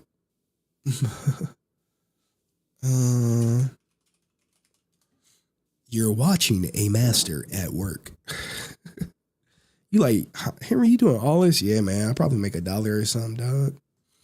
It's honest money. Honest money, I'm not robbing or killing for it. All money in, no money out. All right. So everyone knows David Yost, the Blue Ranger from, probably know him from Mighty Morphin Power Rangers. I can't say what other movies he's been in because that's the only thing I know him for. Or you may know him from Lion on Brent Fam. Well, recently, he was taking shots at Karen Ashley. You like Karen Ashley? Yes. On a live stream that's still up, by the way. He doesn't say her name implicitly, but here is the clip. We have a website for commentary, and so everything will be on there. And I will figure out a way just to have the money donated. Everything will be accounted for, unlike some people that I know who, fans have donated money to other projects, and the accounting just seems to disappear, and we never hear anything. So I'll be transparent. I wonder who could he be talking about? Let's play that one more time because that seems like a direct shot being fired, especially about the accounting part. We have a website for commentary, and so everything will be on there. And I will figure out a way just to have the money donated. Everything will be accounted for, unlike some people that I know who, fans have donated money to other projects, and the accounting just seems to disappear, and we never hear anything. So I'll be transparent. And it's more like a store in a lot of have a website. So David Yost, I guess, is trying to do something fan funded, man. You know me. I don't know about these fan funded projects. Amy Jo really the only one to actually deliver on it, but he brought up accounting because if you guys don't remember, the biggest scale at this point in Power Rangers history is none other than Karen Ashley's The Order. And if you're wondering who Karen Ashley is, you guys got to remember Karen Ashley was the Yellow Ranger. You're like, damn, man, you always looking up Karen Ashley. There you go. Good old Karen Ashley was in charge. This is her company, Cash Productions. They collected all this money and showed absolutely nothing for it. Nothing. In fact, most of everything was just donated. Where did all the money go? Shit, who knows? You got to talk to Karen Ashley about that shit. That's why she has the notorious soundbite. Hide the money, y'all. There's poor people around. So, and it's not the first time David Yost has taken a shot at her. Even right here at Ranger Stop Atlanta, which is like I think co-owned by her, he let the whole world know what it was. I am not really involved with that anymore. I know we're here, talking Power Rangers, but it's okay. Speak a little bit about your upcoming project, The Order. So somebody asked him about his upcoming project, The Order, and could he speak about that, right?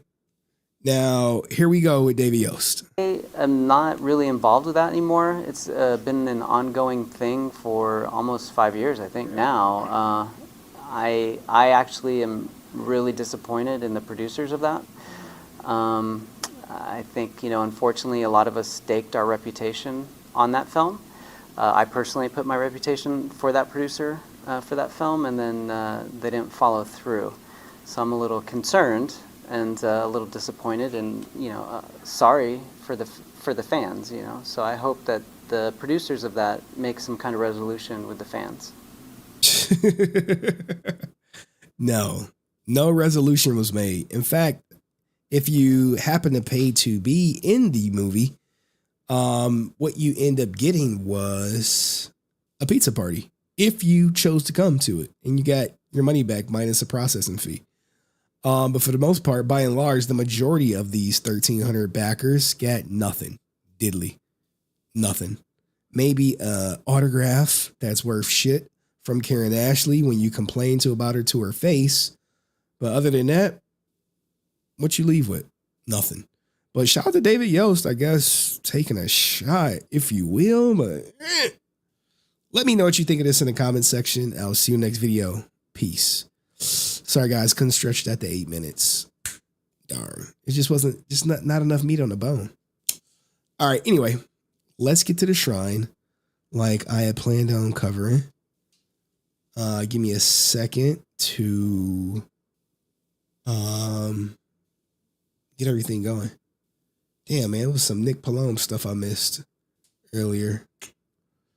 It's all right, though. Let me go to the shrine right now.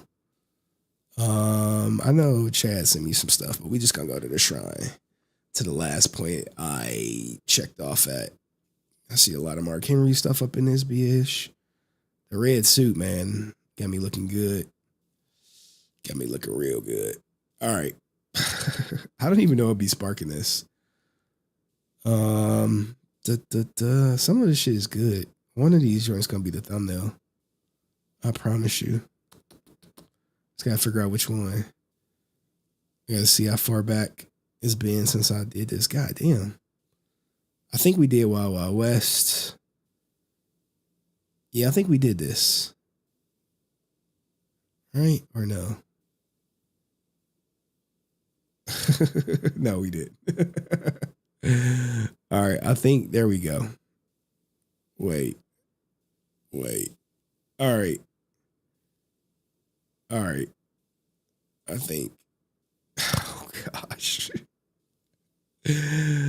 Oh gosh. Oh, we didn't do the Pokemon story. That's what we didn't do. Okay, there we go. All right. We didn't do the Pokemon story. Her boyfriend. I was sick for it. It's really like old news now.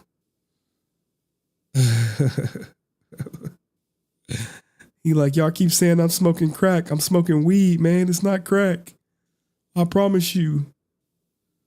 I promise you, man. It's not crack. It's weed, man. There's a lot of nerd talk up in this joint. Oreo cookie formula. I think that might be the cover. Some pictures of Marv. People like to suck you know what. Broken Power Ranger dreams. Hector Rivera. Goofy ass. Me and my locals. Loan application. This is a funny one. Ew, man. I swear this guy looked like she stink. I swear to God. I swear to God. Yuck. Yuck. Yuck. Like, this guy looked like she got yellow shit in her panties, dog. Oh, shit. I know it stink. I know it does, man. I don't even got to be down there to know that shit. Oh, man, what's this? Okay, that ain't a face swap. Some bad bitches. Circus theme song, okay. They got Brent and his older woman fantasy. I think he unfollowed that chick. As soon as y'all called him out on that older woman stuff, he was like, hey, let me unfollow that shit. Y'all going too deep. You know the crazy part about being sick, yo? You be like, it's just you. It's just you and shit. You like, what if something happened? Like, maybe somebody would check up on me.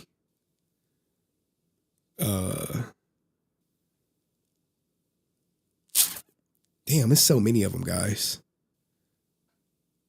I'm still uploading them. It's about to be a lot. Where are all these people coming from? Because I know they're not here for Nick Polom on the Clips channel.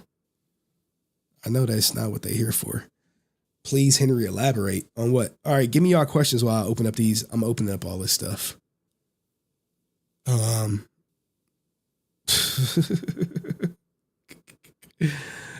Type your question, Roofy. Oh my God. This is nasty. This is nasty work. Uh-oh. Y'all getting good with this. Really good. What is Rican doing with his life right now? Probably high. Chances are he high. Hey, what you want me to elaborate on, bro? Like, y'all gotta, like, when y'all type in complete sentences.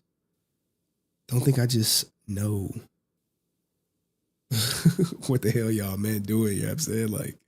Like the red suit stuff. I said I'm gonna make one of these my personal profile picture. I like to call Henry stuff with the Kool-Aid there. AI getting good. AI is getting good. Like, imagine if I was truly a cult leader. That would be crazy. I know my grandma don't like that. She's like, I don't like that cult stuff. This is a dope picture. Let me see. That's a dope picture. They got Rican and his boyfriend or his girlfriend. Oh, some dude already said she stink. He made her take a shower before he smashed. He was like, bitch, you got to get your stanky ass in the shower. You never been around somebody who's homeless? They got an odor. It's like Goodwill. They smell like the Goodwill. You know?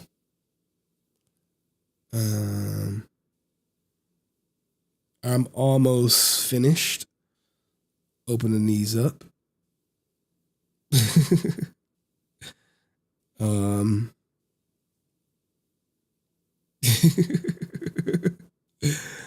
Oh man, these are funny. I don't know how y'all be making these. Got my teeth looking all jacked up. But that's all good. Like the stained glass. Hey, you know what I haven't played in a while? Marvel Rivals. Maybe I'll play tomorrow. Midday. Because I ain't clapping no cheeks. I'm not happy about that. I'll be honest. I'm not happy. Like, ooh, I clap these cheeks though. I don't know about these cheeks. These cheeks are crazy cheeks. You ever like meet a girl, you like, this bitch crazy as fuck. You like, you do not want to stick your thing in there. Cause she will be going ape shit on your ass. She will be keying your car. She will be on the internet slandering your name.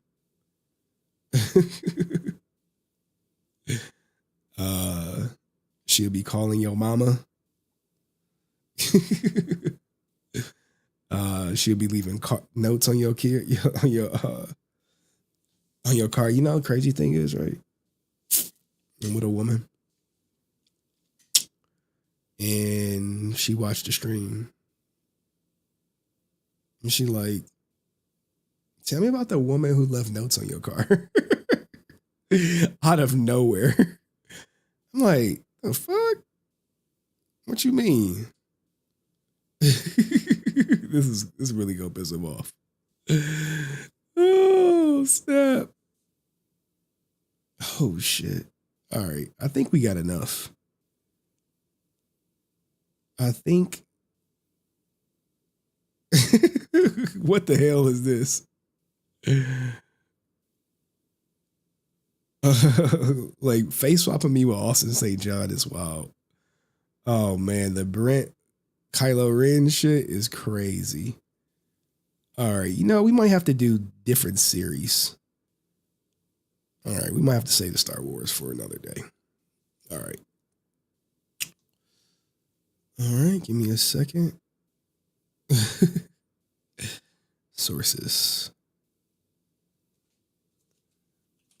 Shrine of Henry. All right.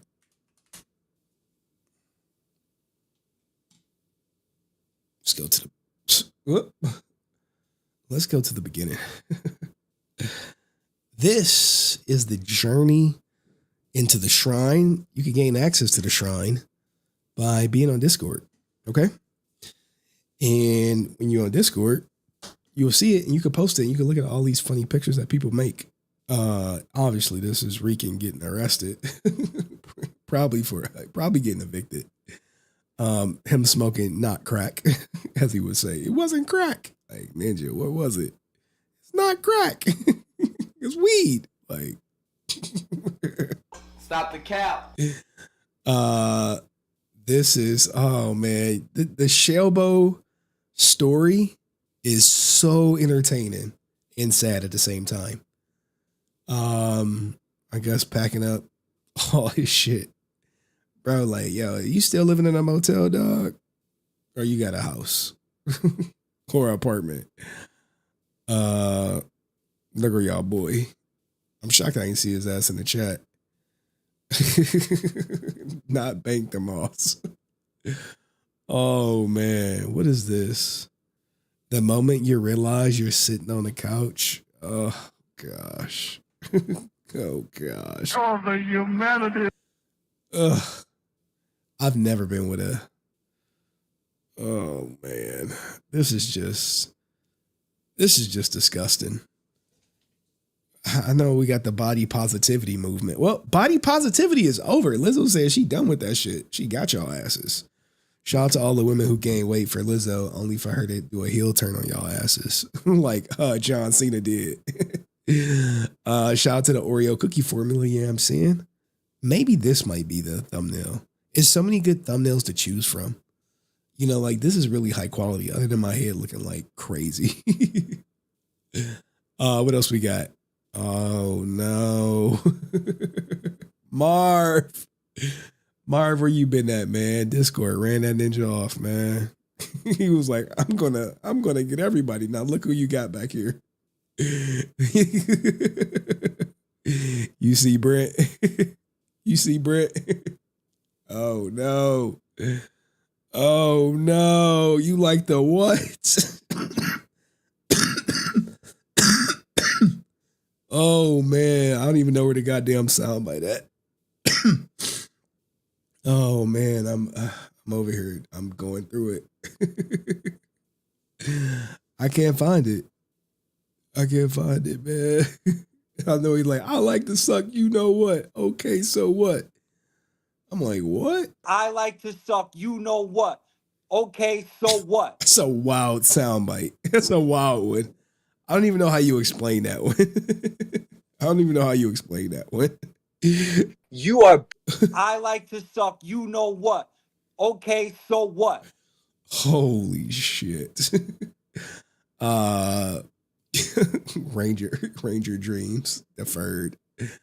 We got Marv and Hector. Jesus.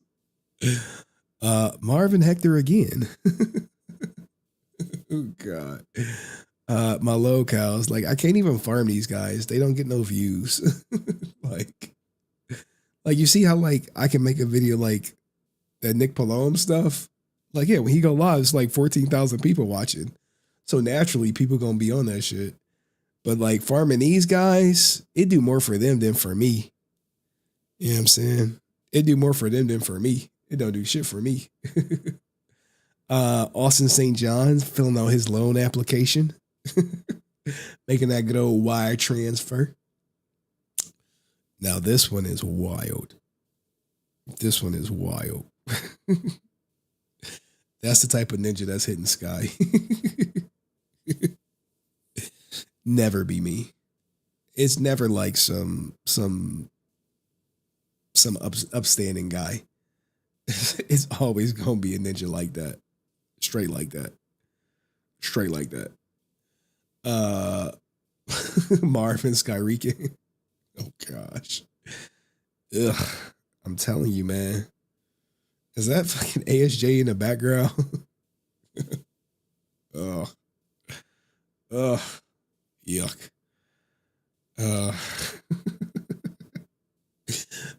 Hey man, don't hate the player, hate the game. People keep paying for it. Shit, she gonna be doing that shit too. I think this is our last year doing it. Ugh. Ugh.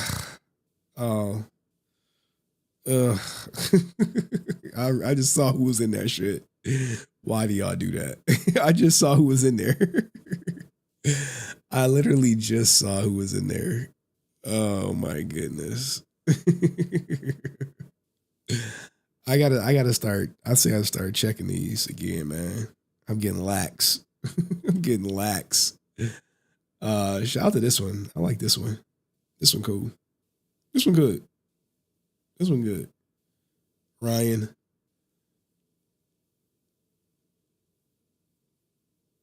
Yeah. It's cool. I like this one. I think I commented on this one back in the day already. Me as Triple H. Or no, that's me as Shawn Michaels. Man, Degeneration X, bro. You know how badass it was to tell your teacher to suck it? Ninjas never got hit a day in their life telling their teacher to suck it. Imagine that. Imagine that. Like, ninja.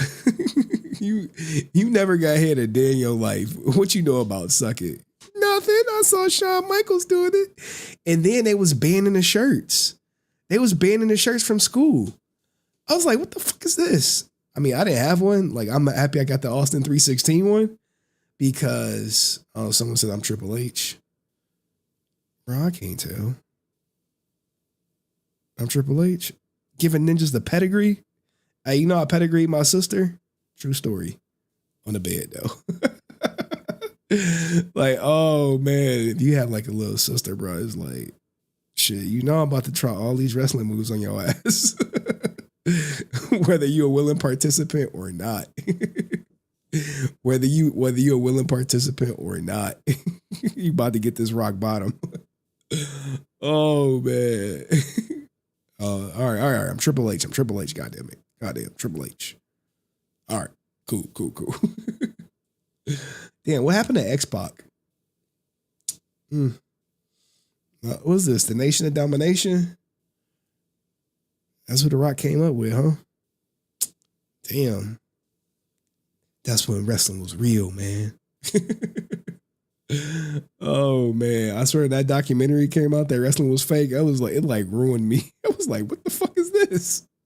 Like, you might as well tell me like, it was like a kid finding out like Santa Claus is fake. Like, hey, what's this? You looking at that shit like, hold on. You like no, fuck that shit.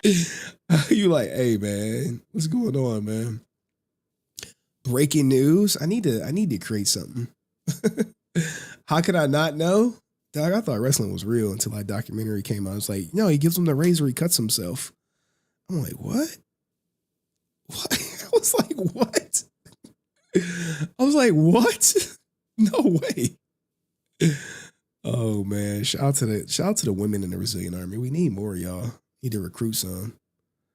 You know what I'm saying? There we go, Breaking Bad. There was a time wrestling was real, dog. I thought it was always real, man. Henry in the suit. Hey, Brent. Brent like that gilf. Into gilfs and shit. Oh man, he like, I want the gilf. Where the gilf shit at? Like, Ninja, the what? The gilf. I'm dropping the link. I would love to get someone to talk about the Nick Polom stuff. But I know people too much of a bitch to do it. I should have dropped the link when I had everybody in here. The link is in the chat. If y'all want to come up. I'll touch the link after I finish this. Fucking Brent going to see Austin St. John. He would though. If Austin put him on the witness list, on the visitor list, he would go see him. 100%. Whoa. X-Pac did porno with China. In China. Then wrestled in Mexico, Tennessee, and went to the Hall of Fame with DX a few years ago. Oh, sweet, man. I never kept up with anyone. Of course. I mean, Brent loves ASJ no matter what, man. No matter what. And just because you click the link don't mean you're gonna come up. I'm tired. This is good. This is good. I swear we had some better ones. Had some better ones. What else we got? More of this. Oh God, I'm telling you, man. Them rainy days, I'll put you out. Rainy days, I'll put you out. Let's go. More car wash stuff. Oh God. Yo, is he really working at a car wash? Damn, man. Times is hard, brother. I guess you gotta something that's better than nothing, I suppose. Ugh. Ooh. Roaches. I live with roaches plenty of times. I'm trying to see how many times. About 4 or 5 times. Not proud of it. But hey, this was a living situation my mom had established for me and my sister. Austin St. John getting arrested. Brent bringing Austin St. John flowers and baby oil. Oh no. Baby oil.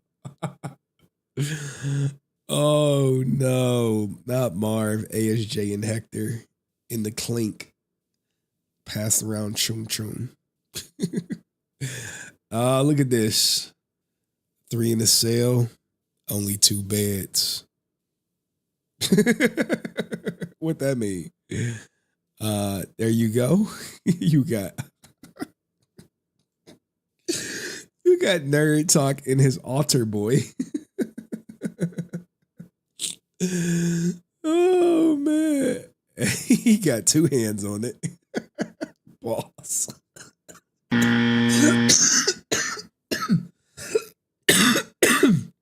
Excuse me.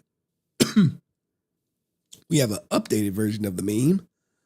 Looks like Nerd Talk gonna be giving Rika some back shots. Keep yapping cornball, no diddlers allowed. Gosh. Ninjetti formation. It's summertime about to be here. He'll be all right. It's up on all you clowns. I guess these are famous quotes. Don't drink the Kool-Aid.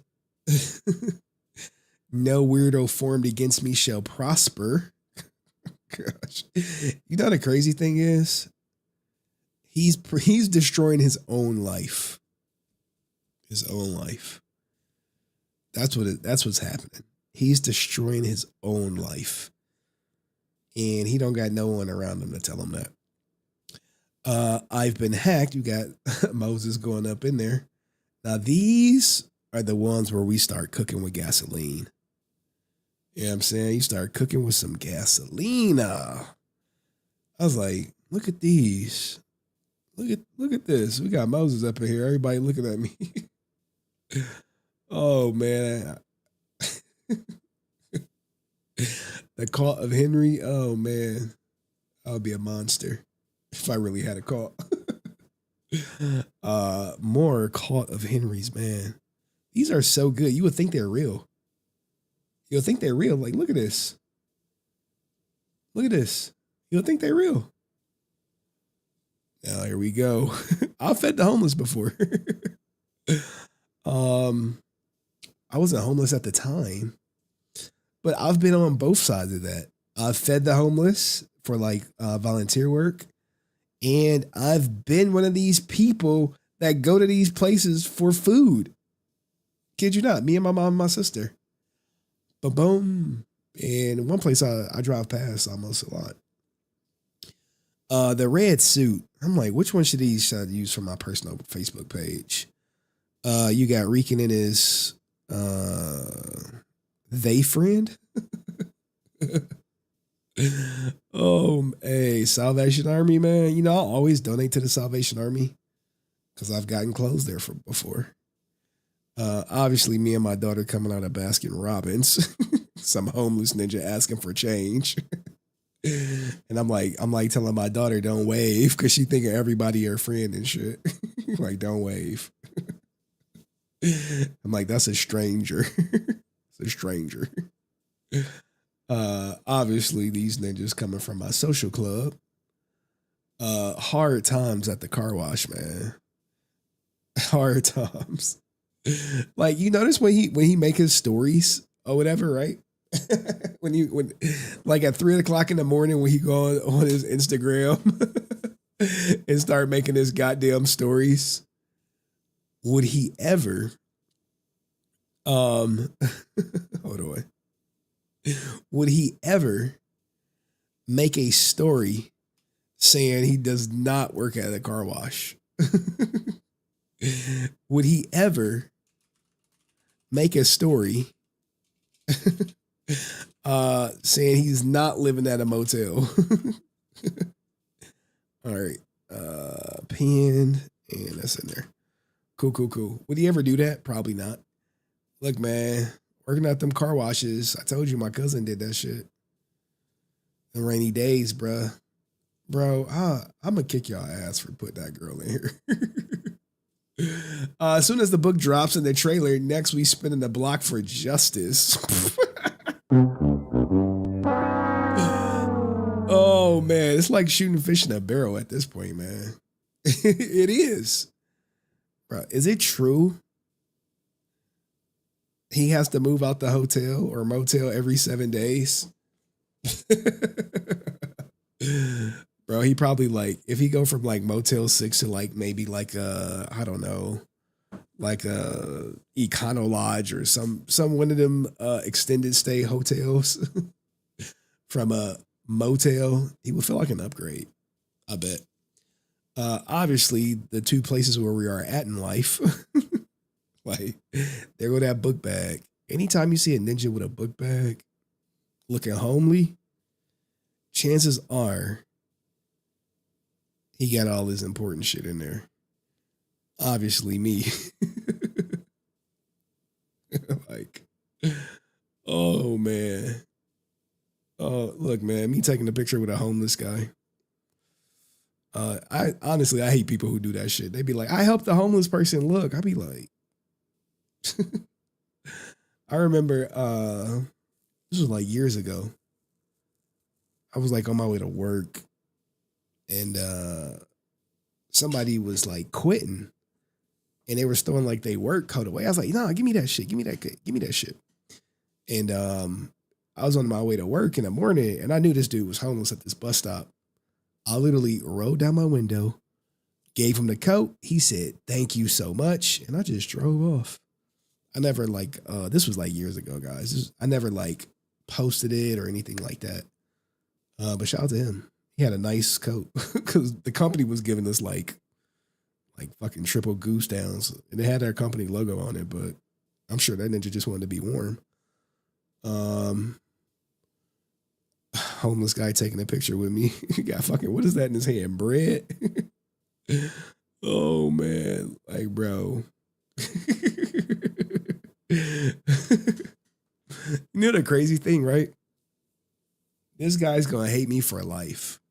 He gonna be like all these other losers that blame where they're at in life on me, right? He gonna say, Henry messed up my movie or comic. Like, he don't even talk about that shit no more. It's like up on that. That shit's donezo. I like this picture. I like it. I might have to start using some of this AI art. Me and Francis. Oh man. Let's see what we got. Who is all these women? Okay, I see the 4. I know who they are. Oh man. Life. I was thinking about that the other day.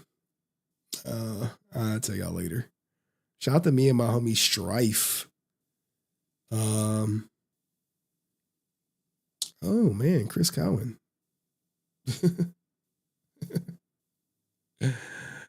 Ooh, cooking.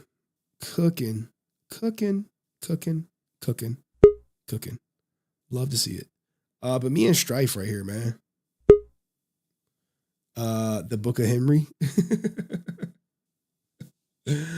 Oh man. It do look, this is some good shit though. Look at Francis. Why they put her nipple in here though? Like, look at this. I'm like, why do you do that? You see it? Or am I just starving? Am I starving? Yeah, that brother's starving. Yes, sir. I might be. Reality. She gone. Damn, everybody hitting the link. The Oreo cookie formula. I'm a little too Oreo right there. I am starving. It's been a while. I've been sick. Damn. It's been like a week. Holy shit. Whew. It's a long time for me. Me trying to educate a Brent fam. Me as Mark Henry. Hey man, Mark Henry a real ninja, man. Who was this? Me as what, the Undertaker? It's got to be the Undertaker, right? It's got to be him, right? Because he'd be like, he don't be wanting to show that forehead. Yeah, the Undertaker. Man, I wanted to talk about the hazing stuff. Because my uncles, Kappa Alpha Psi, Undertakers. They are Undertakers. Like, oh man. I wondered if their thoughts on hazing have changed. Hey, life gets you hard sometimes, man. This is a good one. This is a good one. Robin Big. I think Big is dead though, right? I think Big is dead though, right? I think he might be dead. Yep, Big died recently. See, I'll be paying attention, man. It's like I'm always in tune with what's going on. Big died in 2017. Man, they had a great show. I used to watch that shit on MTV. Add me on Snapchat. Fucking Moses. Oh man. I swear Moses sent me like a picture of like his Sunday's best. Like, this is what I'm wearing. Oh, Henry Musk. Oh, is that who I'm supposed to be? I wish, man. To have that much money, had that many goddamn kids, and none of them get more than $3,500 a month in child support. I know they got to be kicking themselves like this motherfucker. All them child support cases out of Texas. One tried to get smart, having in California. Is like judge was like, nah, it's gonna be in Texas. Shout out to the Kool-Aid drinkers.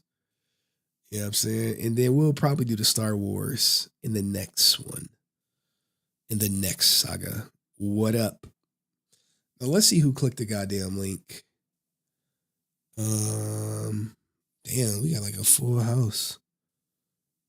Okay, I see we got some line skippers back here. So you know the line skippers get precedence.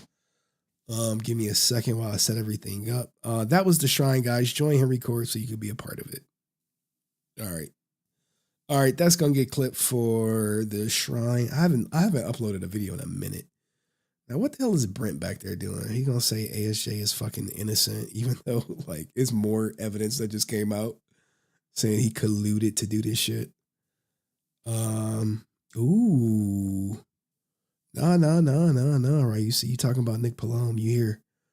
All right, I just gotta get it set up. Because shit. I forgot how to do it. It's been so long. I'm like, how do I do this shit again? Without showing nothing crazy. All right, there we go. Oh no, this got to come over here. It's like when you stop streaming, you be like, how do I do this shit again? All right, this is how I do it. So we do got one line skipper in the back. My man Childish Gambino. He coming up first. You know, he said, fuck a line, dog. He said, fuck a line. He's like, he's like, lines is for Brent, not for me. Like, god damn. He sent that shit in a private messenger. I'm like, Jesus. He said, lines are for Brent. Do I look like Brent? I was like, no. He was like, well, damn straight, put me in first. I was like, all right. What up, Childish Gambino? How you doing? I'm doing good, Henry. How are you? I'm doing well, man. F a line, right? We don't do pretty lines. much. F a line. I mean, hey, Brett, I'm wearing red too, just like your favorite Red Ranger, Austin St. John. So, you know, put some money on the books. Oh, God, man. What you been up to, man? How's life? Oh, man, life's been all right. Just been working, repainted the bathroom downstairs with the little ones. She want to do art, so she's going to do clouds tomorrow. Oh, shit. That's what's up. Yeah. I keep saying I'm going to turn one of these walls in my house into like a chalkboard for my daughter. Oh, but yeah, that's cool. I think she'll get bored with that shit, in all honesty. I mean, we gave the kids a whiteboard, like a huge whiteboard. They just drew pictures of it one time and never touched it again. See, my daughter, she got the whiteboard, she got the easel, she got the portable chalkboard, but she literally just want to watch Netflix on her tablet. I kid you not. I'm like, you can watch Netflix on the TV? She's like, I want to watch it on my tablet. I'd be like, the fuck? Well, you got like, she got to do like 30 minutes of education to get that shit unlocked on her tablet. I'm like, hey, you know what you got to do to get that on there? Education comes first. But what's on your mind tonight? Honestly, I just love the content, love the community. Glad you're back, even though you're sick. I'm sick as shit. I am sick. God damn it. I'm sick. Sick and tired and sick. But you know, I figured like I could come back now. Like My voice sounds crazy, but because that's just the sickness. It's still like in my chest a little bit, but it's not to the point where I'm like, I'm going to hurt, like be hurting in the morning or anything like that. So hey, that's why you the quote leader. Why you the leader? I wish. Putting in that work. I wish, man. Well, look, man, I appreciate you coming. I appreciate your support, man. Oh, anytime, brother. For real, man. Good luck to you and your loved ones. And I'll see you in the next one. Thank you. All right. That was All right. Childish Gambino, everybody. All right. Boop. We got another line skipper. Wrong one. Sorry. Deoxy. Oh, sorry, Drew. What's Daddy. going on? Deoxy Not much. Hawking. When did you film that shit with Dust? A month ago. Like all I had to do was just turn my camera on and just twitch into the camera for like 2 minutes. Oh man, right. You see you coming up next, man. You coming up next. We didn't get to talk about your boy Aaron and his now picture locked. I don't know if- Yeah. That's what I also wanted to come up for. Apparently, it's picture locked for like the 20th time. I know. When he said that back in like August. Well, this time it in was France's interview. It was someone else saying it's picture locked. And I was like, bro, okay. How many times we gonna So do this? now we can hold them accountable. Would you really hold that person accountable who's never spoke out for Legend of the White Dragon? Or are people just Probably tired of Aaron to the point where they're just like, bro, we don't give two shits what Aaron got to say about Legend of the White anything? I think people have been tired of him for years. It's just like he like shows only the bootlickers on the Facebook page, and then Twitter and Instagram. Like he can't really control that mob. Oh yes, he cannot. So it is what it is. I think they're gonna say the release date is gonna be September 4th, 2025, which was like 3 years ago. Like it was meant to be like do it 80th birthday. because the latest post, I should have covered it in the stream. Hold on, give me a second. The latest post, they said, hey everyone, it'll take like 3 months. Okay. I remember that, yeah. So the latest picture lock, they said 3 months. They should be able to shop it to distributors. Do you think anyone's gonna buy it? Tubi, maybe. Tubi?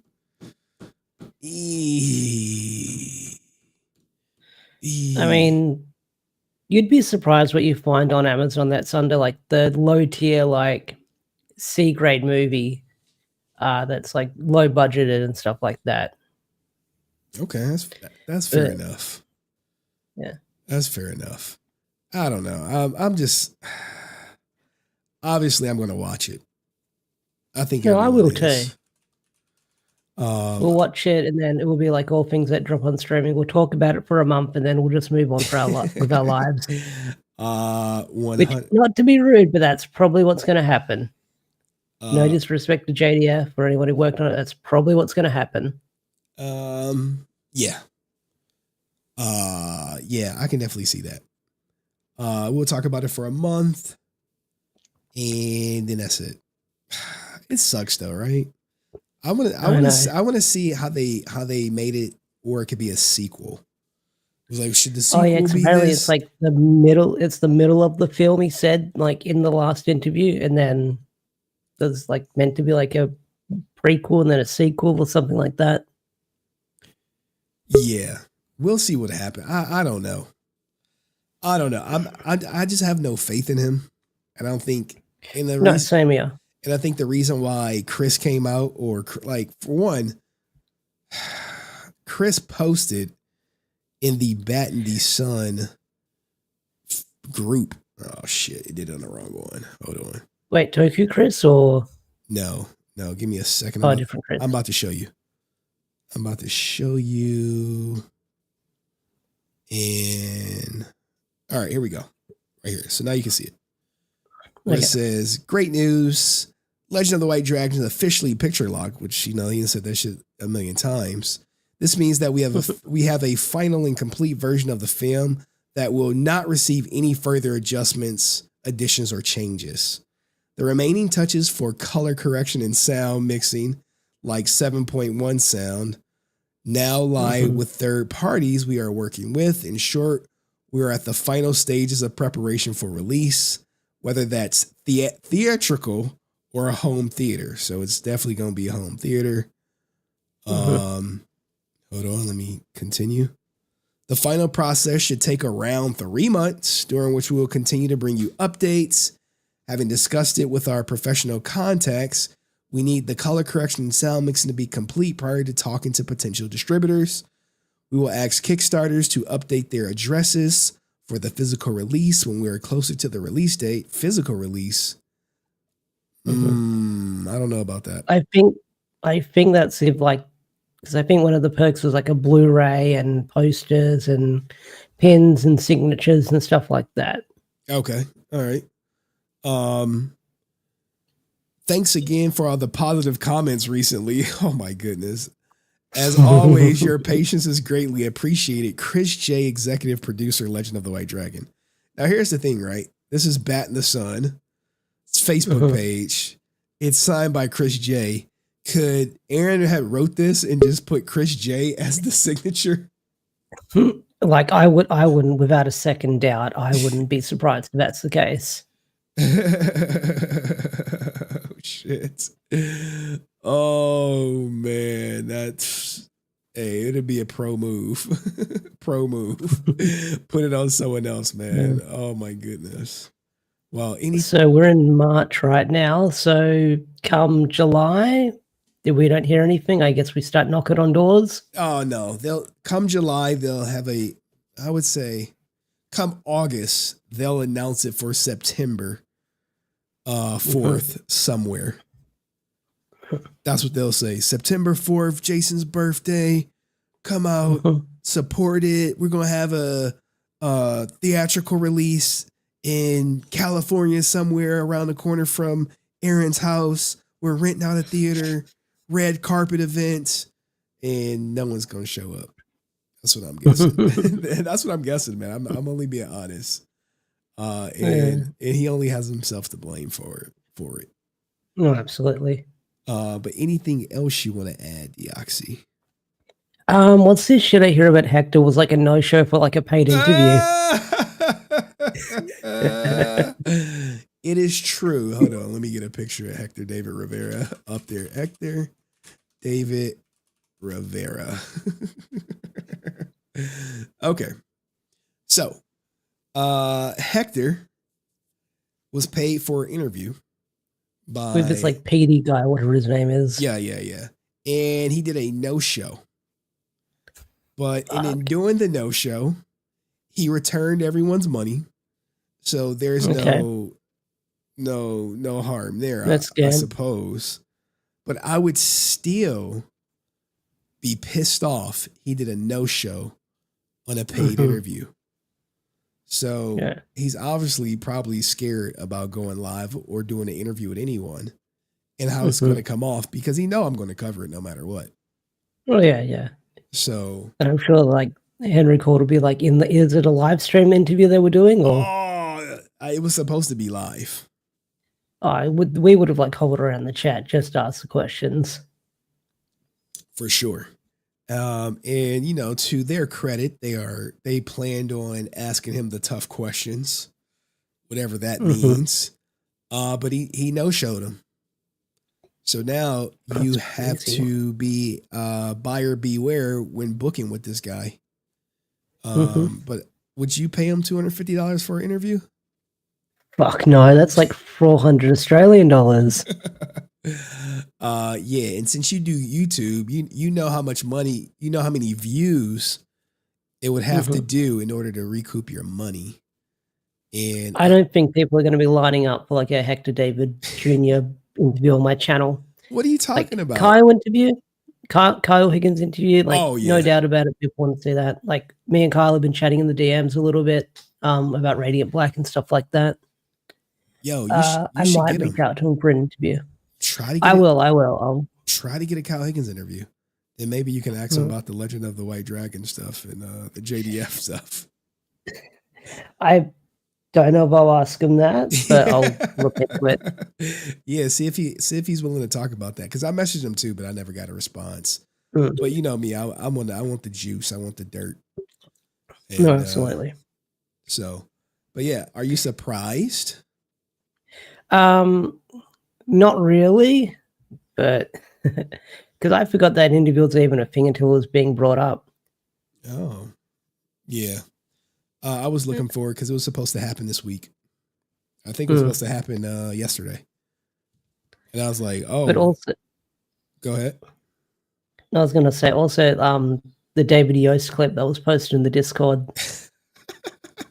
You gotta love it when David Yost is taking shots at Karen Ashley. I mean, she's such a low hanging fruit. You know, I really think they are tired of Karen Ashley. And that's why people have no issues taking shots at her. I think she may be on her way out. You know, that's what they like. Man, fuck Karen Ashley. Yeah, I'll take shots at her. Yeah, she did the order. Yeah, I wasn't a part of that shit.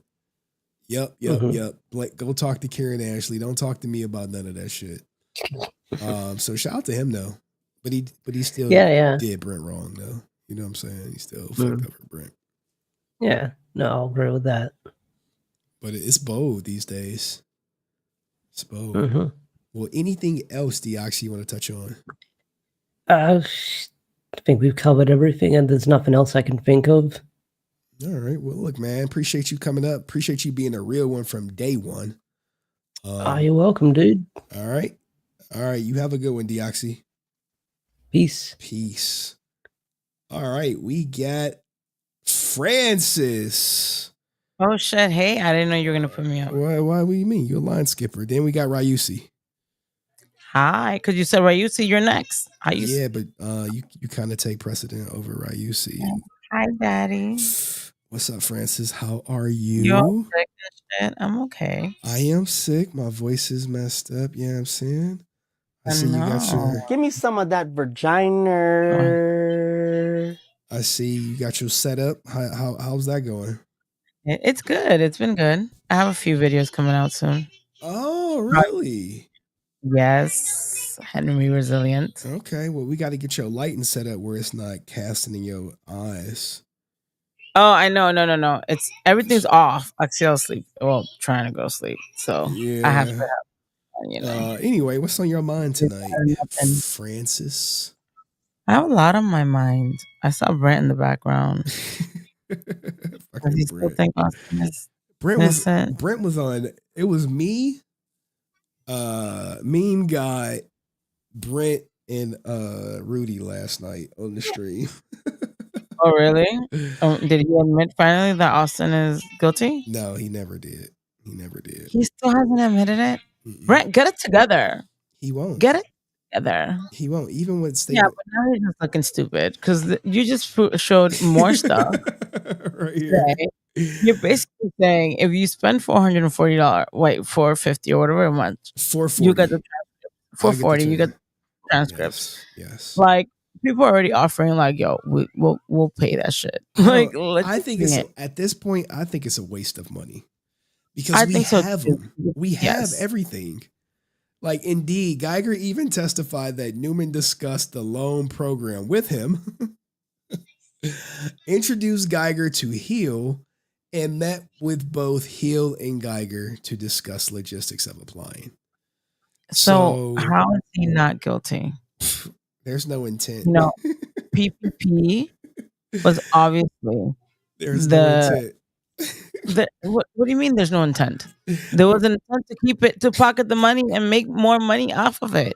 I mean, if he did not have employees, because let's be honest, he doesn't have employees. Anything that he does it with, like, it's usually him and his wife, I believe, and allegedly.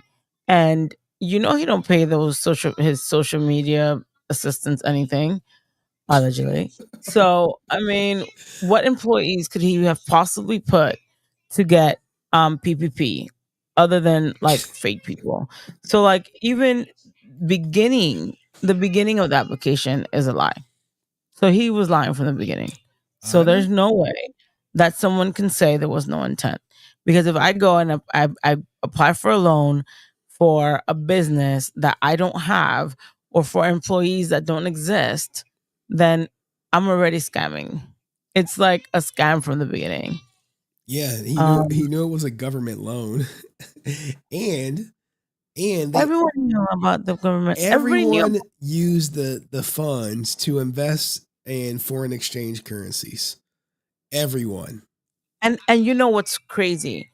For Mr. Brent fam, when you sign the loan, when you apply and when you sign the loan and everything, it tells you cannot take the money out of the country. You cannot take the money. The money has to remain in an account in the United States. So the minute that they transferred it to whoever, it's already like obviously wire fraud. Like you're not supposed to. That money that they were giving out during the PPP, you were not supposed to invest it in anything but the country, because that's what they wanted. They wanted the money to be invested back in the country, grow the economy, obviously, because we were all hurting during COVID. And he did not do it. He did not. None of them did. I This mean, is true. did one of them use it for the actual purpose? No, obviously, because if not, they would not have gotten locked the fuck up. I mean, Yeah, everyone got arrested, and everyone got convicted. Everyone. I mean, and the whole thing, if they had, what's this thing? If they they would have had evidence, it would have been a different case. He would be looking at jail time. No, like I don't know if you guys heard the story of I actually posted her because she's a friend or a sister or something that of my mom's friend. Her name was Pamela Alcantara. She was like in her building. I didn't know the story, so mom was like, "Oh, can you post her? She's missing." Then I'm like, I'll actually look her up, and they're like, "No, they saw her go in her elevator in her house, in her apartment, and never come out of the building again." So I'm like, "Mom, you made me post this thing that she's missing. Like, they saw her go into an elevator and never come out. Like, she's probably gone. You know what I mean?" And even him, the person that they're accusing, they're already telling him like, offering a plea deal. Yeah. And it has nothing to do with they don't have lack of evidence. It has nothing to do with that. But hey, if Brent wants to climb up that tree, I guess that's on him. For sure. I guess. But that Austin's just dumb. What do you? What the did you? whole AI thing. What did you think about the? Oh yeah, the AI stuff. Oh my god, I was watching it and I was like, "Is he?" He was so serious with this AI shit.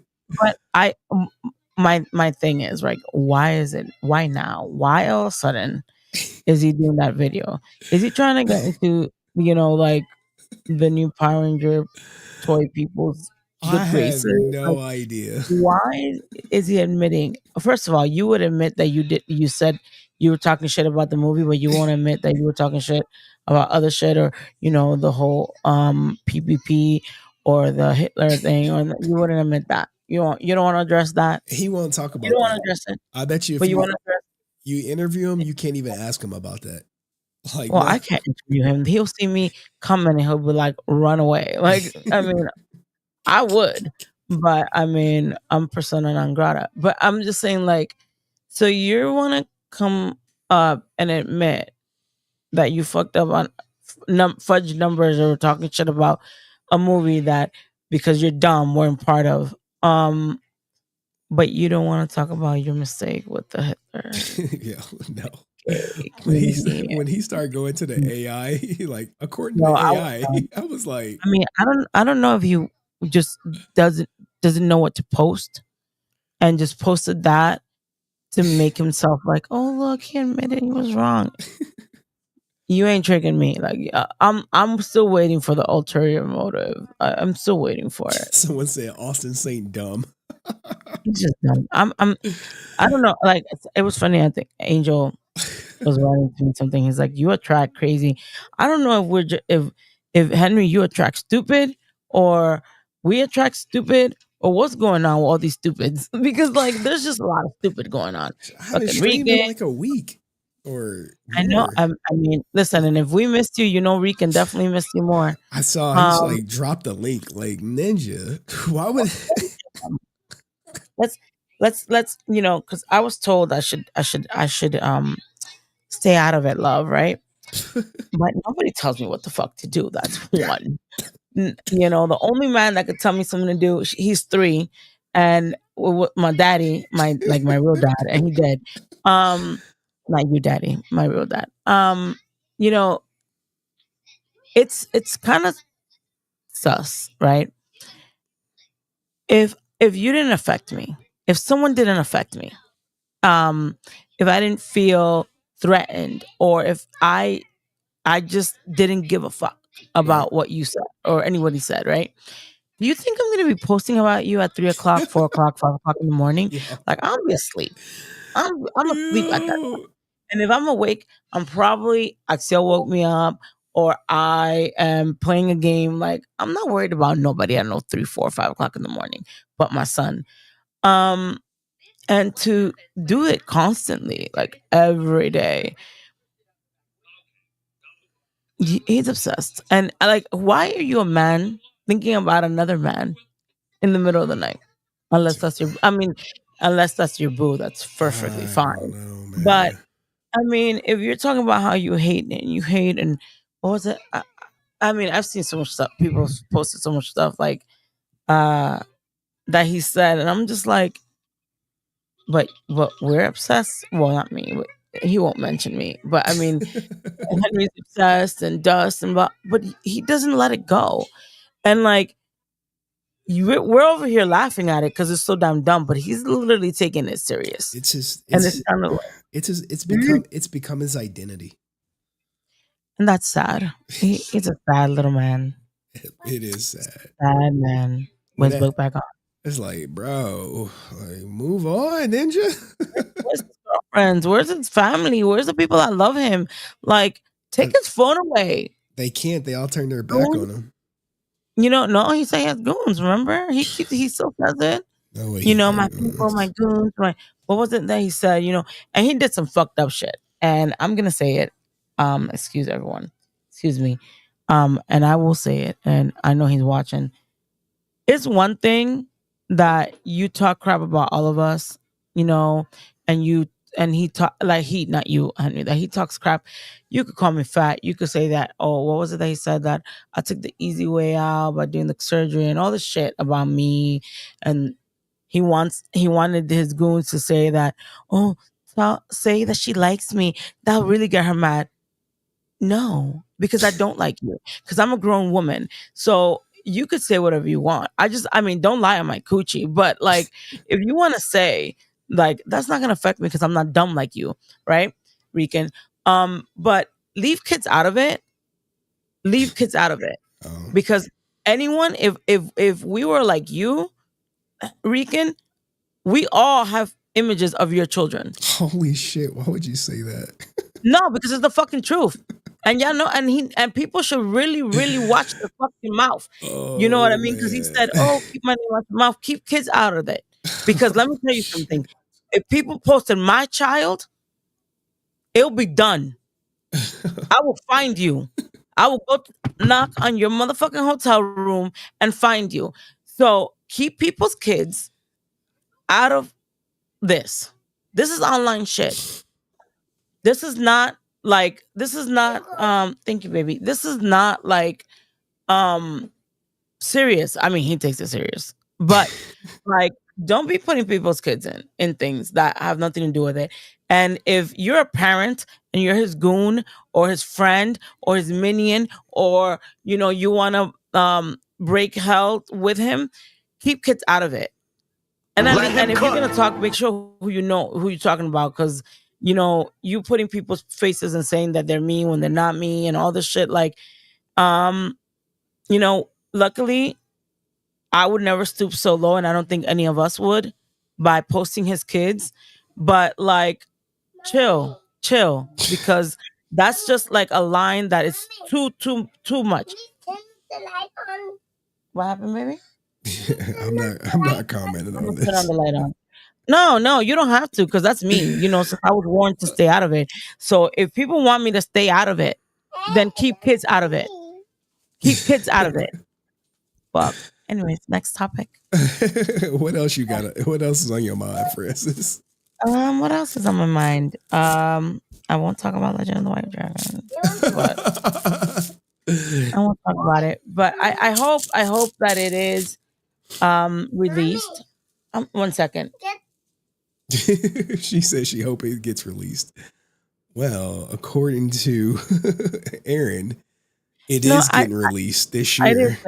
Along with another superpower beatdown, Batman vs. Shredder. I did see that. I think if someone were to ask me, I would make sure that Legend of the White Dragon is released and then think about any other projects. Because as a business person, Aaron is looking bad. And I mean, I love Aaron. I have nothing against him. I'll tell him to his face, like, yo, you looking bad out here in these streets. Baby, watch it. Don't come near the camera.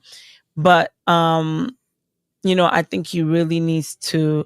I think maybe that's why Chris posted that. I think, did Chris post that, or did he make it seem like Chris posted it? I have no idea. Don't be asking me shit. No. But I mean, if it was posted on behalf of Chris, let's say, it's because it's a smart thing, right? But baby, can you move? But if they were gonna do that, I would have posted like a what's that called? Like a something like a flyer or something, like, not just put Chris, right? You know what I mean? Because you're posting it from Bat in the Sun. I think they should have done it in a different way. Maybe Chris should have done a video himself. But I think that it needs to be finished. And I think maybe once it's finished, then maybe Aaron gets some credibility back with the Power Ranger community. Because at the end of the day, he needs the Power Ranger community, right? He needs it. And if he doesn't get it, I don't know how successful the movie will be. Because at the end of the day, the majority of the people are going to watch this are going to be Jason fans. Yes. So, yes. And it's like a double-edged sword, right? Because even if he releases it and if it's good, great, right? If he doesn't release it, the Jason fans are going to be very livid. If he releases it and it's not, I'm just gonna go say it like, if Jason's not the lead on it, if it's not centered around Jason, let's say, I think he's gonna have a lot of trouble. He's gonna be in trouble. So I hope that it's good. I mean, to be honest, I don't think anyone should expect like Marvel special effects. It's gonna be. I don't think it's gonna be a power beat down the whole time. I don't think so. I've seen some stuff, and I don't think it will be. There are some emotional parts in the movie. Well, let's hope you're right, Francis, and thank you for Let's coming hope up. so too, Aaron, because I'm gonna say that it's gonna be released and it's gonna be good enough. All right, there y'all go. There go Francis, guys. Thank you, Francis, for coming up. I appreciate you. I'm gonna be here. I'm gonna wait to see what Brent's gonna say. Okay. All right. Cool. That was Francis, everybody. Ryusi, you are up. What's up? How are you? Doing good, man. How are you? I am well, man. I am well. Don't fucking lie. You were sick. I am sick. I've been sick. Even when I went live. Yeah, I'm sorry you got sick. It's nothing. Nothing that was in my control. You know, I couldn't control it. But you got good. You came up here to talk specifically. Oh yeah, about Nick and his stupid ass shit he's doing. Nick Polom, Nmplol. How do you? So you watch? Do you want to cover the Asmongold shit too? No. I didn't cover any Asmongold today. But... No, I'm talking about him leaving OTK. Oh yeah. Yeah, I tagged you in that a bit ago. Yeah, I saw it, and then I think I went under. But Nick Polom, give me your thoughts. So I definitely agree with what you stated, that he is definitely financially abusing her. There's clear evidence that she's asking for a car. No one's going to be asking for a car for a divorce settlement. Just mind blowing. I do agree that she did help make his brand because I had to do my own research. Back in the day, if she didn't show up, his views were very low. I know, shocker. Really? I like to dig too. Really? Continue. So his views were low because he need like anyone else. If you don't have the testicles, you're not gonna make it. So you need a little help with that. That's just, I'm a Twitch streamer. I know how it is. Either you gotta say some really fucked up shit. That's my brand. Are you worried? Like in a humor way, not like not like Hassan Piker shit. Shots fired. Are you worried about any potential blowback from his fans attacking you or your channel?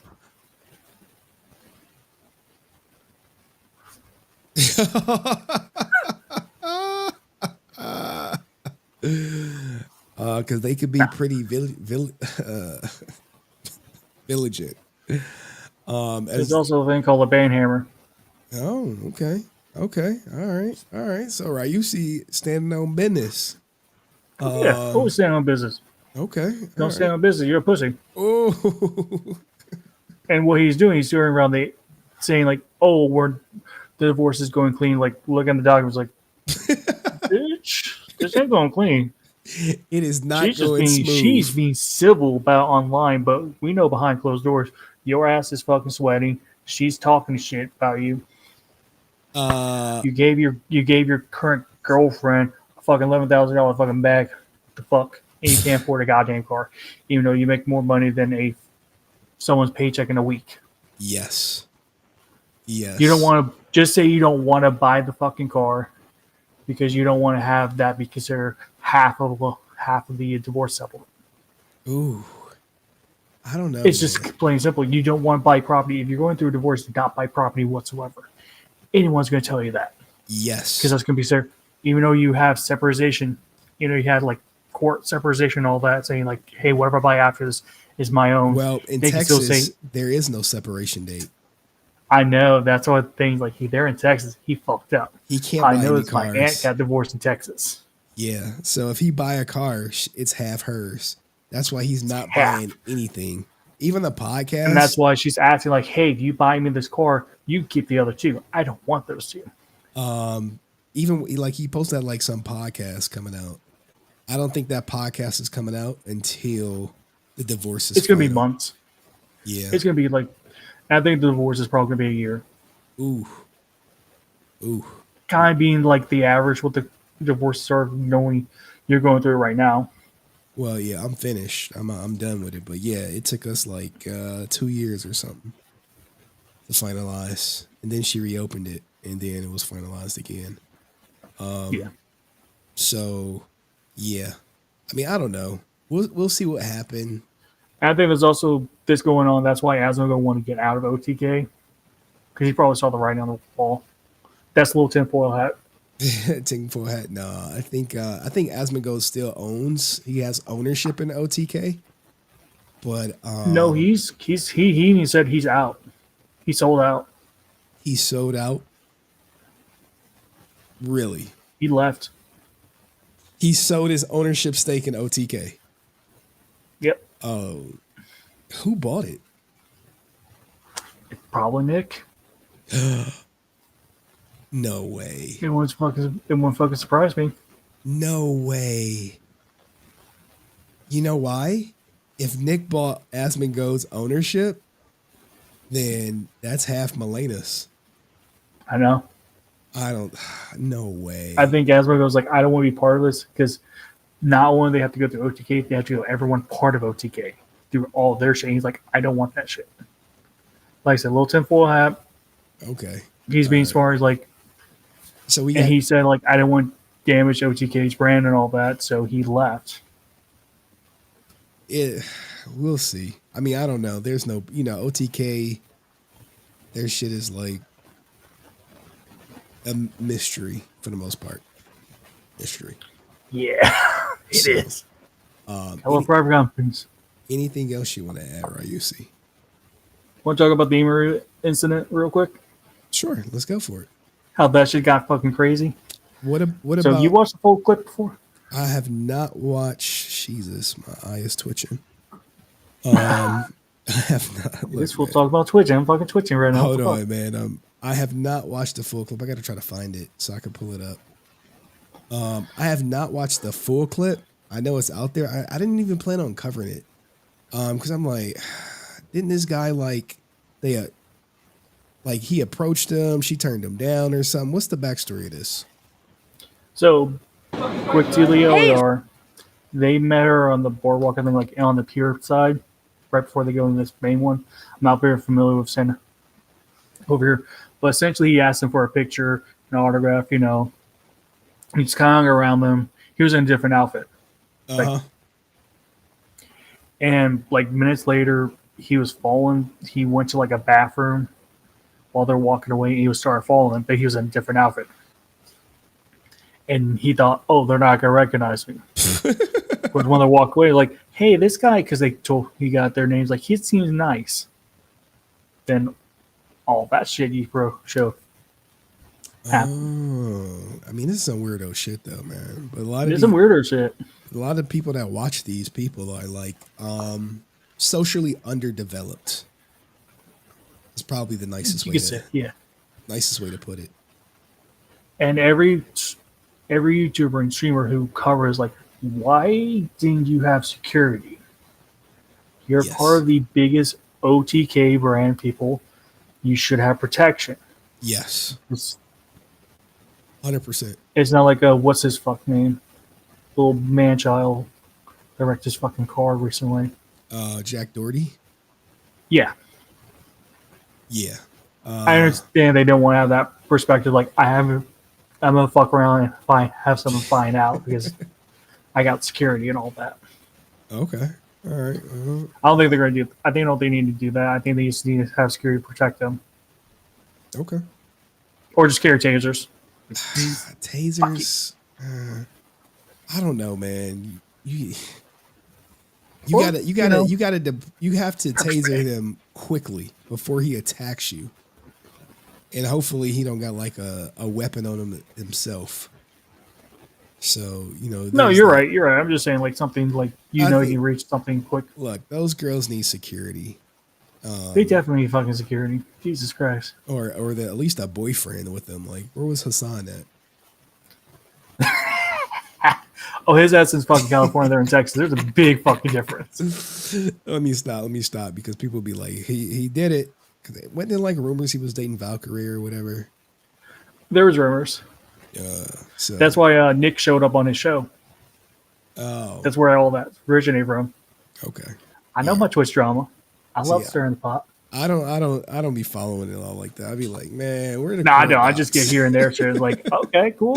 That's good and I know people because I've been following the Hassan biker shit. How percentage fucked he is from It's too much, man. It's like, oh, dude, it's so much to cut, and it's new stuff every day. Every day. How the fuck you keep digging yourself so fucking bad? Because Twitch won't discipline them. Oh, they did for like 12 hours. Yeah, that was a joke. It's a joke. Yeah, that was a joke.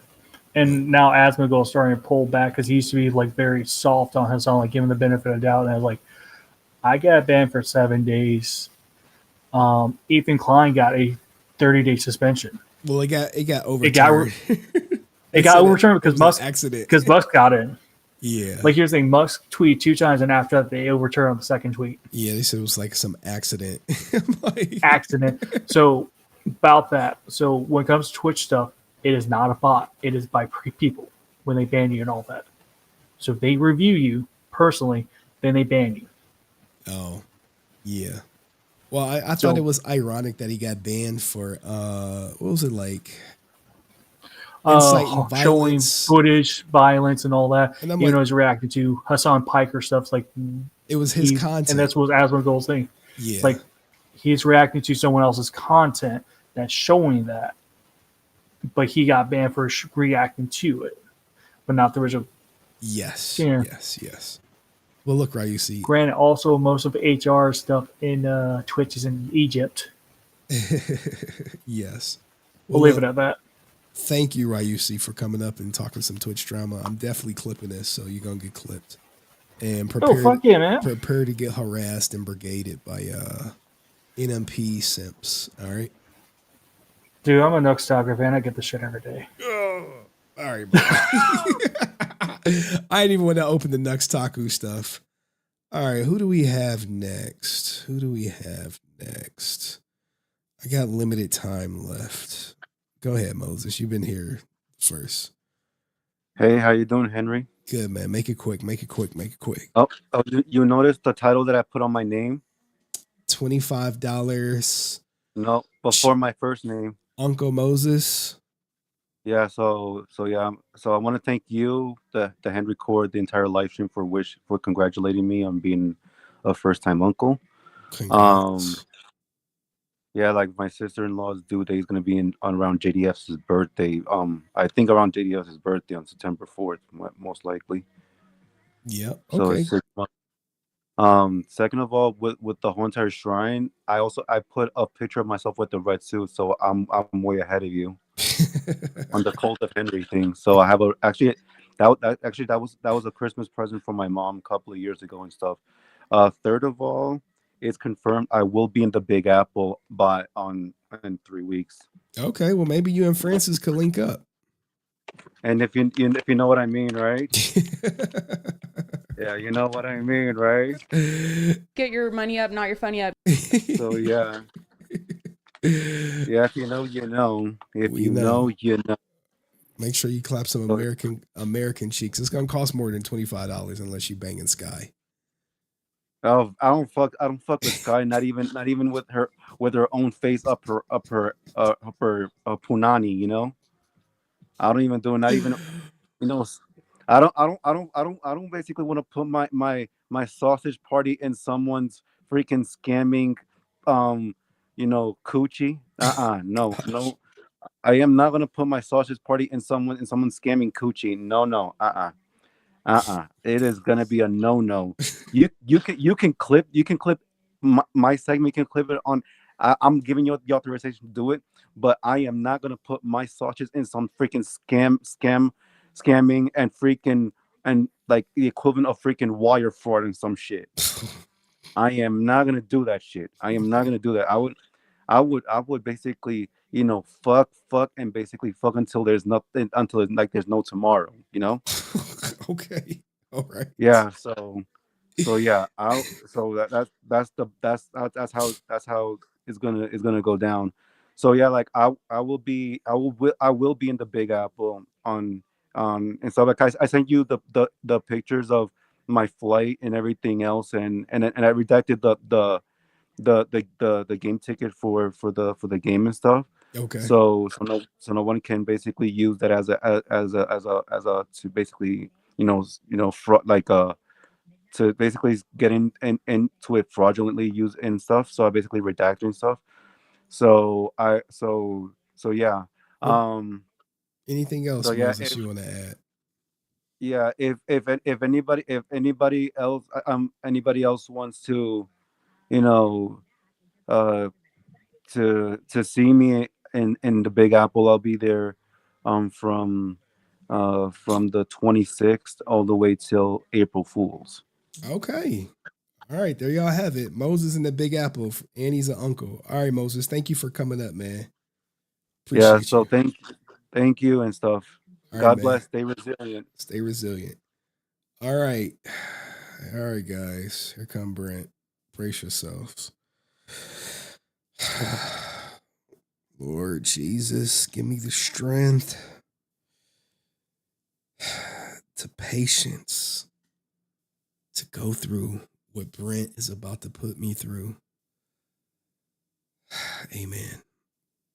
Brent. The resilience, Henry. Come on, not patience, resilience. Come on, use your last name is resilient. Use resilient, not patience. Screw that. Resilience. You finally beat me into submission, Brent, man. You finally did it, man. What's going on, Brent? How are you? Good. So, obviously, you're talking about St. John again. We'll discuss that as well. But I just want to talk about David Yost. He talks about transparency. He's full of shit. He wants to give lectures. He wants to shade Karen Ashley. Well, yeah, she gave a Kickstarter. These Kickstarters are so risky. I don't know why people would do it, because they're blinded by nostalgia. The people are dumb for doing Kickstarters with no guaranteed product. So, but for David to shade her, say, like, I'm going to be transparent, and with the fans, and I'm going to keep accounting where the money is. Where's my refund, David? Holy shit! Where's my refund, David? Jesus Christ. Yeah, he's full of shit. And then the Austin thing, I know you want to talk about that.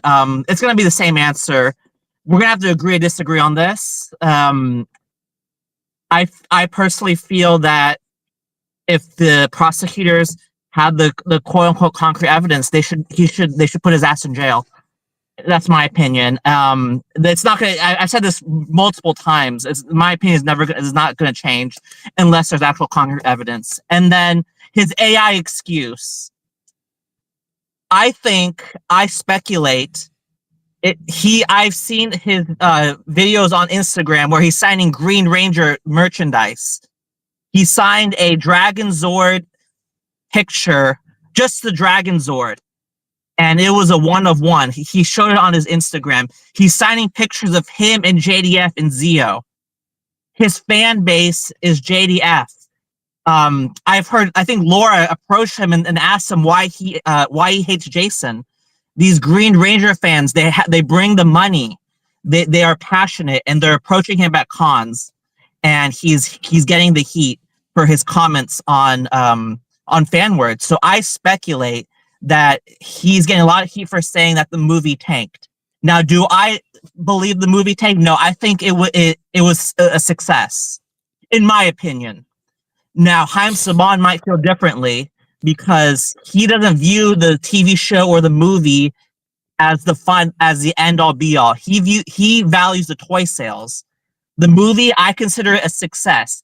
He feels differently because when you look at the toy sales based off of the movie, from 1994 to 1995, toy sales dropped over 1/3. And that's after toys from the movie were released. So was the movie a success? The box office numbers based off of marketing, they at least made their money back. I view that as a success. Now, since the show and the movie is based off of toy sales, I don't think Haim Saban viewed that as a success. Hence, that's why Austin was brought back. So I think that's what Austin was talking about. But he was getting so much backlash from fans that he has to make him an excuse or have an excuse ready saying, oh, AI proved me wrong, when in reality, he just expressed an opinion. A movie tanking, that's not a lie. That's just an opinion. So, and you're showing me a response. Yeah. So my response is going to be the same from the previous time you showed me one of these. There's no concrete evidence. We're going to have to agree or disagree on this. And Wait. I know Francis mentioned. Wait. Didn't it says Geiger even testified that he discussed the loan program? But Henry, yeah, but that doesn't mean. But clearly, the prosecutors, I feel, did not have enough, or else they would have prosecuted. And we're gonna have to. I've said this last week and the week before and the week before. When you keep doing this, and my opinion is not going to change unless there's something that's brought up that the prosecutors, they bring up something different. And I know Prince has brought up an example, but you can't. There's always evidence that we don't have. This is new information. Where he talked about the loan program. Yeah. Wait. He talked about the loan program. He talked about it. He talked about loan, but clearly, Brett, he talked about it being a business loan. He talked about it being a government loan, and that they would use the money, the government loan, to invest in foreign exchange currency. And clearly, the prosecutors knew all of this, and they still. But Henry, so we're gonna have to disagree on because we're gonna have to disagree on this. I'm sorry. You think, so you're still of the opinion when it comes to Austin St. John, they only offered a plea deal because they couldn't convict him? I feel that the prosecutors they offered him a plea deal because they didn't feel confident with what they had that they would they would convict him and put him in jail. They didn't have the confidence, so that's just my opinion. And I've said this last week and the week before and the week before that.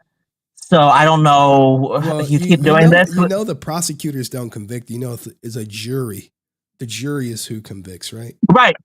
The prosecutors, they didn't feel confident to convince the jury with their case. So I'm just saying, like, Henry, I know you're disappointed. You were disappointed because you're just curious. You think 12 people would have said not guilty for Austin St. John with just this evidence alone of him testifying that they talked about the loan, that they talked about investing the business loan from the government in foreign exchange currency? You think 12 people would have found him innocent?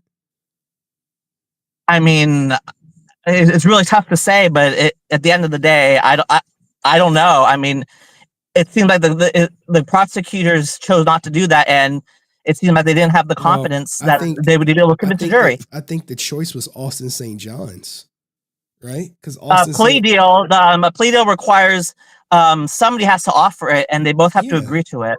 So Austin St. John could have said, "Hey, they don't have enough evidence to convict me. I'm just going to plead not guilty." Or we could play this game all day, Henry. But at the end of the day, there's no concrete evidence, Henry, and we're going to keep arguing this, and that's fine. If you believe the prosecutors didn't have enough evidence to convict him, why would Austin St. John take a guilty plea? Because he didn't have the confidence that he didn't have the confidence in his case either. It just seems like that even he might feel that he made a dumb mistake, and he might feel that the jury might not find him innocent.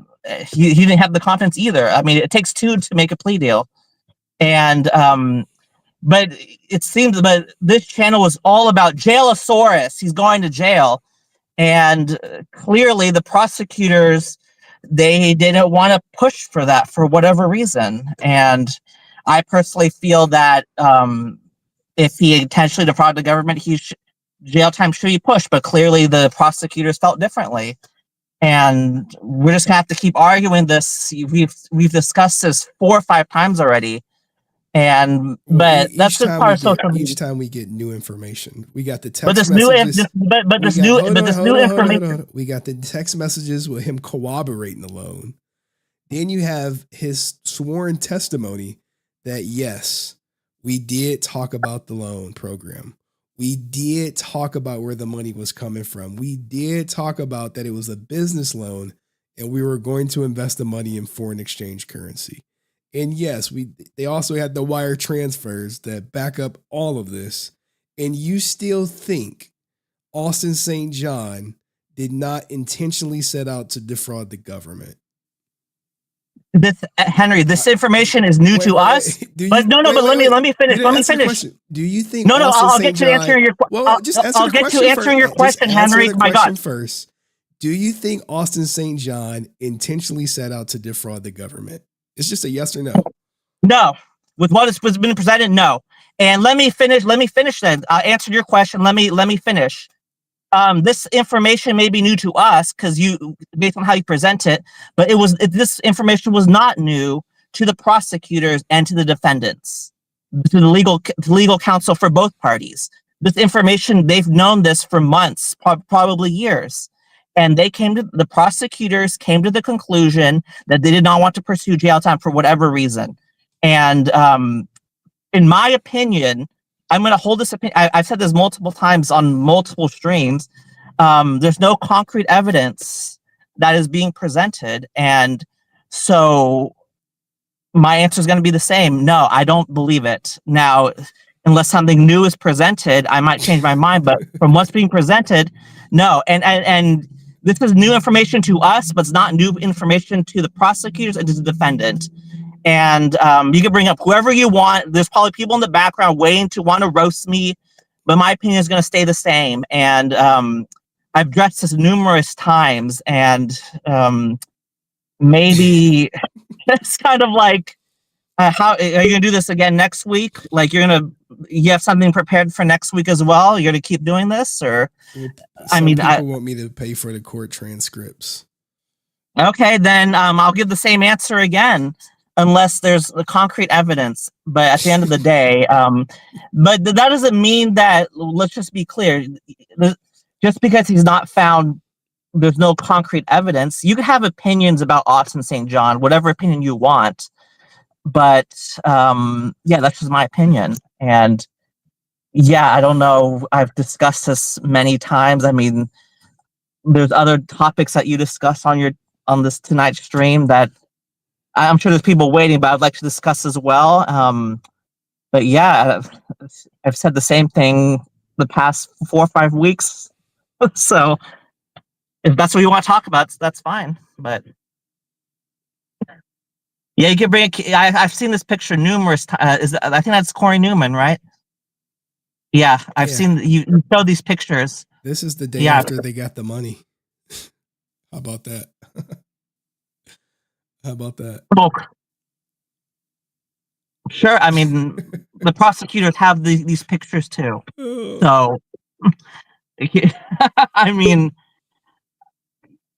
you know, yeah. Just he's an innocent man taking a bad deal, huh? He's about to become a felon because. Yeah, when you take a plea deal, that's just the reality of it, and people are gonna. But he's innocent, though, right?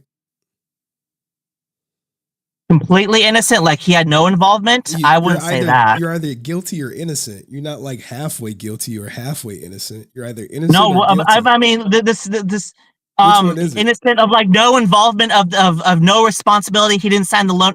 He signed that loan document, and you're responsible for what you sign. What about the wire transfer? What about the wire transfer? He agreed. Yeah, he agreed to that. And but clearly, what about him knowing it was a PPP loan? Henry, I already answered this question, but I'll answer it again. He knew it was a PPP loan, but clearly, based off of the evidence being presented, the prosecutors whatever this is not they didn't have the confidence to pursue it and convince a jury. And usually, if this was concrete enough, it'd be a slam dunk. And that's just my opinion. So you don't think he set out to defraud the government? Henry, I answered this question already. Is that? I'm sorry. Just can you did he? No, I already said I don't think so. Based on what's been So I don't think so, Henry. I already answered this question. So he never set out to defraud the government. Based off of what was presented, no. I mean, based on what I've seen, I don't think so. But so where did he think the money came from? Do you think he thought the money came from the government? Do I think?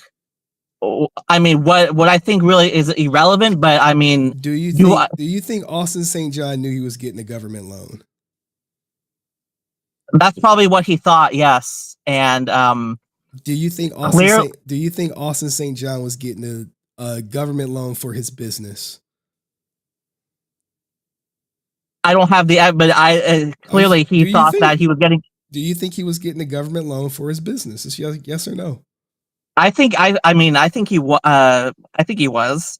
So, that's what he was thinking, but clearly that's not the case. So what do you mean that's not the case? You just said You thought he was getting a government loan. You thought he was getting a government loan for his business.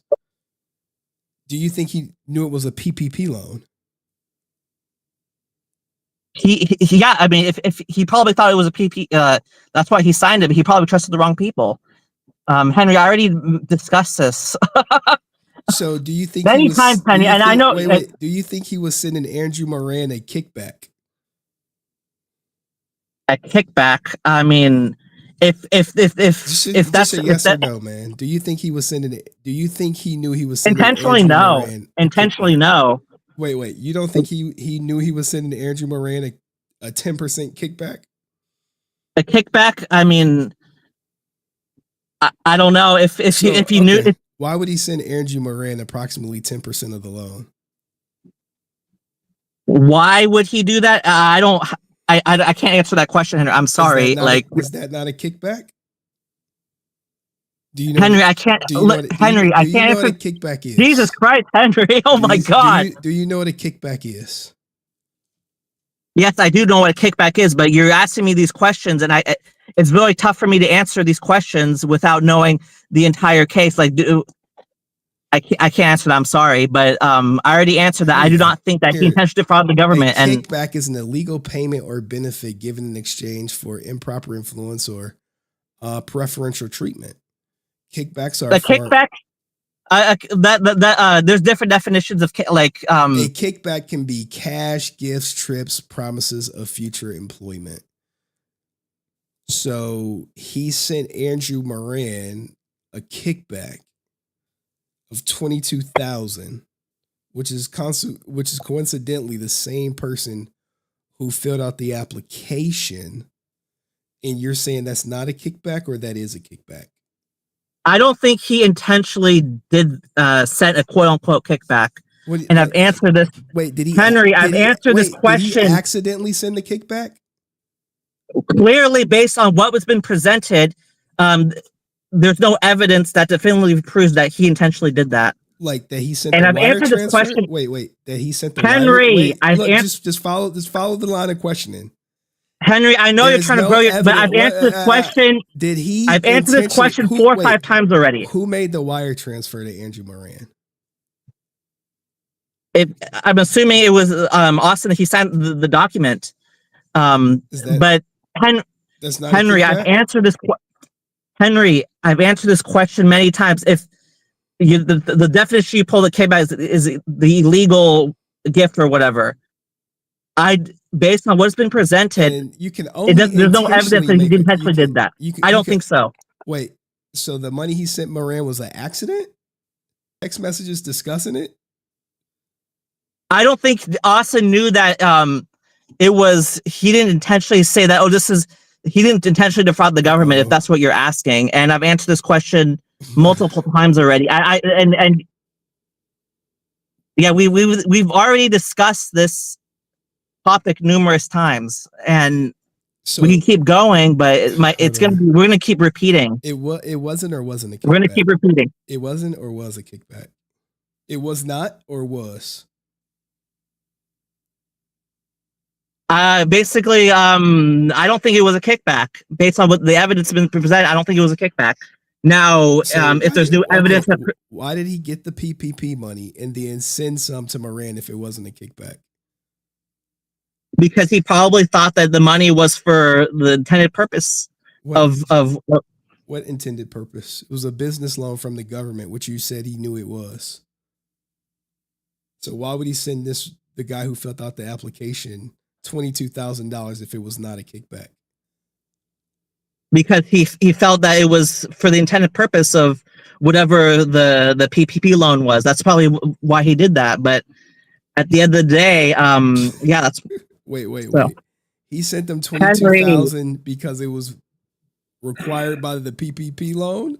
Like the government said, hey, if we give you this PPP loan, you have to send the guy who filled out your application 10%. You don't have to send it to people, but that action was not, there's no evidence to prove that it was intentionally done to defraud the government. And I've said answered this question already, Henry, but we can keep going if this is what you want to do. So keep spinning, going in circles, and we'll keep going. Go ahead, Angel.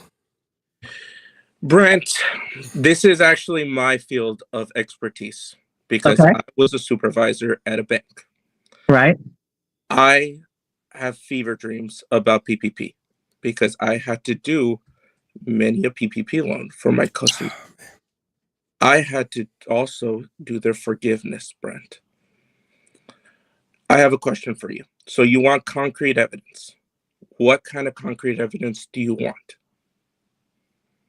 Do I want? Yes.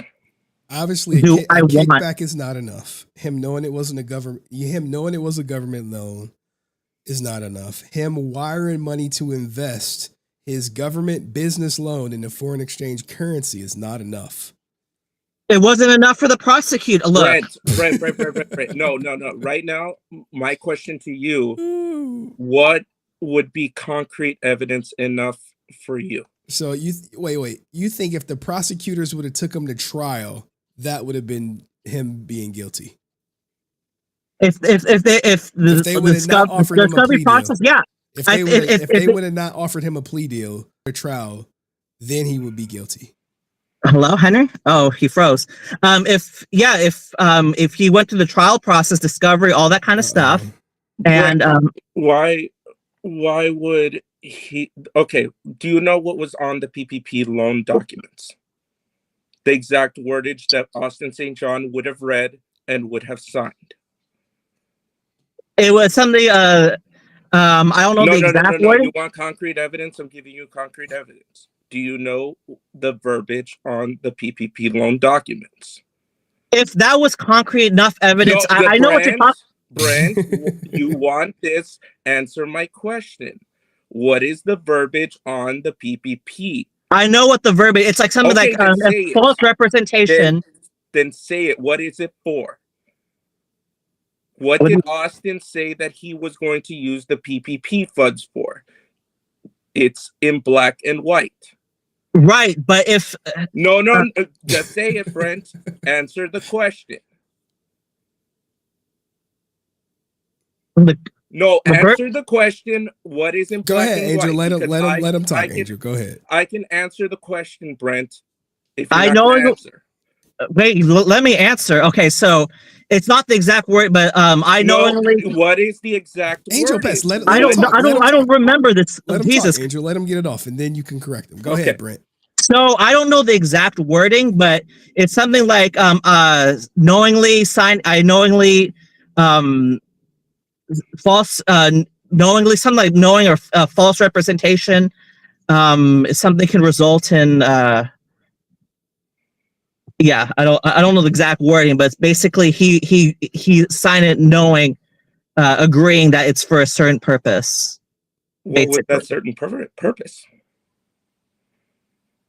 I don't know the exact wording, but would you like me to tell you what that exact? Sure. The PPP loans were for paycheck protection. Right. That's what the government was giving out the PPP loans for. So it was not for commercial use. It was not supposed to be so that you could get patio furniture. It was not supposed to be to pay off loans. It was to protect your employees, to make sure they got paid during COVID. So Brent, how many employees did Austin say he had in order to get a PPP loan? I don't know this information. I showed it. It was 10. Henry showed it. He said that he had 10 employees. So Brent, in order to get a forgiveness for the PPP loan and for the concrete evidence, you're a business owner. What do you have to show the government at the end of the year to show that you gave your employees money? Tax returns. W-2. Yeah. Okay. If Austin does not have 10 employees, what was going to happen?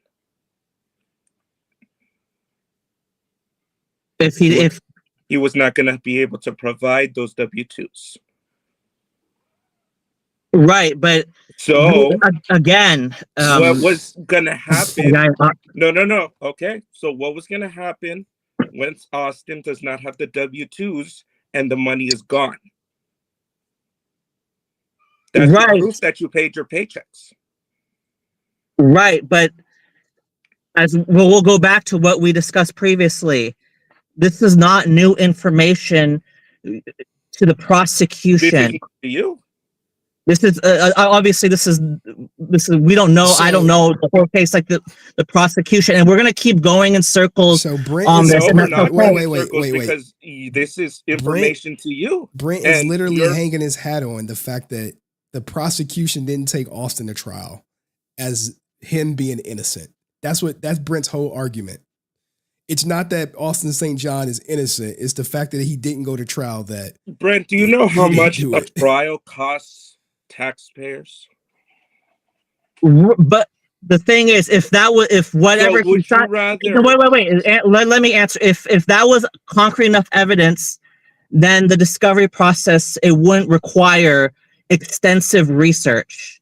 It was extensive research. They have the how do you think they got the arrest warrant? Exactly.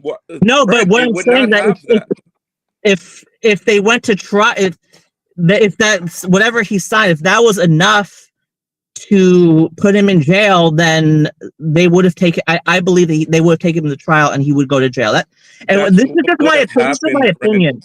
Brent. And we're gonna keep going in circles, and you could keep lecturing me or whatever, but that's just my opinion. I'm just bringing the facts to your face, and you don't like it. That's what it is, Brent. No, but I'm sorry. Okay, we have a difference of opinion. Brent, like I don't have to like your opinion, and that's fine. It's not an opinion; it's facts. It's in black and white. Right, and the facts is that the prosecutors did not pursue jail. These are facts, and that's what we know for now. And unless things change, then Henry will, of course, report on it. But that's just my opinion. So, and we're going to disagree. Plea deals exist primarily to streamline the legal process by allowing prosecutors and defendants to negotiate a guilty plea in exchange for concessions, such as reduced charges or sentences, thereby avoiding the time and expense of a full trial.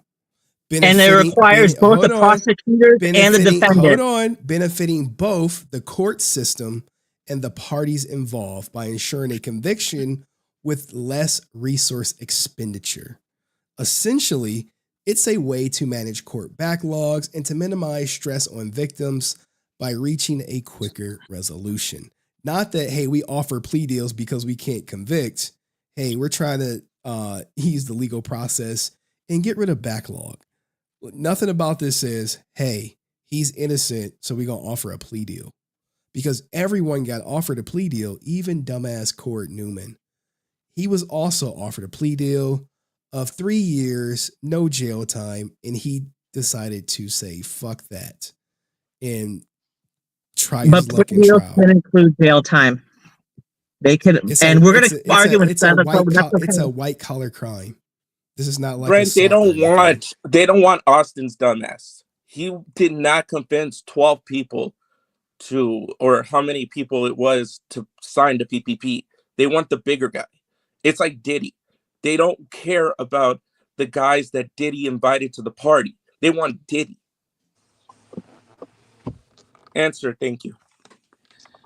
Look, you know how many cases I put together, packaged it in a bow, and then the district attorney's office or the prosecutors like, you know what, we're going to offer a plea.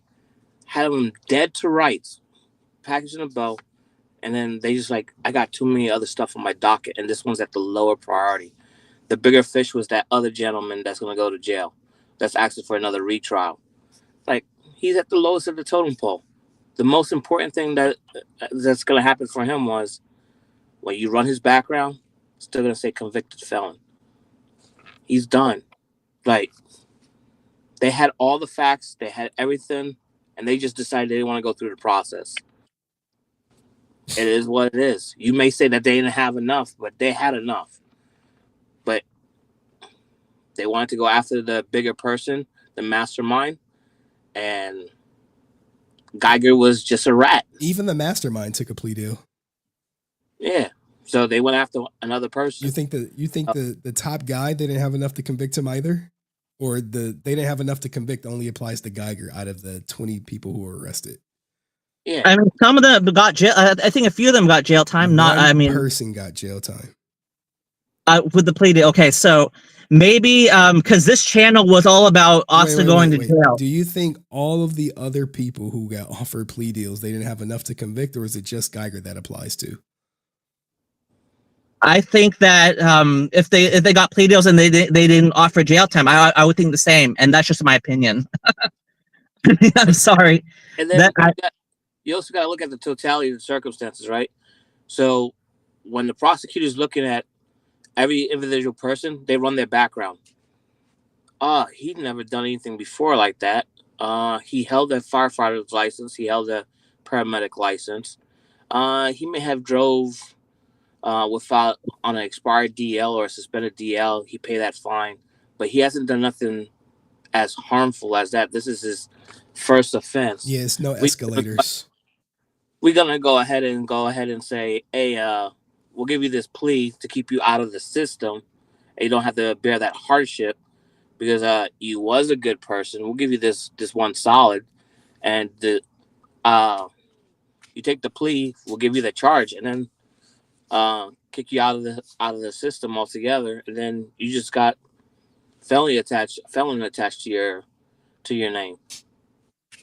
Plain and simple. Like, there's a lot of cases that people get plea deals, and then literally you just show it to the jury, it would have been a conviction. Yeah, Young Thug was offered a plea deal, 15 years probation, mid trial. Was it because they couldn't convict him? I mean, if that was the case, if Geiger was so sure of himself, why did he sit there and take the plea versus going through the process? Because he know he was guilty. He know he was going to sit there and face time. He know he wasn't built for it, so he would have got convicted. 12 people would have found he intentionally set out to defraud the government. Where he talked about it, he sent the kickback, he wired the money to invest in foreign exchange markets. 12 people would have convicted him. It wouldn't have been no hung jury. It was supposed to protect his employees' paychecks. So why did he buy a motorcycle with it? Why did he go to Alaska with that money? Just saying. It wasn't used for the intended use. Thank you, answer. Brent, you give me anxiety. When you first started up here, weren't you like, facts over feelings, facts over feelings, facts over feelings? Henry has literally brought up the facts. 100%. I'm not denying those facts, but what I'm saying is my opinion is that my show that he's guilty. All the facts, the text messages, everything shows that he's guilty.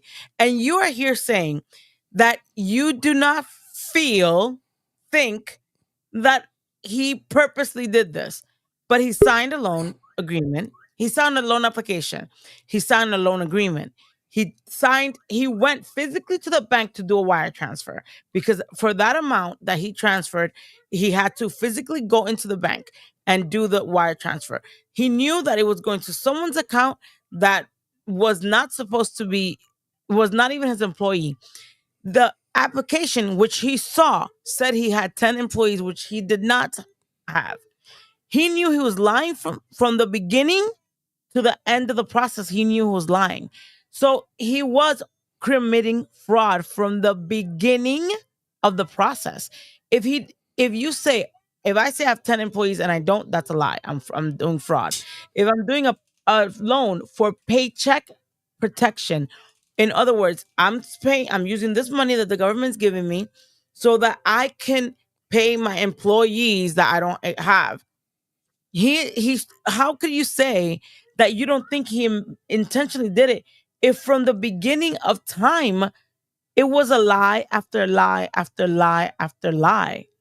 Okay. It wasn't like, hey, I didn't see the application, they signed it for me. No, he signed it. He signed when I did SBA loans during COVID for people. when you get the loan, they give you the amount that you approved to you. You have to then sign and say, I agree to this. This is me. I am doing this. I 100% agree. I agree that I'm not going to transfer the money to outside of the country. I agree that the money's going to be for a paycheck to pay my employees, which he never did. He was guilty from the beginning. 100%. Okay. 100%. When it comes to federal crimes, most cases never go to trial. In 2022, 89.5% of the defendants pled guilty. Now, pled, there's a plea deal right there for you. 89.5% never went to trial. They pled guilty, so they pled out. Austin St. John is now a part of this percentage of people who pled guilty. Do you think that the federal government could not convict 89.5% of the cases they brought to trial, that they brought up, that people were arrested? Brent, you're not muted, man.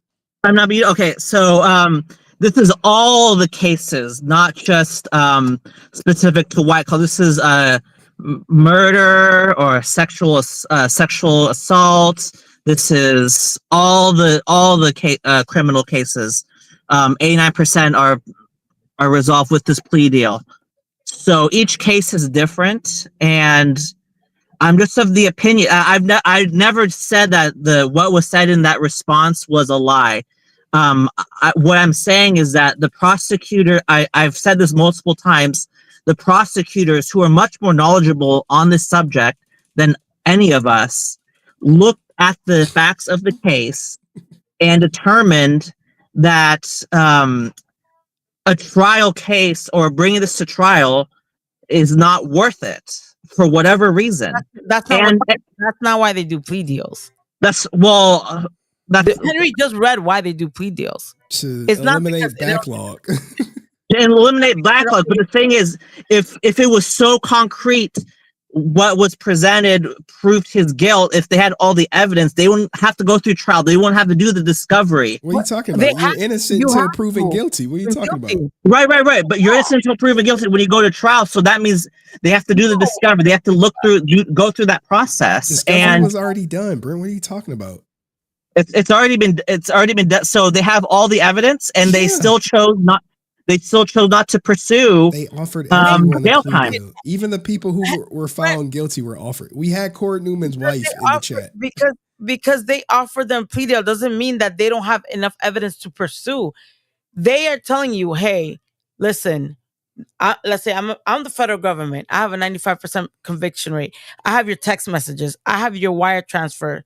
I have your loan agreement, your loan things. We have pictures of you with the other people that committed fraud. Either you take a plea deal and we'll help you out because it's a white collar crime and you have no other big heavy like crimes, or you risk, Henry, you had it up earlier, you risk 20 to 30 years in prison. And ASJ is old, broke, has kids, type 1 diabetic. Do you really think that he was going to go against the 95% conviction rate, knowing damn well that they had all that information, and go to jail for 30 years and probably die in jail? Let's be honest. Oh, God. It's the truth. They don't. Well, here's the thing, have Brent. medical treatment. Here's the thing. Court Newman was offered 3 years probation for if he would accepted a guilty plea. Now he's going to get some years in jail. He's going to get sentenced to years in jail because he was found guilty as opposed to pleading guilty. So let that sink in. Why would they offer him no jail time, and then when he gets convicted, hit him with years of jail time? Am I unmuted, right? Yeah. Okay. Why would they offer Court Newman a no jail time plea, and now he's going to get sentenced to jail time if they didn't have enough evidence to convict? You have the floor, Brent.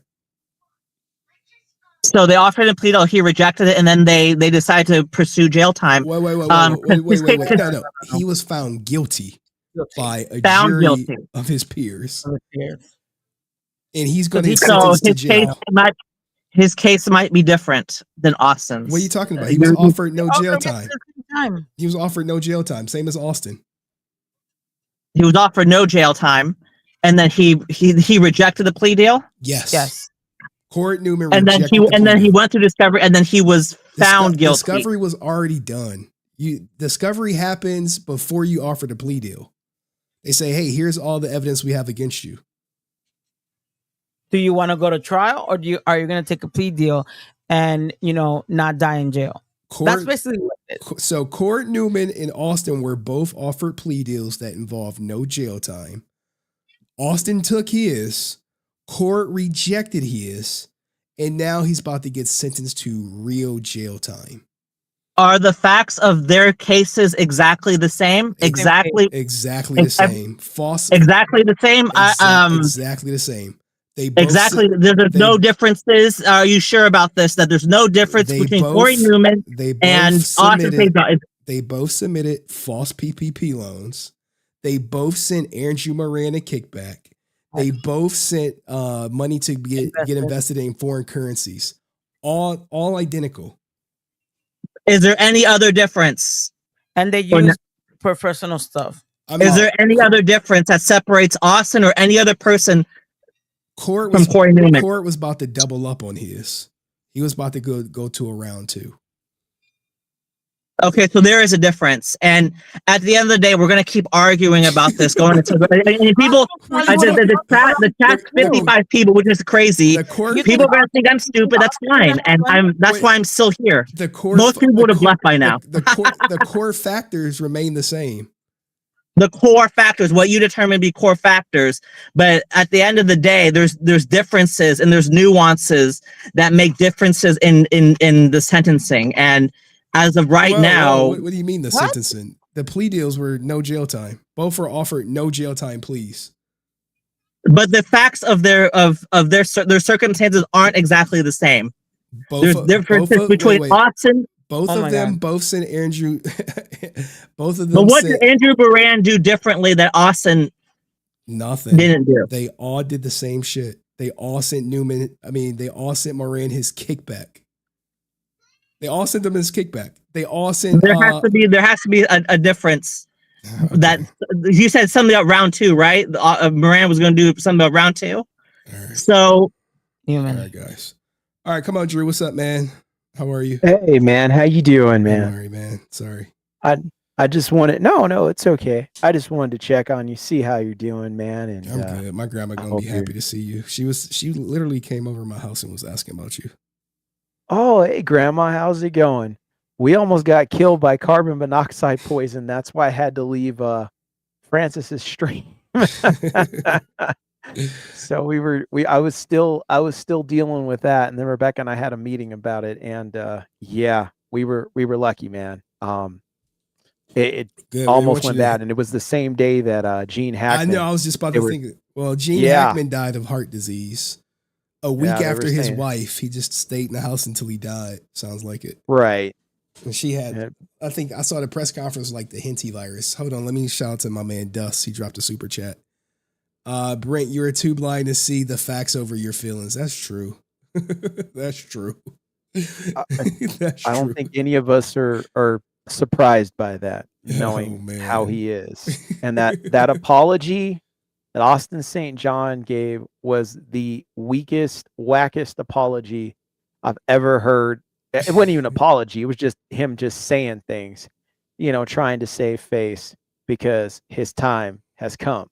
So, man. Yeah, it's come. Okay, he's gonna have to pay, and that's just what it's gonna be. You sign that, you got to deal with the consequences that come with it, regardless. He got off easy. It'll be no jail time for him. So there's that. He got off way too easy, and that's the thing about it. I've seen this before. The time I worked in investigations and in core business, I've seen this. And yeah, he got off easy. He got off real easy. So, but I still think they might throw the book at him anyway. That would be the best thing that can happen. Yes. Is if the judge throws out his fucking plea deal and they send his ass to jail. Exactly. And What- that's what Brett doesn't understand. So, right answer? yeah, we could only wish. But Drew, if you don't mind, let's go through this, right? Yeah. They did their process. The bank noticed it. They forwarded it to the FBI. The FBI and the Secret Service work together. They crunch some numbers. They're looking at the totality of circumstances. They bring it over to a grand jury. Yes. To look at it and see if they have a true bill. They have a true bill? Okay. Hey, Your Honor, could we go ahead and get the arrest warrants for all those parties involved? Because they have everything. Grand jury agreed. The judge agreed. They go serve out the warrants. Bring them over to the station. Hey, this is what we're charging you with. And then we bring you in front of the magistrate. Hey, how do you plead? Guilty, not guilty. Okay. They all said not guilty. They gave them time. They get their lawyers. And then the prosecutors meet with their lawyers and their representatives. And then they do the discovery. And that could take months. And then they start to realize, oh, man, they really got stuff on us. Hey, I'll take that plea. What's that plea? What you offering me? What's that plea? Yep. Oh, I'm going to hold out. I'm not guilty. I'm going to stand on my sword. And then, hey, here's more evidence in the discovery. And that lawyer goes, hey, man, are you going to pay me or are you going to take that plea? But this is what you're going to end up paying. And then they go, yeah, you know what? I'm going to take that plea because I want to be in my kids' lives. I'm a type 1 diabetic. They're not going to let me have my preferred medication in jail. They're going to give me the generic version. Or maybe the court system or the prison system's thinking, hey, we don't want the liability of having them in our custody because once you're found guilty and they transfer you to that custody facility, you're underneath that care, custody, and control of that correctional facility. If something happens, a misdose of that medication, and then he croaks, then who's liable? Yeah.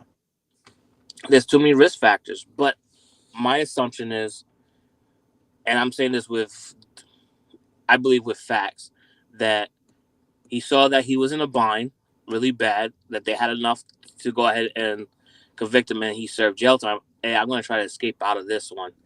I'm going to take that plea. And hopefully, I get probation.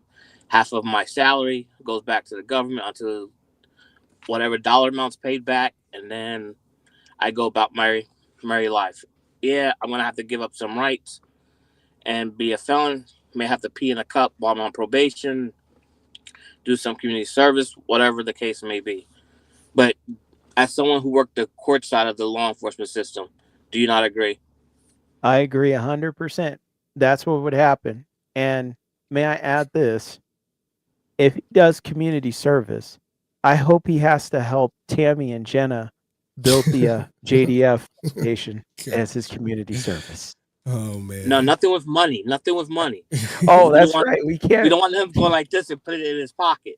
No, he could take out the trash for them after their events. After everybody has cookies and tea and all that stuff like that for their meetings, he could. He could be take the out the trash. janitor. He could humble himself.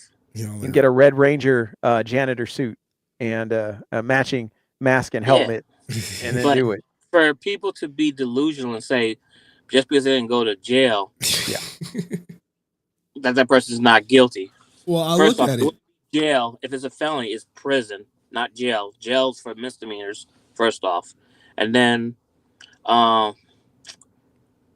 would hope that those people who think that would be never in a position where they get in trouble and then like, no, I'm going to stand on my sword versus taking that plea deal and then they stand on their sword and then they get 10 years. Oh yeah, Corey Newman's getting some years. Yeah, but I'm saying the ones that's believing in Geiger, hopefully they never get in trouble and put in that position where they got to pick. I'm going to stand on my sword or take that plea and play that Russian roulette. And then next thing you know, they go through the court system and then they go, hey, 10 years. That's what you get. Yeah. Yeah. It gets flipped on you. And that's the thing about it. It's going to, if any of those people ever have to deal with a situation like this, or they themselves or a family member they really care about goes through this, they're going to learn a lot. and get an education of a lifetime when they see how things really go down. Trust me, I've seen it. Yeah. And the results are horrifying. What people come out of there and I can't believe that happened. Dono Neville, I got you. You coming up next. Oh my gosh. I can't believe the justice system is like that. I thought it worked this way. Sound familiar? I thought it worked this way. In my mind, in a perfect world, it worked this way. No, the law is clear. It means this. It doesn't matter what your feelings are or what you think would happen. What does the law say is going to happen to you? Where's that sound bite? That ninja's guilty. That's what you need to play. He's Give us done. the Uncle Ruckus. There you go. That nigga is guilty. It is what it is. As much I as got a dislike question him, for. I wish him well. Yeah, that's all we can do. I got a question for you three guys and everybody out there in TV land, as they used to say, grandma included. My birthday is this month. I will be 42. And I was thinking, should I do a birthday stream on my own channel, which I will be kicking off? And I've been putting some things together, and I'm going to have that together. So would you guys like a live birthday stream? What day is it? I'm thinking my actual birthday is it's 31st on Monday. It's going to be on a Monday, but if I can do it on a Sunday, any day, that works out the best for everybody. As long as you're healthy, Drew. I'll be there. I'll support it, but as long as you're not putting yourself through any hardship physically. Yeah, I'll take. I just thought I'd want to just say hey to you guys. Answer knows. Unfortunately I may have to go on a lawsuit thing for myself, physical therapy mess up. So my health has gotten a little bit worse due to that. So I just thought maybe I'd do something and kind of connect with you guys a little bit and For stuff sure, like man. that. You let us know and we'll be there. But look, I got one more person, then I got to go to bed. So all right, man. All Thanks for having us up. Strife, good work, man. Good interviews. Shout out. Keep it going. Yeah, definitely. And then Henry, take care of yourself, and then plus up on some vitamin C. I hope you feel better. I'm gonna drink some before I go to bed. All right, let me get some airborne, man. Get some of that airborne. He like second person. All right, let me bring up my man Donald Nevitt, who wanted to chime in during the whole Brent Austin St. John is innocent. Oh yeah. Yeah, even I'm like, dude. Half the time, it's hard to see what goes through his mind just because he says the prosecutors won't take it to trial. Even most cases won't go. It's plain and simple. They're gonna look for. They're looking for a bigger fish, and Andrew Moran clearly is that bigger fish. And he took a plea deal. Andrew Moran, Michael Hill, they both took plea deals. Even Michael Hill's trying to pay the money back like right now. Yeah. Before sentencing. And they don't want to waste people's time. They don't want to waste the court's time. They don't want to waste people's time because at the end of the day, it's a waste of taxpayer money. And a waste of not just taxpayer money, but even a waste of the court's time because they could be focusing on other cases, more important cases. For sure.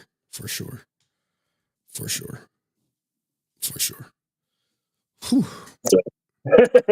Yeah, I know, man. Brent can be exhausting at times, but I did it to myself. I was like, I should have just let him have it.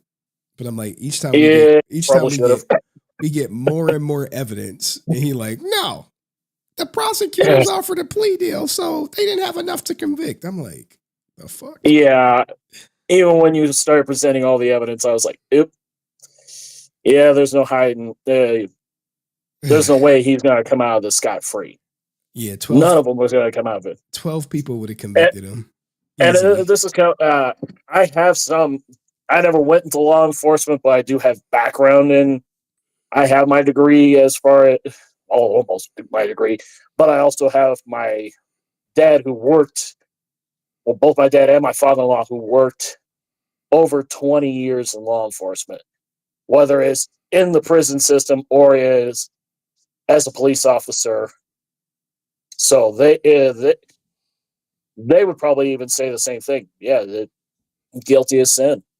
Oh yeah, the writing's on the wall. Yeah, everyone sees it except for Brent. But Brent does not want to see it.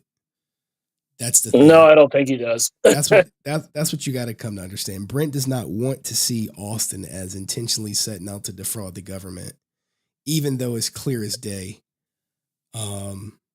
In pretty much, everything that we have seen. Yeah, that is the nature of the beast. Some people just don't want to try and find innocence and don't want to see the facts. Yeah. And I think my wife was embarrassed of me when I was up last week on Francis's stream, because every time you and her were like trying to get me off, I was like, kept just kind of. Oh my goodness, man. Well, and to be fair to that, once I get something in my head, it's like I have to get it out. Yeah, man. No or otherwise, it just sits there. And so, yeah, I probably should have listened, but I was like, "Oh, it's all good, man. We appreciate the contributions and support, man. Shout out to you and your wife, but I am tired. We approaching the 7 stream. Yeah, you were. Yeah, I was. But I was listening in earlier because I actually had to cut off pretty early on because, as you can see, I just went to a lacrosse game, so I had to step off it for a little, off the stream for a little bit. But yeah, you were sounding pretty bad. I'm like. That weather will get you. It does that to me all the time. I'm still bad. It went from like 70 degrees to like 30 overnight. It's been 70. It was in 70s last week here in Vegas, and then now it's down to like the 40s. Like I went from walking around even at night at work, no jacket on. Now I'm back to wearing it. Yeah. Well, look, man. And sitting in my car running the heater. I need to get some rest. Yeah. So, well, you get your rest. Get better soon. All right. Thank you, Donald Nevitt. Mm-hmm. All right, guys. Everyone that wanted to come up has officially come up, and I am about to go to sleep.